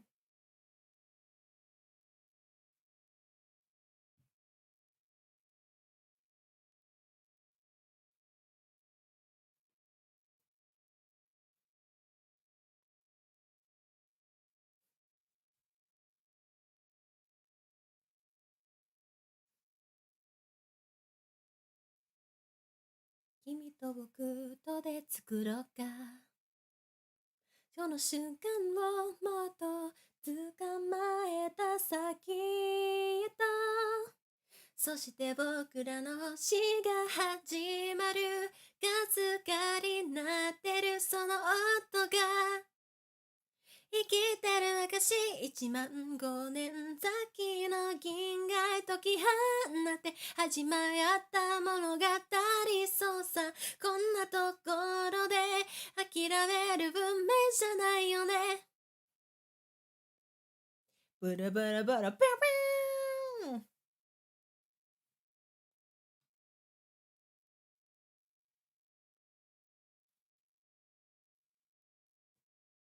Oh, I did like this part though. I mean, I just appreciate any times where Ren and Wataru are like, you know, in the same space together.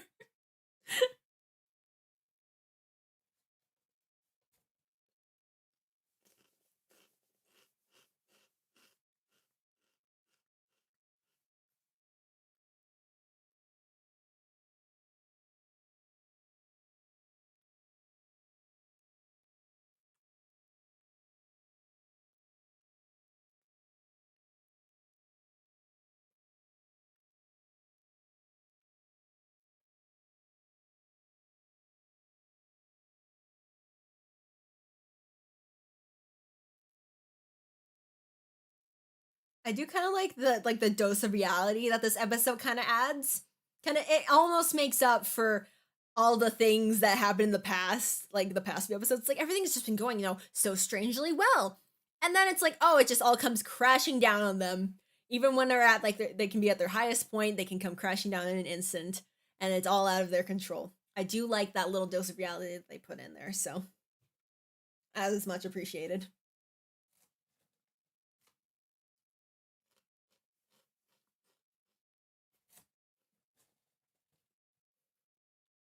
That mental math boundary, good for you.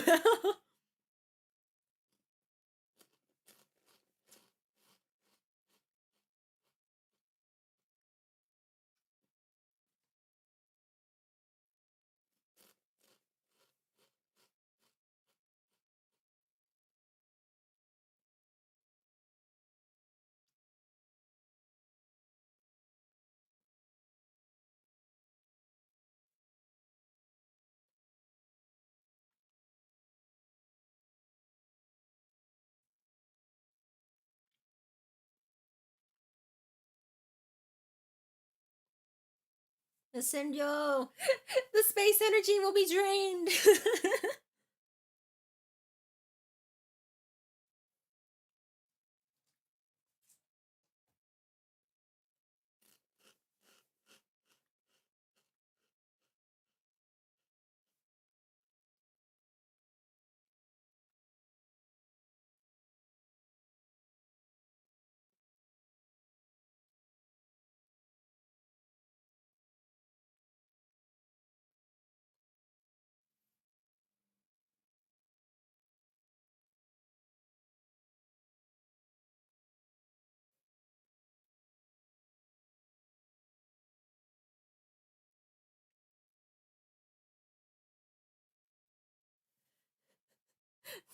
This part is so weird.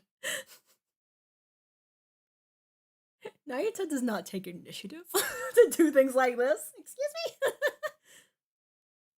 Like, I just want to know his motivations for doing things. Like, that would be something. He just does something, and then we're just left with no explanation about why he's doing it. It's just, I'm gonna do it. Whatever. Like, if we could at least just know his motivations, that would just be, oh, that would just be really appreciated.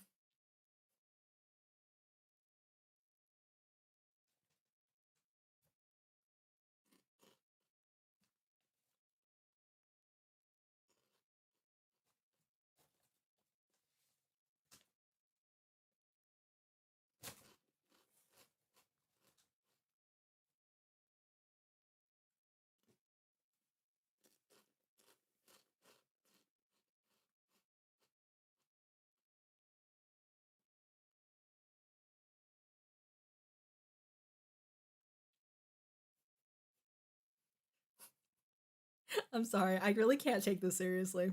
Naito doesn't talk this much.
I like this speech. I like how Ren was like, you know, encouraging them that like next year we'll be stronger and better than ever. We'll take that chance again, and we'll come back better than how we are right now.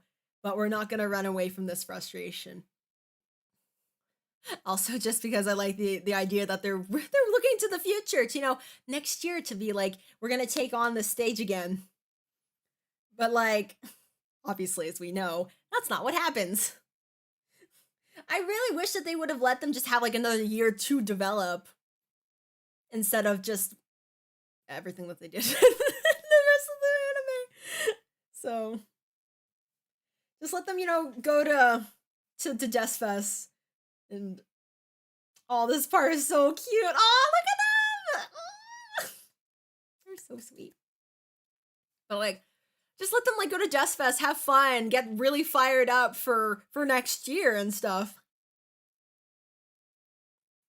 I think that would have been better, in my opinion. Wow. One of the first times, maybe the first time, that we see a scene where they're not talking about the band. They're talking about university stuff. It's like you almost forget that they're university students because you never see them at school.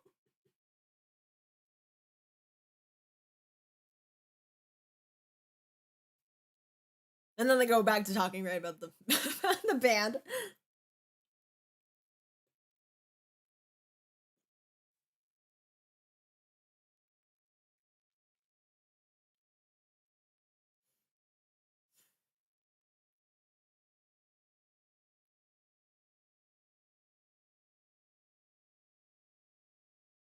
Oh, there's Mashu after getting lost on campus.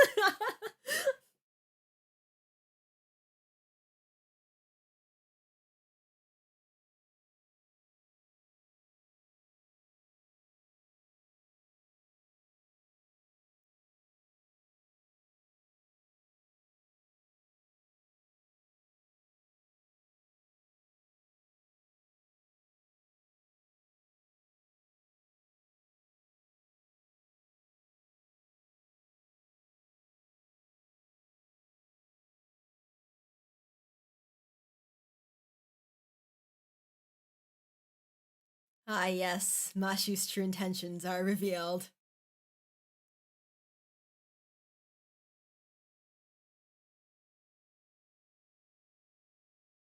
Kanase!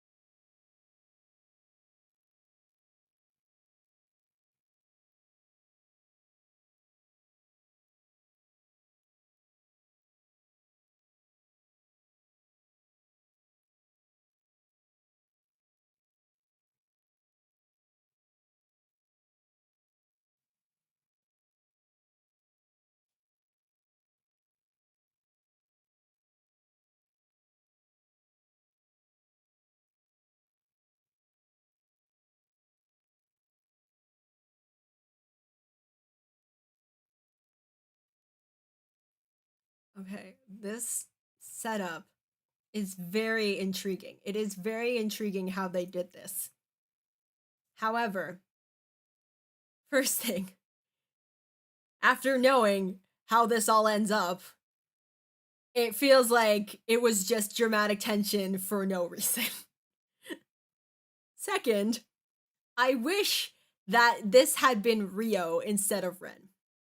Because at this point, we have no reason to believe Ren would leave ARGONAVIS. We have not seen any sort of hesitation on his end to be, you know, part of ARGONAVIS.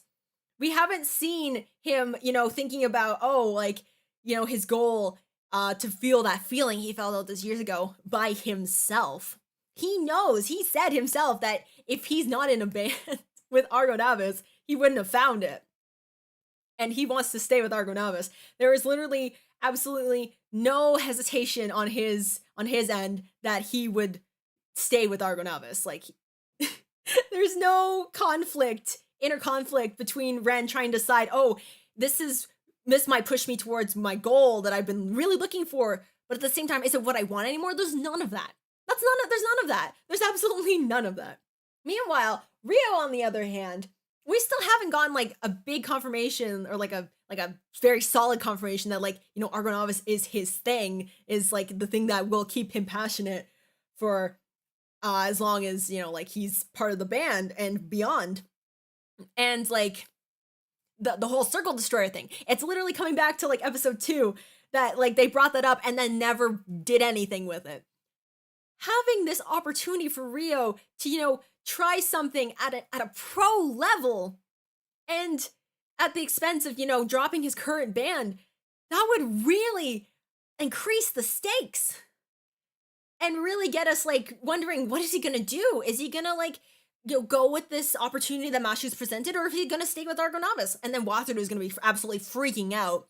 And then at the end, like eventually when Rio decides that, you know, like, oh no, I'm staying with ARGONAVIS after, you know, thinking things through and stuff like that, it would give us that confirmation that like, you know, Rio is 100% committed to ARGONAVIS, and also, you know, reassure Wataru that like he is not going to leave him, like all the things that he had heard before had led them to believe that he would do to ARGONAVIS. He is absolutely serious about being in ARGONAVIS. That's, at least for me, that's what I wish that they would have done, because they had all the pieces there. But it literally all just came down to Ren being compared to Nayuta for the Nayu Ren and all that stuff and blah blah blah. So it was just disappointing that they didn't take advantage of what they already had. Or if they were just gonna go down this Ren path, that they didn't expand on it more in with his like internal thoughts and feelings and create more of an internal conflict for him. Because this just kind of appeared and then just kind of dissipated. There was no tension, no stakes, no nothing. There was nothing to be worried about, and it just didn't feel like there was any purpose for that plot point to be there. So, yeah. So, those are my thoughts on that specific part, so.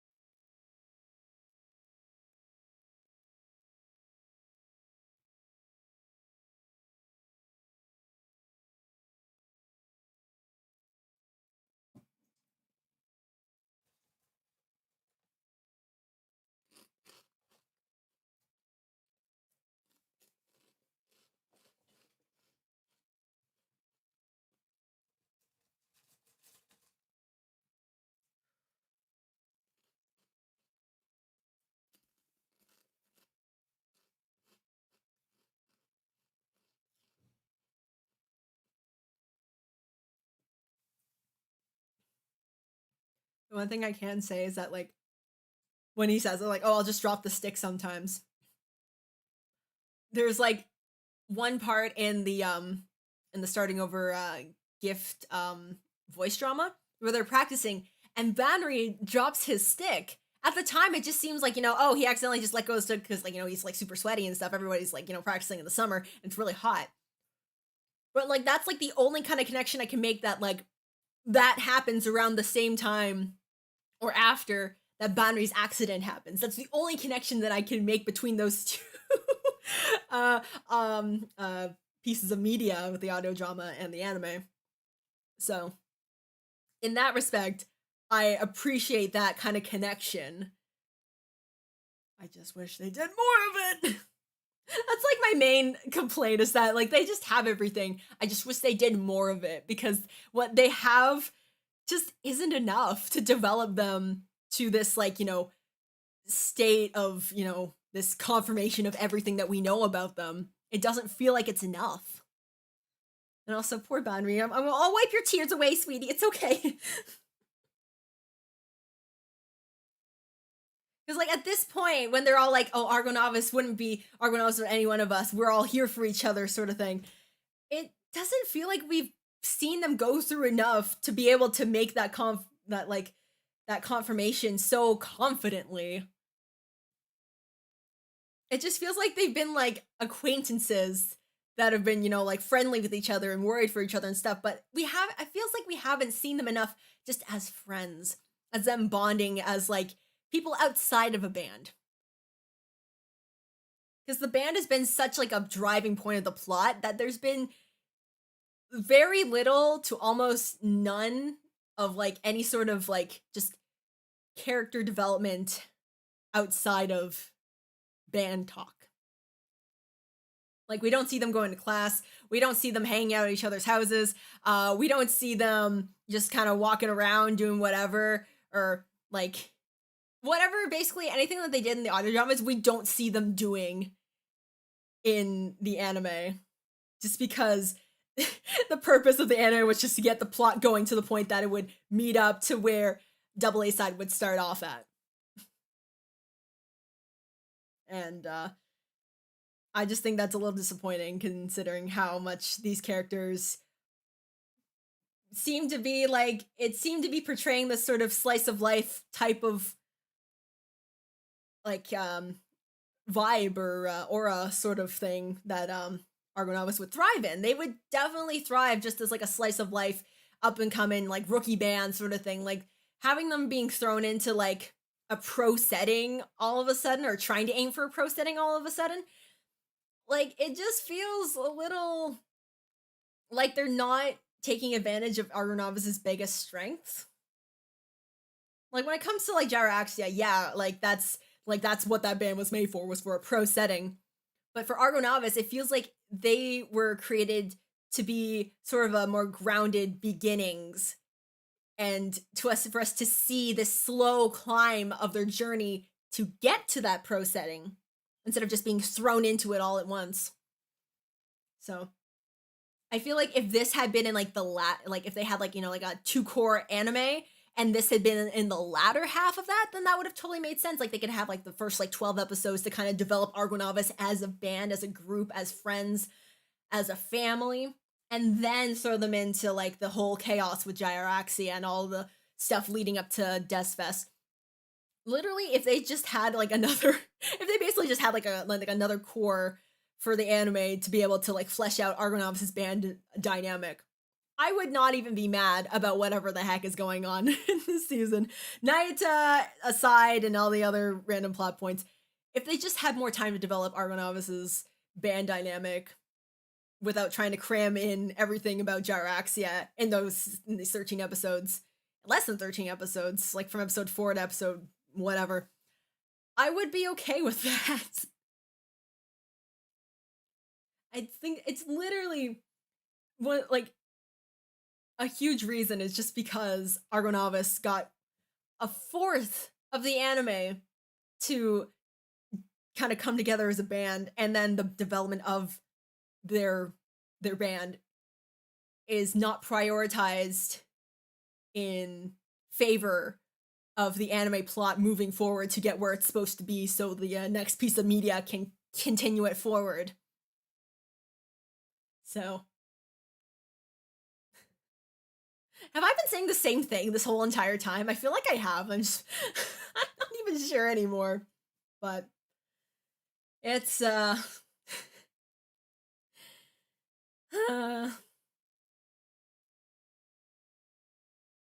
just hope that after this watch along, I will never say anything about this ever again, just 'cause I'm so tired. I'm tired of explaining myself, especially because nobody asks for me to explain myself. I just end up talking about it, and I want to like stop and focus on like what's coming up next. So hopefully after this I will be able to move on and look forward to what is coming up next. And I think it's also because like we've had no new anime content apart from the 10 minutes of Do Say No Obligado. We've had no new anime content, and it just feels like this is all I can focus on for anime content now, because it's literally all we have, and there's nothing else I can focus my attention on in regards to the anime. So I feel like once we get confirmation for like a season 2, or like we get more info about like the new movie, hopefully that will take my attention better. or get hold of my attention better than just thinking about how much this anime frustrates me.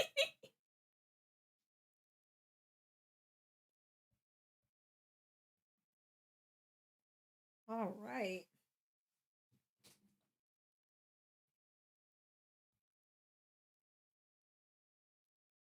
On to episode 11, aka my favorite episode of the entire season.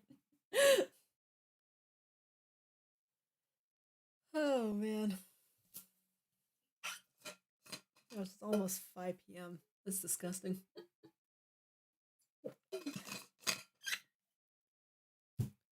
You know, like, I feel like I've done this several times where like I sit down, I'm like, okay, I'm gonna rewatch the ARGONAVIS anime, and I'm gonna see if my thoughts on it have changed. And then I get to like episode 2, and then I just can't keep going.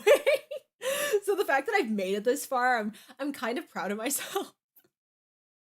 I thought I would have stopped a while ago, but I just like talking about my opinions a little too much, I guess. Being able to kind of explain my feelings to why I like and dislike the certain things that happen in the anime. I feel like I come across as like someone who just like who watched the anime and just complains about it nonstop. And it's like I wish I could articulate my feelings better as to why I feel this way. So I don't know if I'm doing a very good job, but I don't know, maybe this is enjoyable, or maybe it's just really annoying. I don't know. But regardless, I'm not gonna stop. I'm gonna keep going. We got this episode and 2 more after that, so we're almost there. We're almost there. All right, starting episode 11 in 3, 2, 1, start.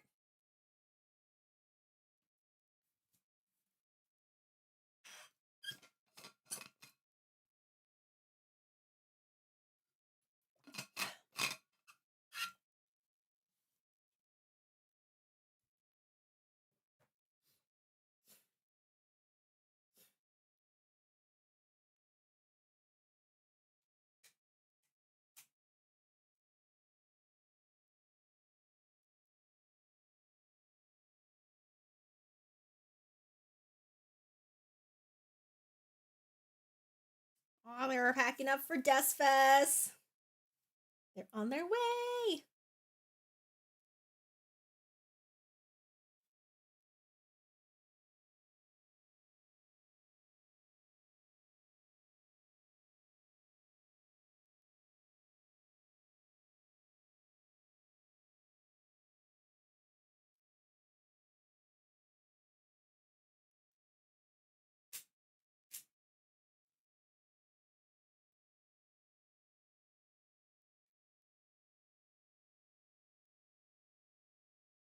Yes, the dreaded typhoon. I still remember that one post. I think it was about like I think Third Live was happening or something. I'm not 100% sure, but like one of the lives was like about to start or was like coming up, but then like there was a typhoon that was like on course and stuff, and then it suddenly like shifted directions, and I think it was Kosuke that was joking that Masa and Ogajin had like sang so loudly it just pushed the pushed the typhoon away. I thought that was so funny. They sang so powerfully, it changed the course of a typhoon. You know what? I believe that. I totally believe that.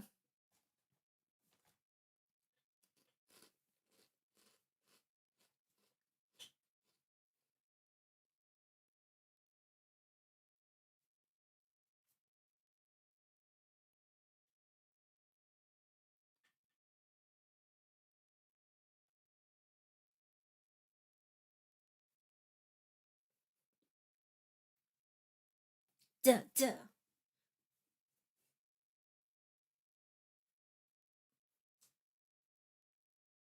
Scatter did not have to go this hard. It's so good. 願いを歌に託して覚えていつだ抜く先へたどり着くように覚えて叫び続けて叶えるストーリー Story is me. I've come to realize after a while just how many songs have the word story in it. Stories are very, very popular subject. Ah, more Rio sandwiches! Yay!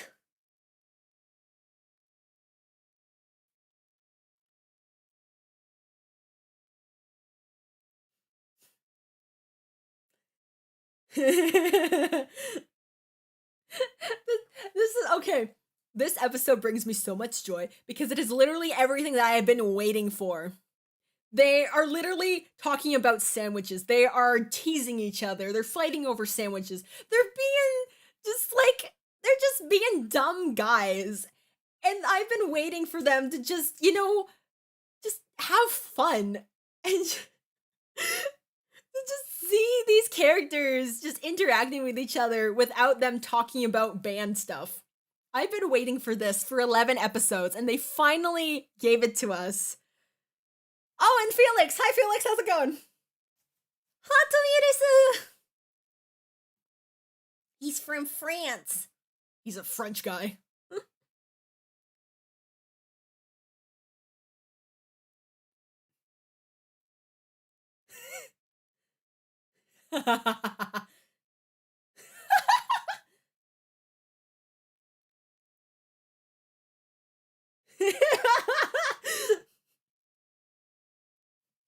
I'm D. What's up?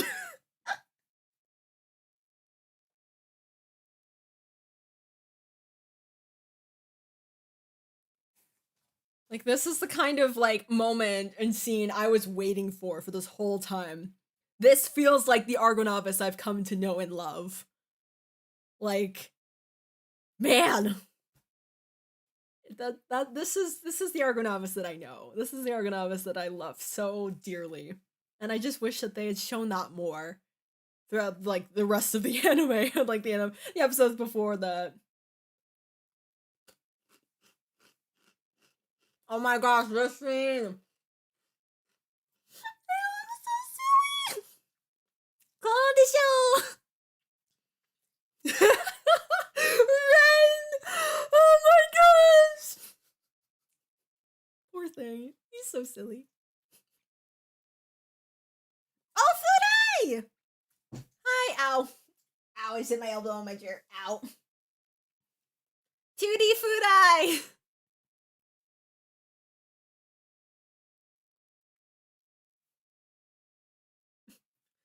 Futa, where's Hokkaido?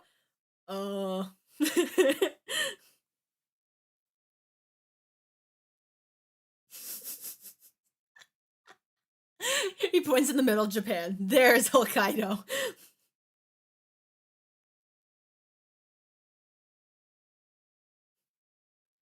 I wonder where are all their bags? Or do they just not travel with them? Oh yes, and the entire budget dedicated to Felix. Good. Good for them. Gosh, he looks so good. He does not need to look this good. But what the heck? Felix Louis Claude Mondor. How dare you, sir? How dare you? Also, this part where he's talking about this rivalry that he has with Gyraxia. I need more of it! I need more of it!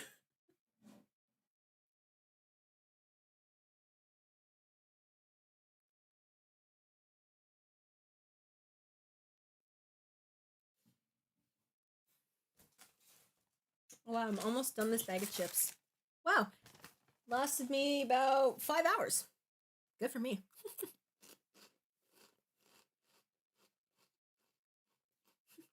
Cuddy Cuddy Biscuit! Why have they not sold any of those as, like, merchandise? Unless it's a real thing. I wouldn't know that, but I need to get me a Cuddy Cuddy Biscuit.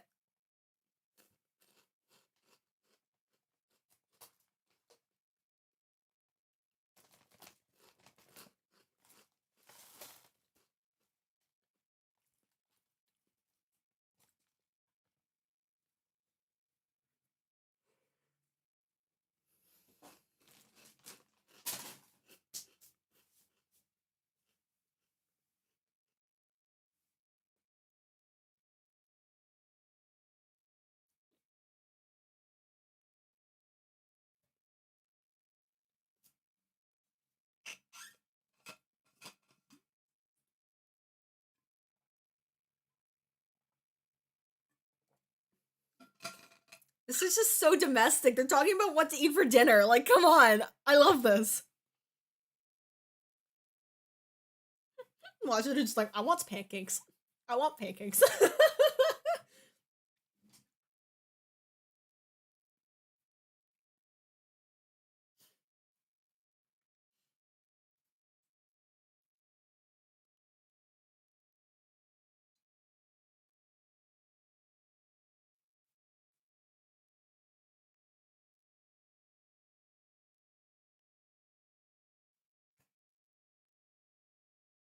Curry!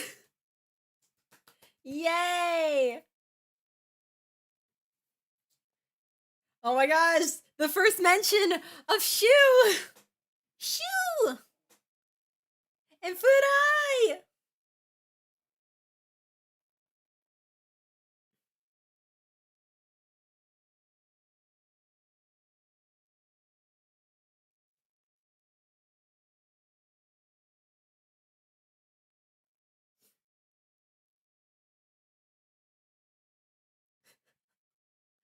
and Wataru, Rio's just being like, what about the curry for tonight? Everyone's like, wait, what?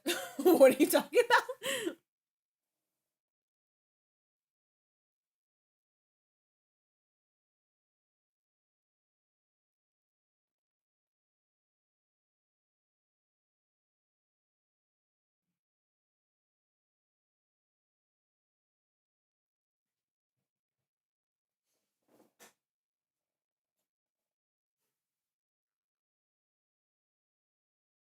Dun dun dun.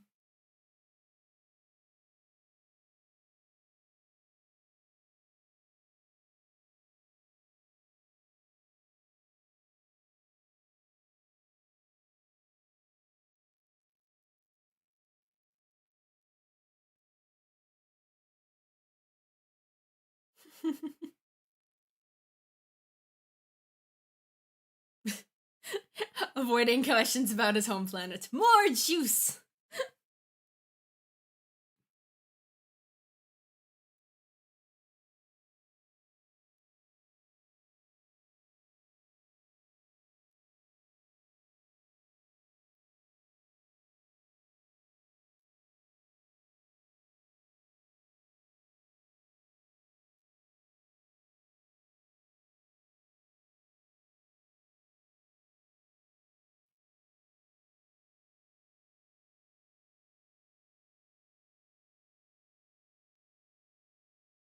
And this part, when they're playing at like the live cafe.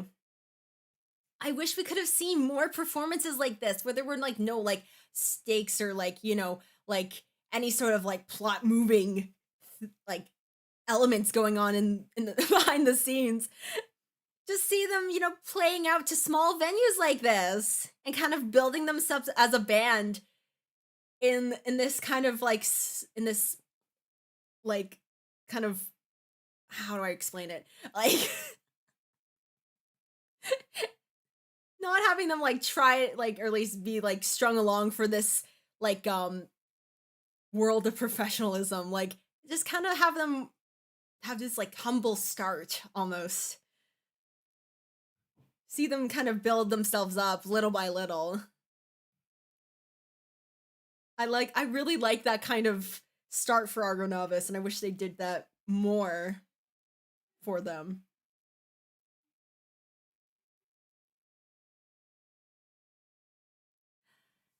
And we get to hear Star 5 again! I will komete!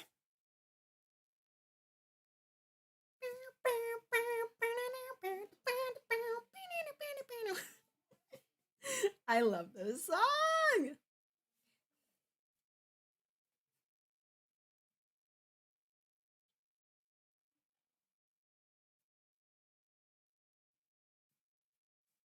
譲れない銀河が崩れても最後まで守りたいものがある雲を向けて星を避けて闇に立ち向かう I feel so thrill 限界なんて I don't know さ君が押し切りたならば一緒にこの船に乗り込め超夢中スパークベリー誰よりもこの星を愛してる照らしているスターファイブ飛べ命燃やせその愛とその勇気をたぎらせて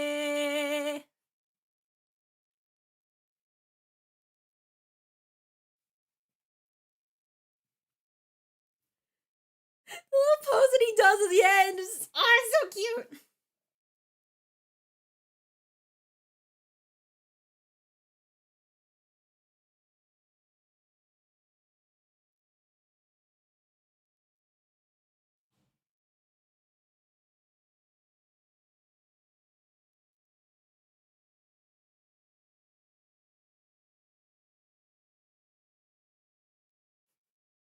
Hey.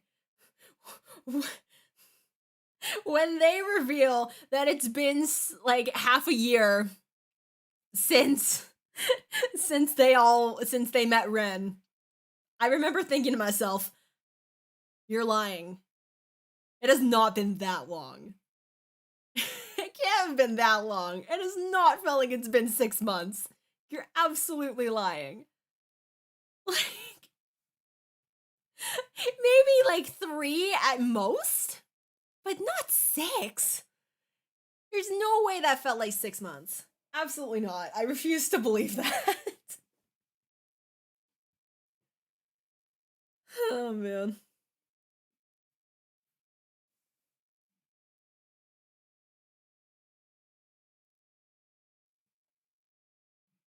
Also, this part was so weird. You're not going to defy the official, like, announcement that was made that you're not going to perform. You're not going to go against officials saying that you're not performing anymore. Like, Naita, really?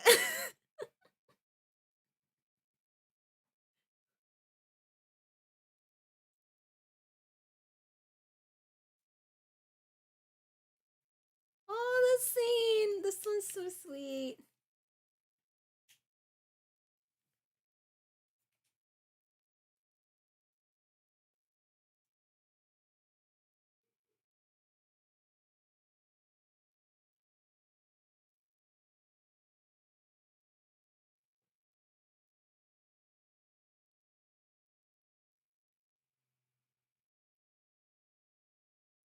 Yuto.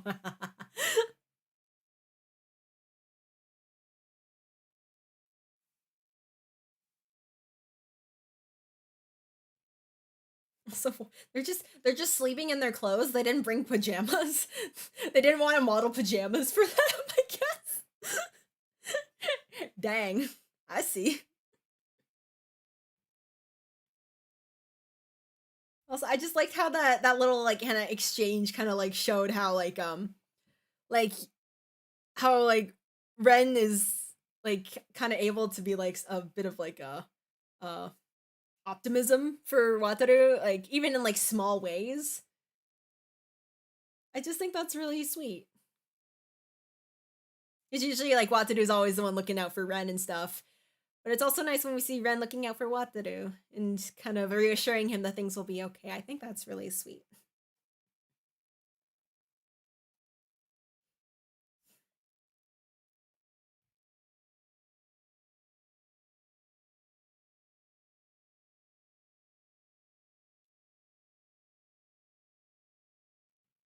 Yes, we're here for curry. Let's go. Seriously. Seriously says, let's make curry. Also, this is the first time we see Ren cutting an onion successfully.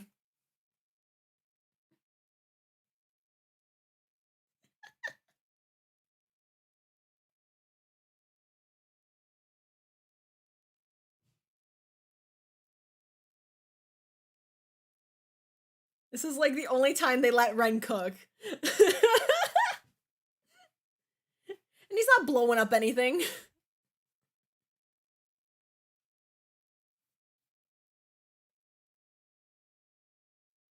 Yum. Oh, that looks so good.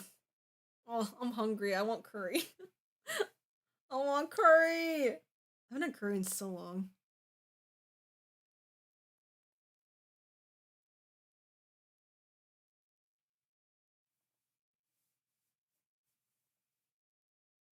You are a genius. You are a curry genius, sir.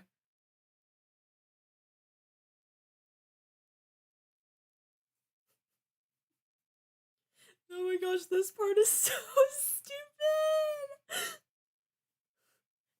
Help! Help! We have too much curry! Ken just like, why do you do this to me? I was worried. Help, we have too much food. Ken just like, what to do? This is why I don't bear my emotions. You play with them like this.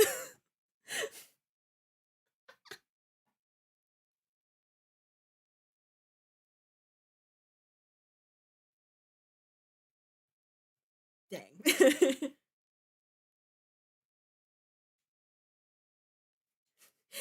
Everyone's getting hyped to eat more curry.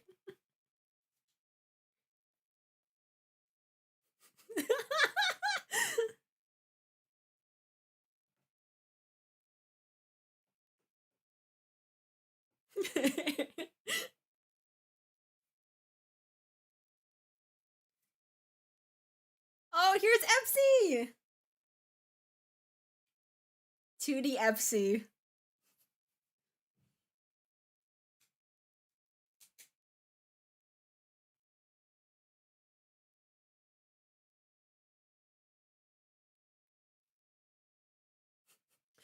Haruka looks like he's gone through a midlife crisis. He looks 40.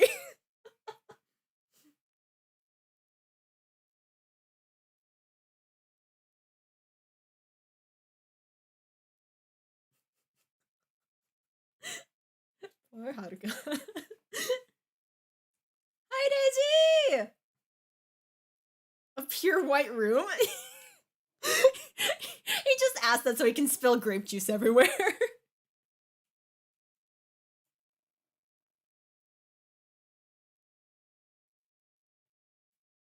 He is a small child. Epsilon Phi!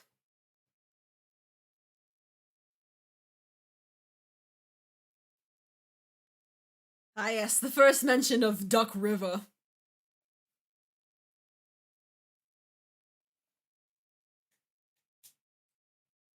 Dang, these rich people.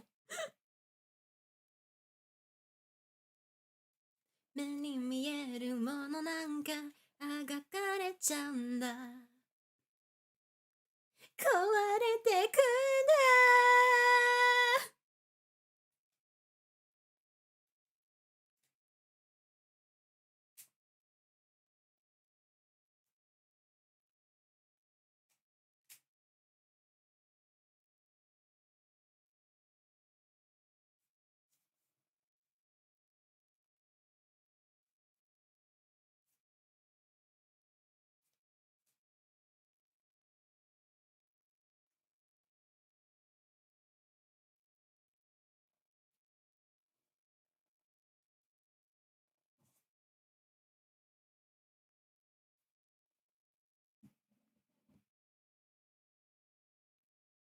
I'm so sad. Episode 11's over. No.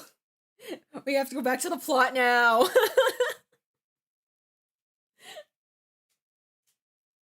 I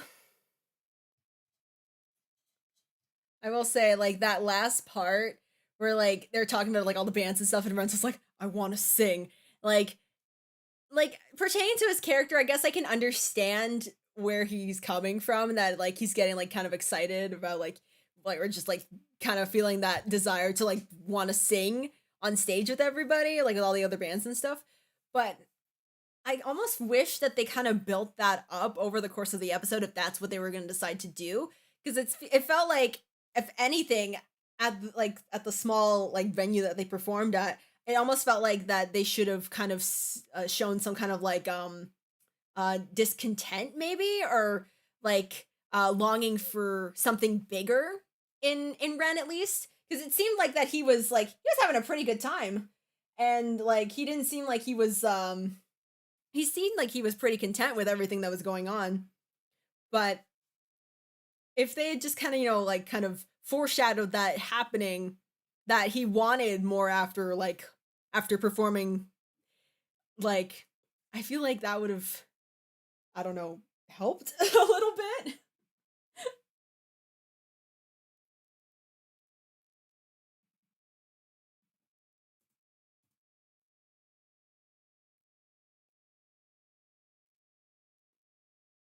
It just felt a little sudden. It just felt kind of sudden where like his plot proclamation kind of came from, just kind of out of nowhere. So,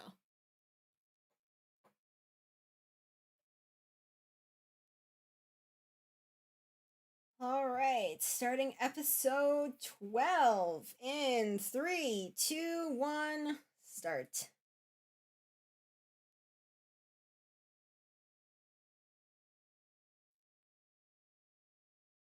Almost there. Got 2 more episodes to go, and then I can end the stream.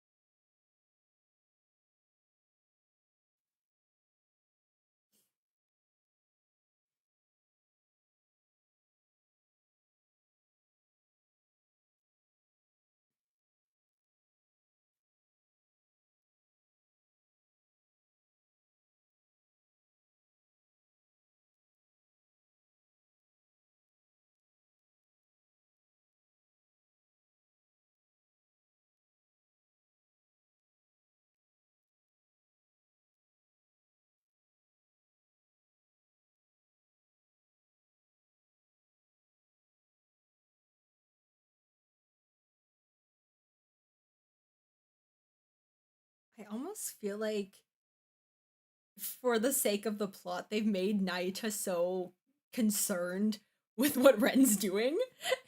And it just makes me question, like, why didn't they just make that his character and stick with it instead of immediately going to, like, double A side being like, he doesn't want to be in the same room as him.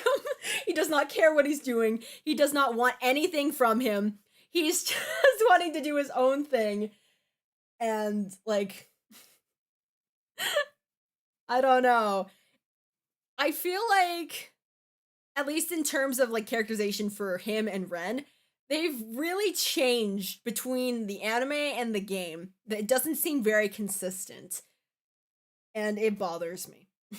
Because I remember someone had described it like anime Ren could like fight someone, and double A side Ren would start crying if that happened. Just like the way that Ren is just like, he doesn't have that like fiery passion or fiery determination the same way that he does in the anime, very much confuses me as to why he had such a shift in his character. And personally, if I had to choose between the two, between anime Ren and double A side Ren, I'd go with anime Ren. I've not been a particularly big fan of how they portrayed Ren in double A side. So, which is incredibly frustrating when the character that is your Oshi is not portrayed well in your choices of media. Thank you. I'm almost there. I can put this all behind me later. I'll say I'm not having as bad of a time as I thought I would be, but I wouldn't want to do this again if I had the chance. I would rather do something else. Maybe I could do a watch through of another anime. Maybe I've been wanting to do a watch along of the Side M anime, because that I really like that anime. I thought that was really good. I thought that was lovely.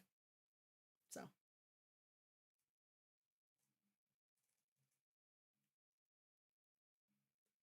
Yes, they're at Destiny Rock Festival.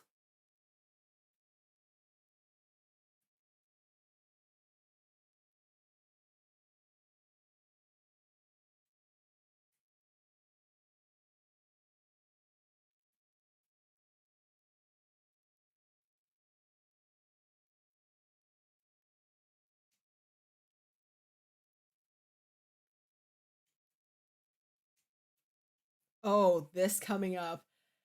There's another thing that surprise, surprise, there's something else that bothers me. There's a few more things that bother me that I'll talk about. But there's this there's this part coming up where like Mashu comes out to them again. It's like, hey, that one band that pushed you guys out initially, like they're actually not gonna be here, so we want you to like take your place again and stuff.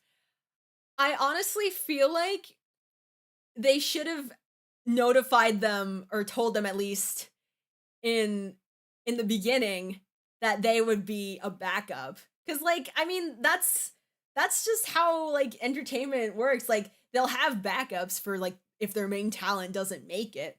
So they just put them through all of that only to be like, hey, get back here. It's like I really felt like it was unnecessarily dramatic for that reason. That they should have at least just been like, "Oh, if we need you again, we'll bring you back." But as it stands now, you're not gonna be part of the main show anymore, or the festival anymore. So like I and like I'll let the scene happen and then I'll talk about it.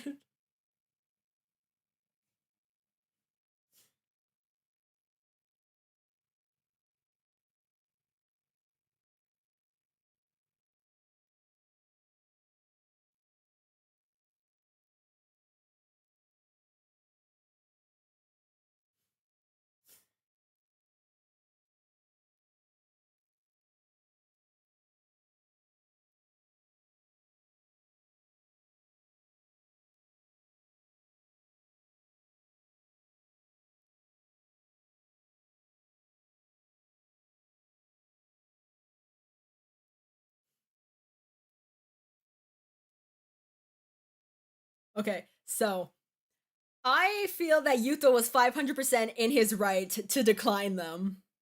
Like I feel like he was not in the wrong for doing that. Like okay, yes, in like a real life situation would be kind of, not the smartest choice to do that. But as for like how the whole situation has been for ARGONAVIS, I feel like this in them like kind of standing up and like making their own decision for their own path. I liked that. I liked that they were like, no, we're not gonna do this. We're gonna make our own way again next year, and we'll be here on this stage where you cannot move us no matter what you do. So, and then that doesn't happen because plot convenience. I just wanted them to enjoy Death Fest as it was. I didn't care that they performed. I really didn't. They didn't. They should have not performed. I didn't care. I really didn't. So,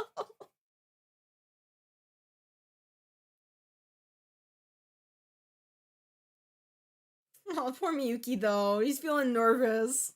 It's so cute.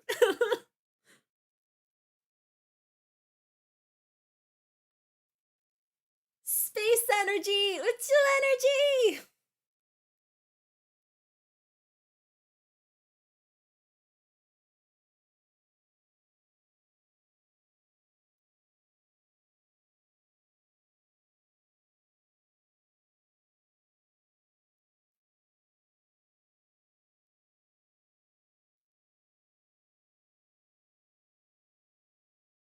Which was originally their slot, anyways.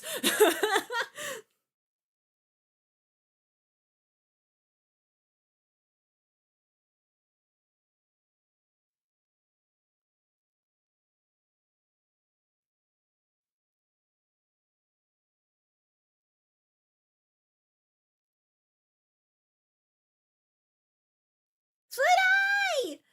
Ah! Saktaro in 2D!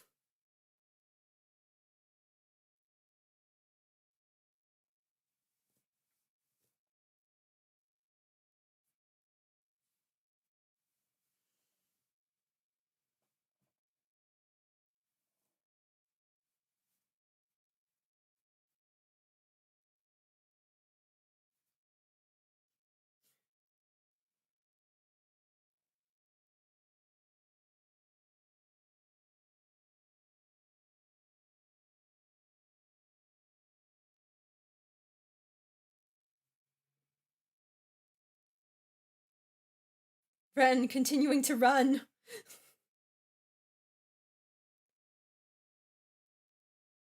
Everybody's just got those glow bands on despite it being the middle of the day. No one can see the light.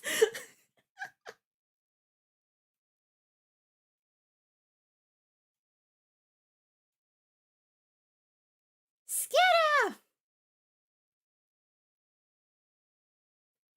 Yeah!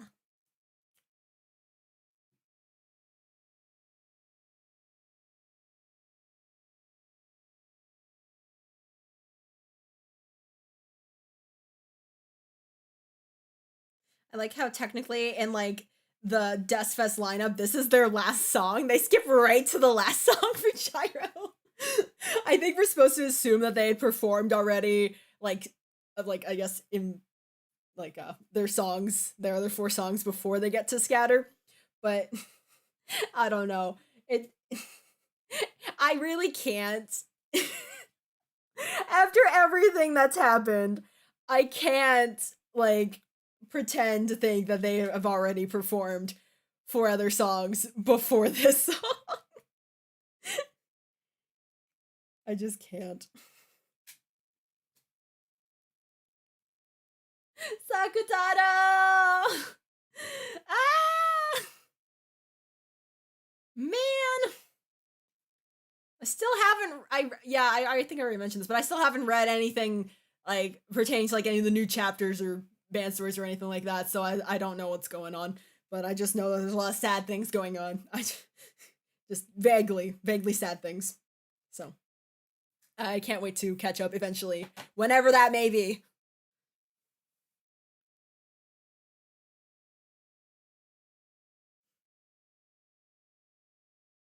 Oh, this scene. Like, what? What?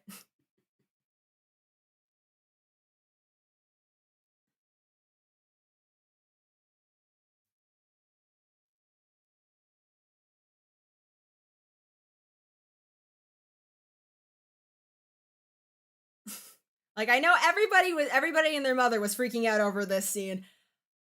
I could not care less. I'm sorry. I know this is supposed to be some kind of like impactful moment where like ARGONAVIS gets their chance, but I don't think that they needed to do this. This has no impact on me because I don't think it was necessary. It's literally being dramatic for the sake of being dramatic, for literally every other reason that they put Ren and Nayuta together. And it just frustrates me to no end. Like, I really do not care for it at all. I just don't care. I really just do not care about it. Like,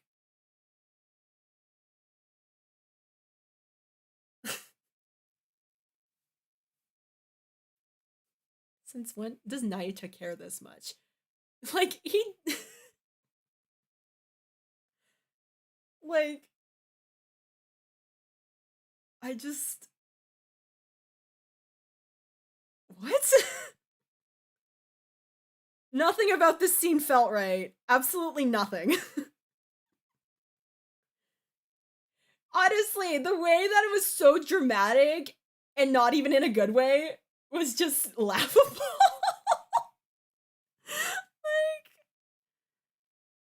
Like, I really could not take this seriously at all. I really couldn't. And I still can't, as you can see. Oh my gosh. I really wish they had gone a different direction for this. I really wish they had. Like, maybe if it had been like an unofficial performance, like if they hadn't like had to go make their way on stage officially, like if they had just been left to their own devices and like they were still floundering trying to like figure out like, oh, what are we going to do for this performance, whatever. And like on their own, ARGONAVIS decides, hey, why don't we just do a little performance on the side for ourselves, and then that would garner attention for them instead of being like given this opportunity for this like big stage for them to stand on. Like, it doesn't feel like that's the type of thing that ARGONAVIS should have, like, I don't know. I feel like I wanted to see them make their own way instead of Gyroaxia always being there at the helm of like, oh, these opportunities here, we are involved in them some way, and you will always be involved with us in some way. And then also this part where Nayucha's talking to Yuto. Where is this coming from? This is since when does Nayuta care like this?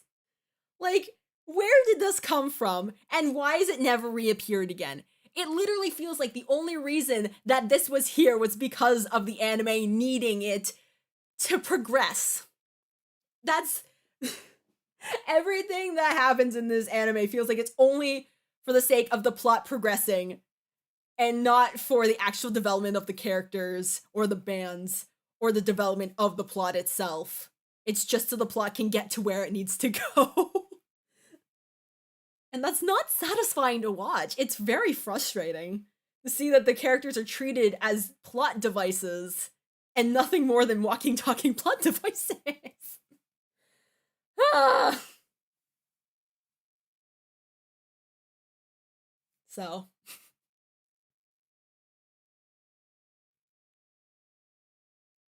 Although I found this funny, it's like, Wataru takes out his phone, look, everybody's talking about us. And then when, like, Deathfest sound I was having, I took a screenshot, I'm like, hey, this is us talking about ARGONAVIS right now. And everyone's like, whoa, you're right. So I thought that was really funny.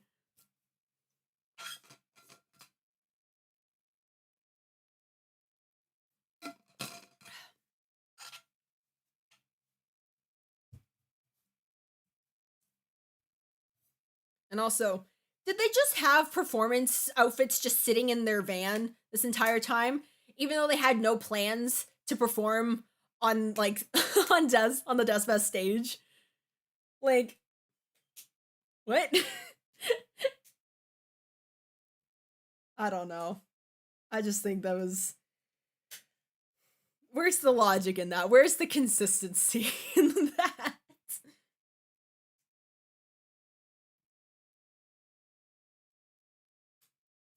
And also this part where Master says like he's had like a 30-year career and he was never able to get up on the Deathfest stage. Like, man, 30 years, and then it takes ARGONAVIS half a year. Like, like, I know at this point you're supposed to feel like really excited for ARGONAVIS. Like, this is their big stage, their big chance. This is like everything that they've been working up towards. But I'm not excited. I'm not happy. It doesn't feel like that they've done anything to get to this point, or anything like with their own power, at least. It feels like they've just been given stepping stones this entire time. And I've wanted to see them climb their way to get to this point. I didn't want it just to be handed to them. And yes, it's not like they haven't done things, but those things were never prioritized or emphasized throughout the entire anime. They were just kind of shown as bits and pieces here. It's like, oh yeah, they're practicing. Oh yeah, they're doing all this other stuff on the side. Yeah, they have their own performances, but they're never focused on. It's all about these major performances in conjunction with Gyroaxia. And that's what's so frustrating. That it always has to be in tandem with Gyroaxia, when it really doesn't have to be. It really never should have been in the first place. The fact that they have interlinked these two bands so closely in these early stages is not satisfying to watch, because it's not what we're looking for. At least for me, that's not what I was looking for. I was looking forward to seeing the bands develop individually as themselves, intertwined with each other, and then, you know, clashing together as, like, you know, separate units. Not whatever this was.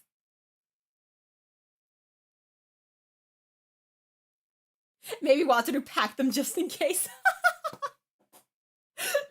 Wataru in the back of his mind. Okay, if there's not a 0% chance that we wouldn't be called up on the Deathfest stage, so you know what, I'll just put them in there, you know, just to make sure. If that's the case, that would be something I would love that they would, like, you know, kind of emphasize, because, you know, we never get to see that, like, just in case sort of thing with Wataru. Like, we never see him, like, packing things, you know, just in case, or, like, you know, going through all the different scenarios just in case. Like, we never see that part of him. It's, like, always, you know, either in the comics or in the manga or in double A side. We never get to see that in the anime.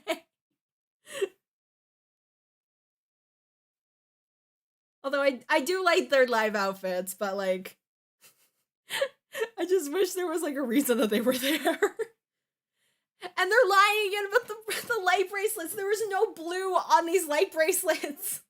And there was no ARGONAVIS wrist bracelet. Utter lies.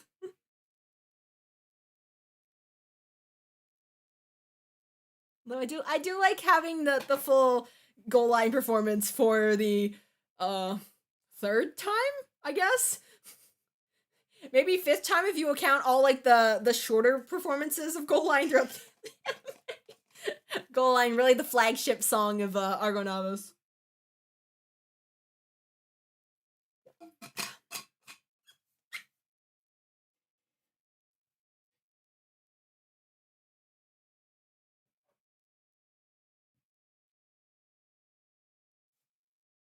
I wonder though, like, if, like, if by some chance they were hoping or expecting, like, ARGONAVIS to be able to, like, perform at, like a live music festival in Sapporo or something like that to kind of intertwine with the anime, because I know they kind of like to do that. Like, I mean, with, like, the wrist bracelets, that's, like, a small example, but, like, how they kind of, like, tie in real life elements with like, anime stuff or whatever. I was yeah, I'm wondering if, like, that was supposed to be a thing before the whole world crisis started. So I don't know. I do not know. Yeah, yeah, yeah. Whoa, yeah, yeah, yeah. Yeah, yeah, yeah. Whoa, yeah, yeah, yeah.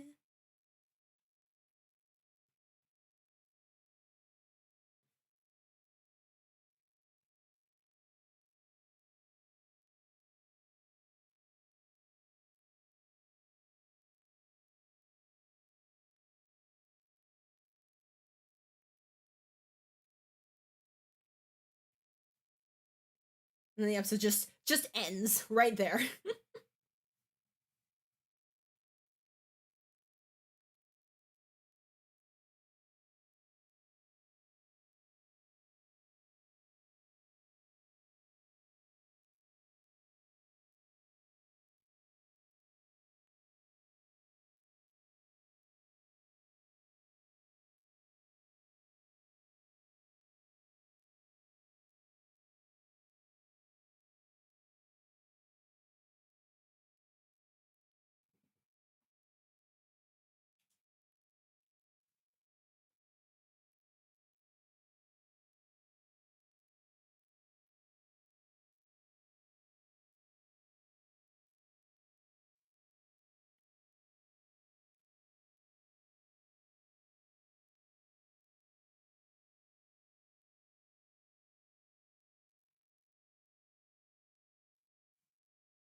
No offense to Miyagari Sakamichi, but, like, I want the ending song to end so we can listen to voice. I want to listen to voice.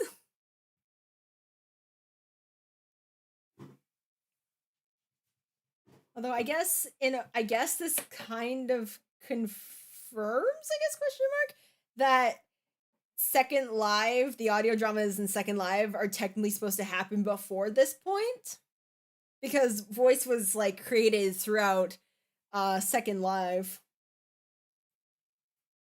But, like, I don't know, I was under the impression that second live was happening during the winter, but it was never really specified, because so I don't really know, because obviously it could not be winter if it's August. So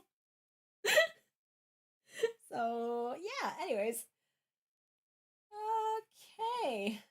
One more episode to go, y'all.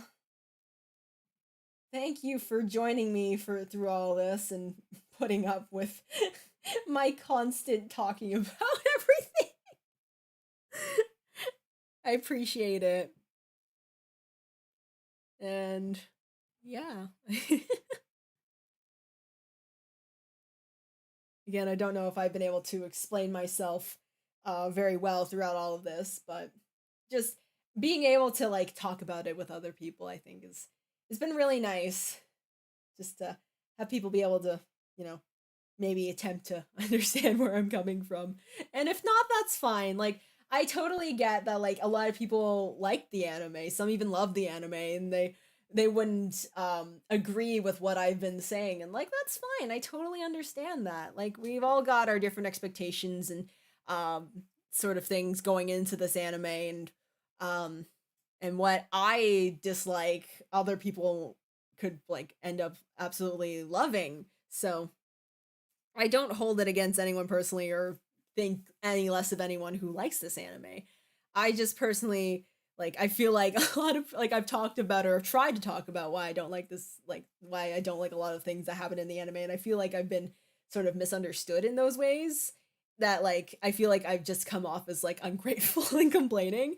And like Twitter's a very hard place to like explain things because of the character limits and like how hard it is to like read through like a 25 tweet thread, because like that's a lot of information to take in trying to read all that.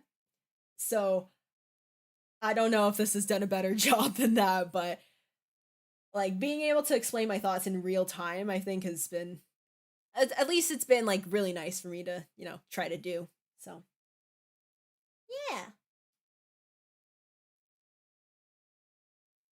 And with that, we have reached the final episode, the episode of Prey, and the episode with perhaps my favorite scene in the entire anime.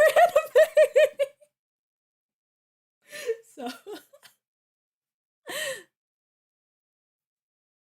without further ado, let's start in 3, 2, 1, begin.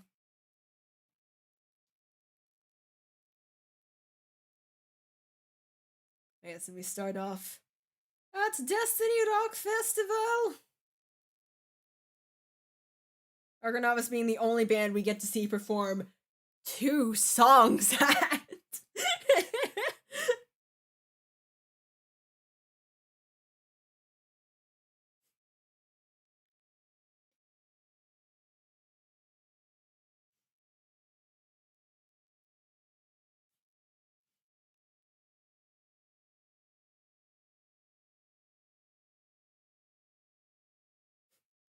I'm just noticing how like the entire audience has like no face.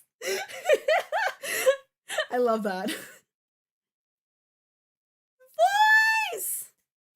変えて夢の世界へ I dreaming we are the one 揺るぎなきボイスを重ねて集めて響けこれ Dreamy World.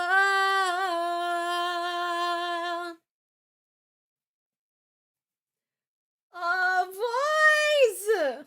I love this song.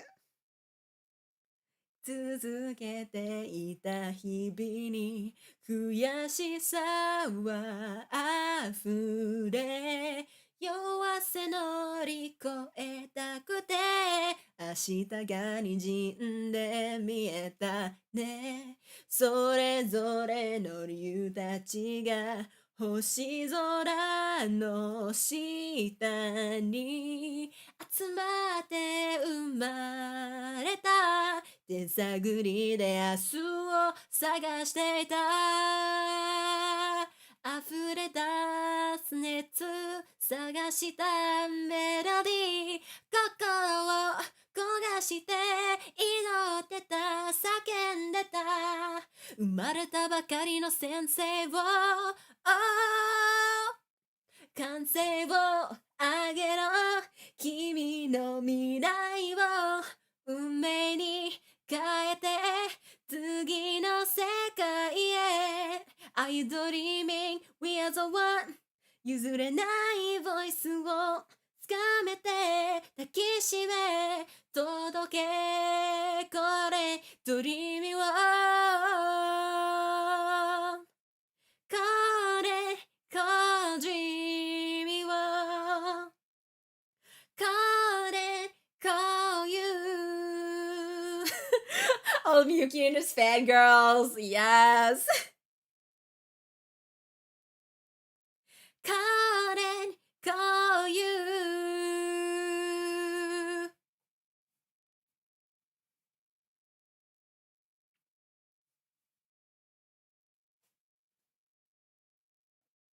Pray. Let's pray for all of our souls. Do you remember when Wataru and Ren held hands in front of tens of thousands of people? Because I do. This is a beautiful sight. I love this a lot.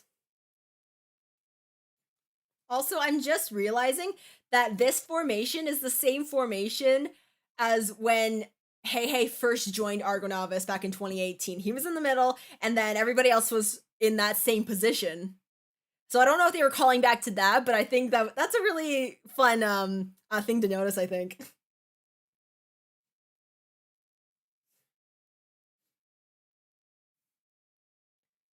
Yeah, the first time we hear all them singing together. It's so sweet. Oh no, battery! Battery, no! Battery, no! Don't die!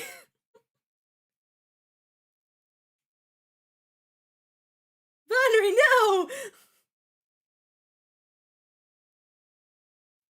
You're not fine. You're not fine! Battery, no! Battery! No! And all the happiness is just flown right out the window. No one's happy anymore.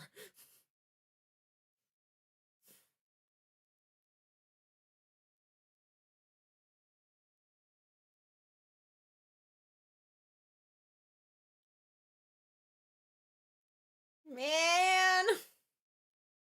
We're not having a rave up in here, people. This is serious.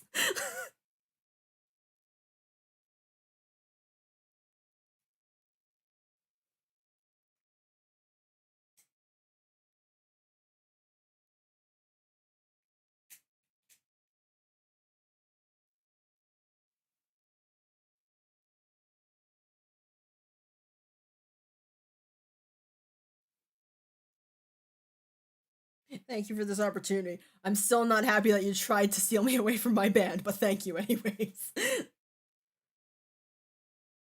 Man, poor Wataru, poor Banri, poor everyone. This whole situation is just so heartbreaking.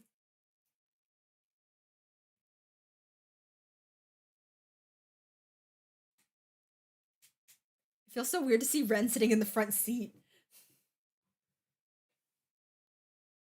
Let's pray for his safety. Let's pray, everybody. Everybody start praying.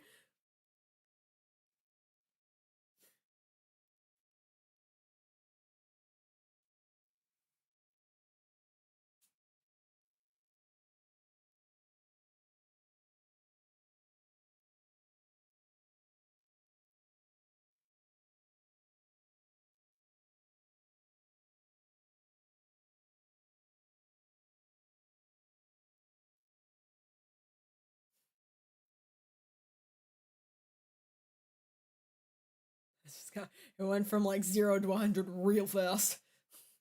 Or went from like 0 to 100 to 1,000. He's got a blood clot in his brain. What?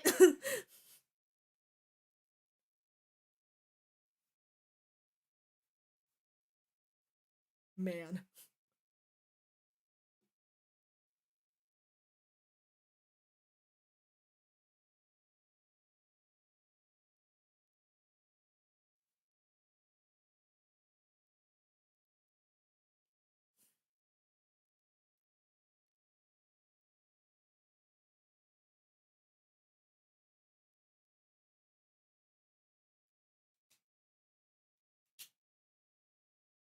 Aww.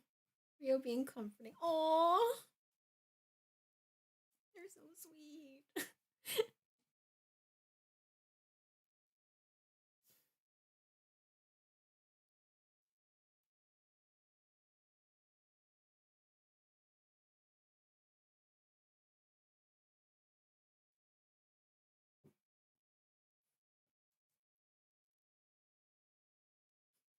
I'm sorry, but this whole conversation was just a little too on the nose for the subject of their song. Considering that Yuto had no input on the song whatsoever. I just find that so funny that like all of the exposition for the song came from this scene, and yet he had nothing to do with it. He didn't even know they were making a new song until the next day. Oh my gosh. It's you! Sekun! Secretary-kun! What are you doing here? Ah!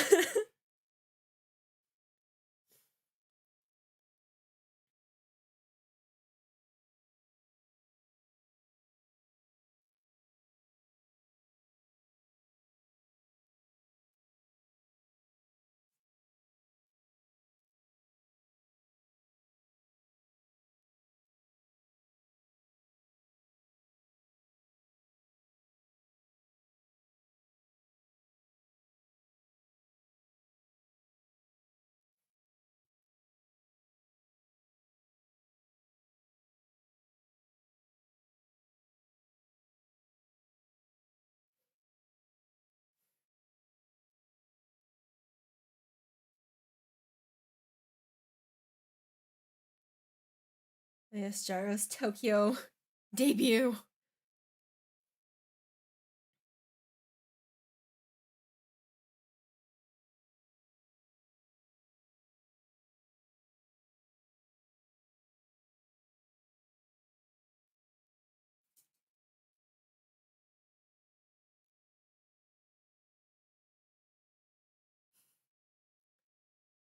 Okay, this whole conversation and like kind of like the whole conversations that like happen afterwards, it feels a little insensitive that they're talking about possibly disbanding when their friend is in a coma.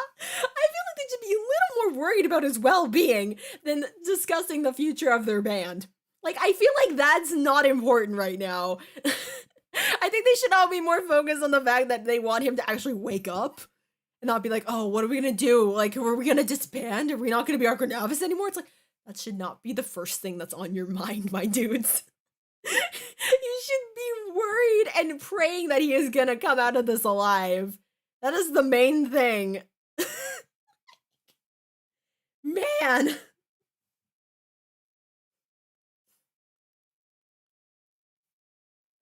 This is what I mean when I say that they're too focused, like the plot and the script are too focused on the band and the plot progression that they bring up the band in like in a situation that really shouldn't be brought up. They should really not be talking about band stuff when one of their friends is possibly dying. Like, my goodness.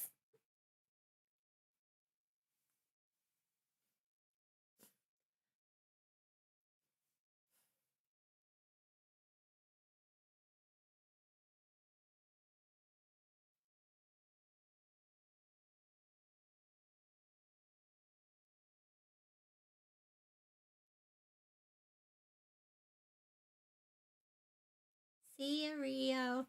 And thus the beginning of my favorite scene.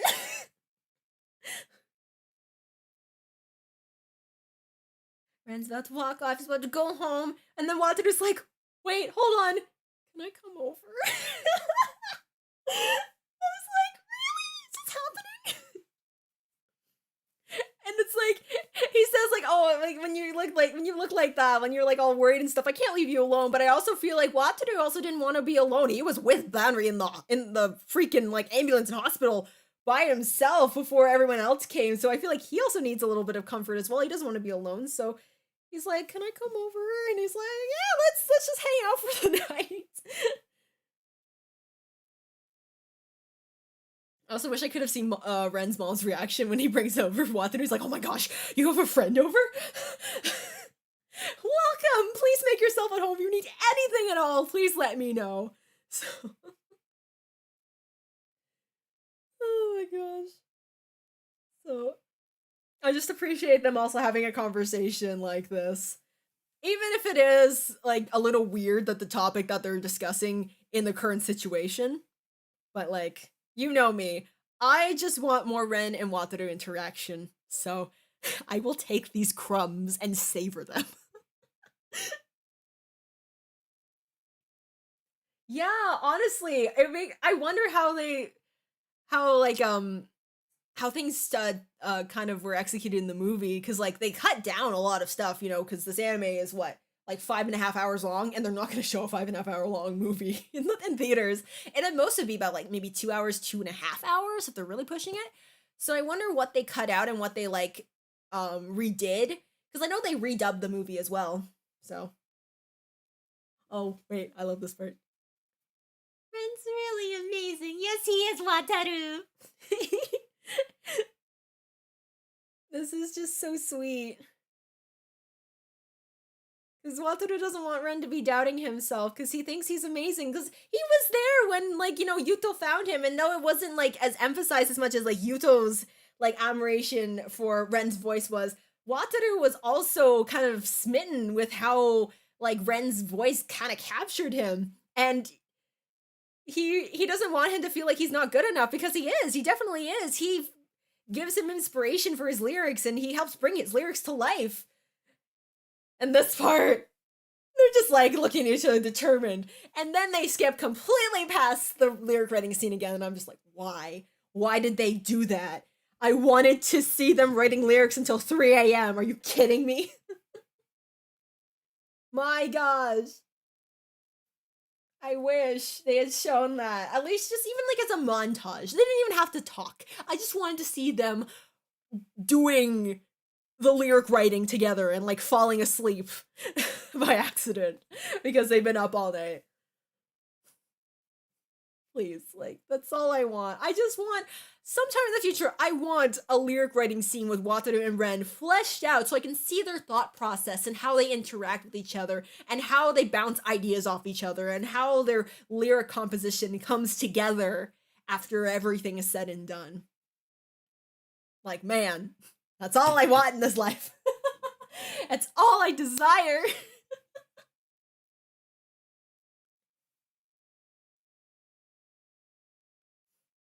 Yes, the music composition trio is back again! Look at them making prey. Look at them. So good. So good. Look at them. Look at them.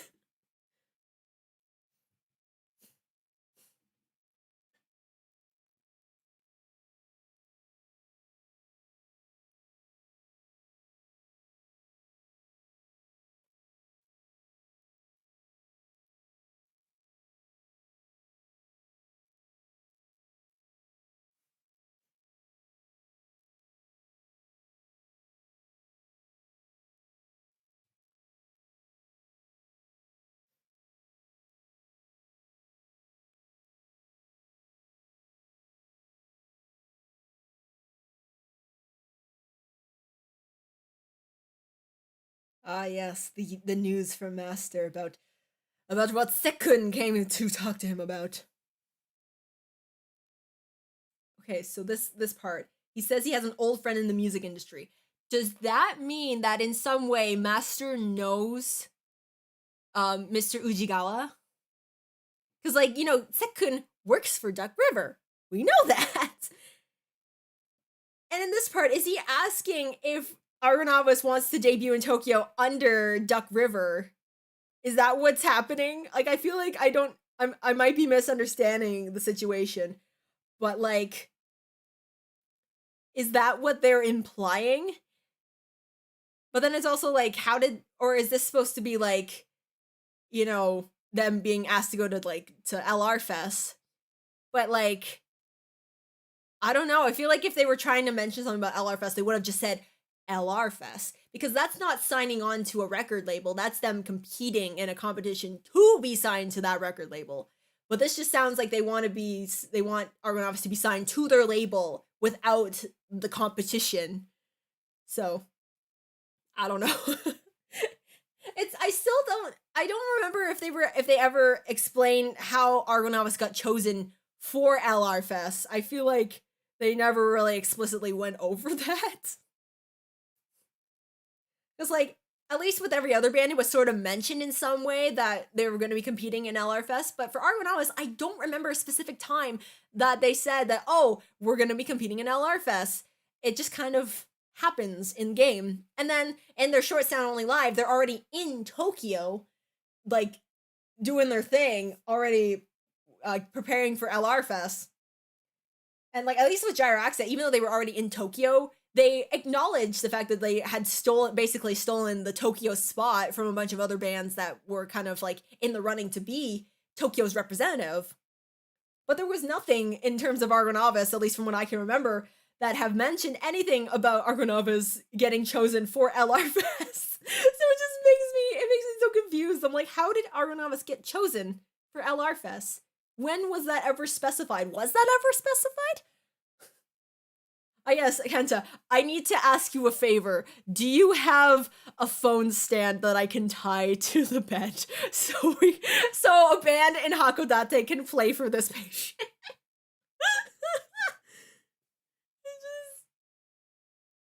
Yeah, I don't know. It's too funny. I like how they need to ask permission for that.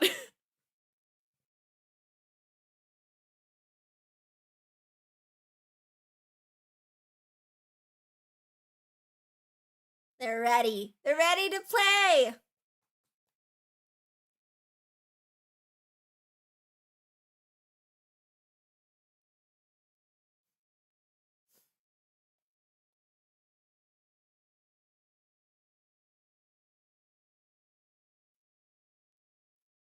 Also, let ARGONAVIS, let Seiyu ARGONAVIS also have their major debut. Let them debut as well, please! I would be so excited if they also got their major debut. That'd be really cool. I'd love to see ARGONAVIS majorly debut. Like, come on, please. Please. Pretty please. The beginnings of Prey. Just go.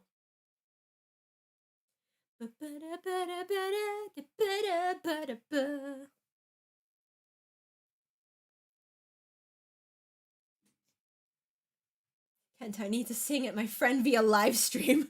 Can you make that happen?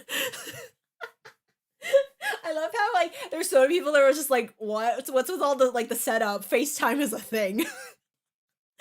But it is really funny to think that like they didn't just like, you know, they had to have like this whole camera set up when they could literally just use their phone. Especially since Kent on the other end is using his phone to broadcast. Like, oh man, it's just so funny.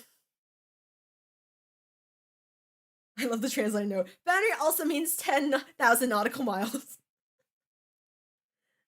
Love it.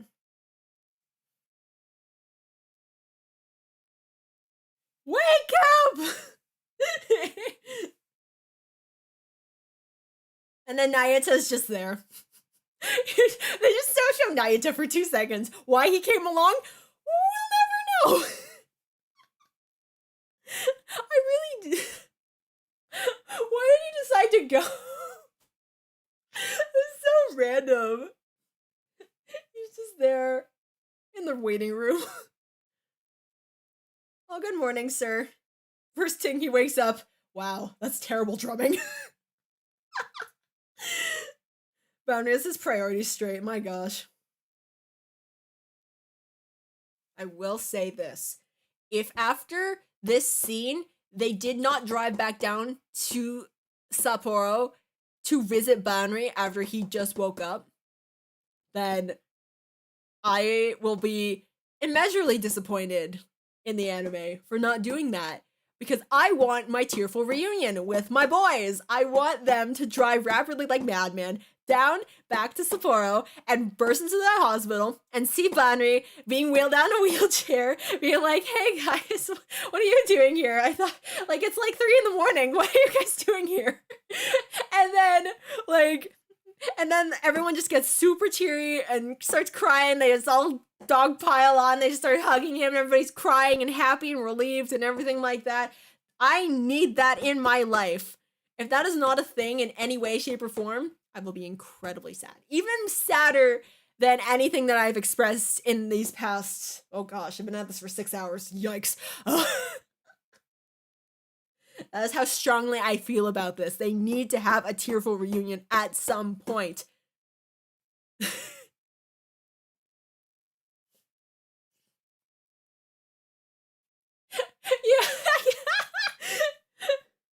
Yeah, he just has to go because Kenta's his ride. Like, I feel like if he wanted to, like, he could have made Kenta give him a lift home before Kenta went back to the hospital. He has that power, but he decided to go to the hospital anyways.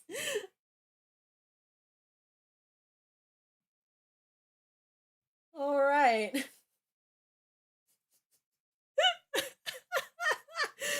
Oh my gosh. Well, let's get the background music back on. Cool, cool.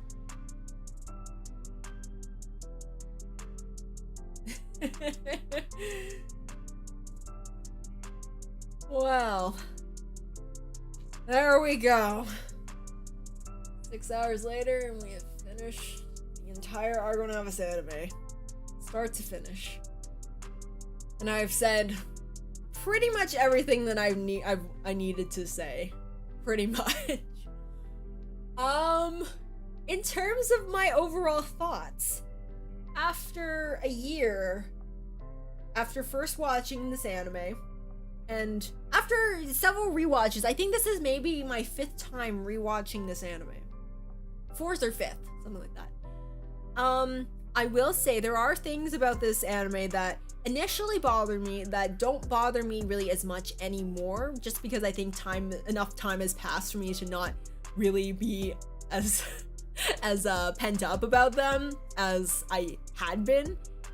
But it is also confirmed to me that there are still many pieces of this anime that bother me, just simply because I don't think I could come to like them based on like what I've come into this anime with, like, my expectations and the things that I wish that they had done and things that I think they should have done, just for, like, you know, the sake of, like, just the anime itself, not even for, like, my own desires. It's things that I wish that they would have done to make the anime better.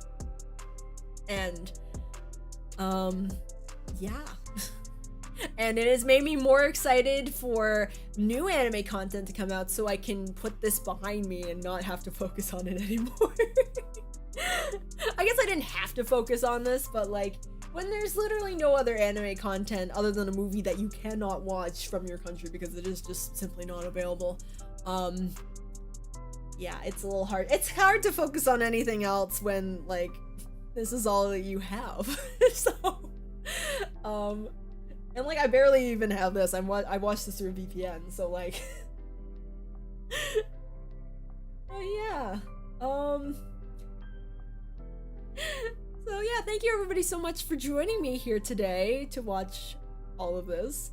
I hope you had fun, and if not, I hope at least it was entertaining, and if not that either, I'm sorry. I appreciate you sticking it out with me for this incredibly long stream. I mean, I guess the Finding Paradise stream was longer than this, but like, at least that was kind of fun to watch. This was just me complaining the whole time. Complaining mixed with some criticisms. I feel like yes, I did have some things that I guess I didn't need to like just be like, especially when Naito was on stage, I was like, no, go away. Like, I probably didn't need to say all that, but like, I feel like in terms of like how I feel about this sort of stuff and like my opinions towards it, I feel like it was, I don't know, I guess kind of a nice way to kind of, you know, explain my own personal thoughts and expectations towards what I wish the anime had been versus what it actually was. So, and I feel like that's like, I feel like that's okay. Like, I mean, obviously it's like, it's not a good feeling when like, you know, people talk badly about the things that you like, but I think especially like when you're like a fan of something, it's not a bad thing to talk about the things that you inherently disliked because of just, you know, circumstances, or just things that just didn't vibe with you or pan out as well as you wanted them to. And like, I really think that's okay to not like everything that comes from something that you've put your heart and soul into, something that you like or you're just a casual fan of, or you're passionate about. Like, it's what makes discussions interesting, and like being able to see what people liked and disliked in comparison to you, and being able to like see other people's points of view and stuff. I think that's what makes fandom discussion interesting about pieces of media that you all come together to like and watch and think about nonstop, because it will just not get out of your head and live rent-free in your brain for 3 years. It hasn't been 3 years yet, but it will be in March. So, yeah. So I'm going to eat some dinner now. Get some actual nutrition in me. Stretch some more. And I hope everybody has a good rest of their day. Thank you again for joining me. And yeah, keep loving ARGONAVIS. I can't wait to see what they come up with next in the future. Yeah. So, until we meet again, bye-bye! And hopefully next time I'll get chat working. Bye!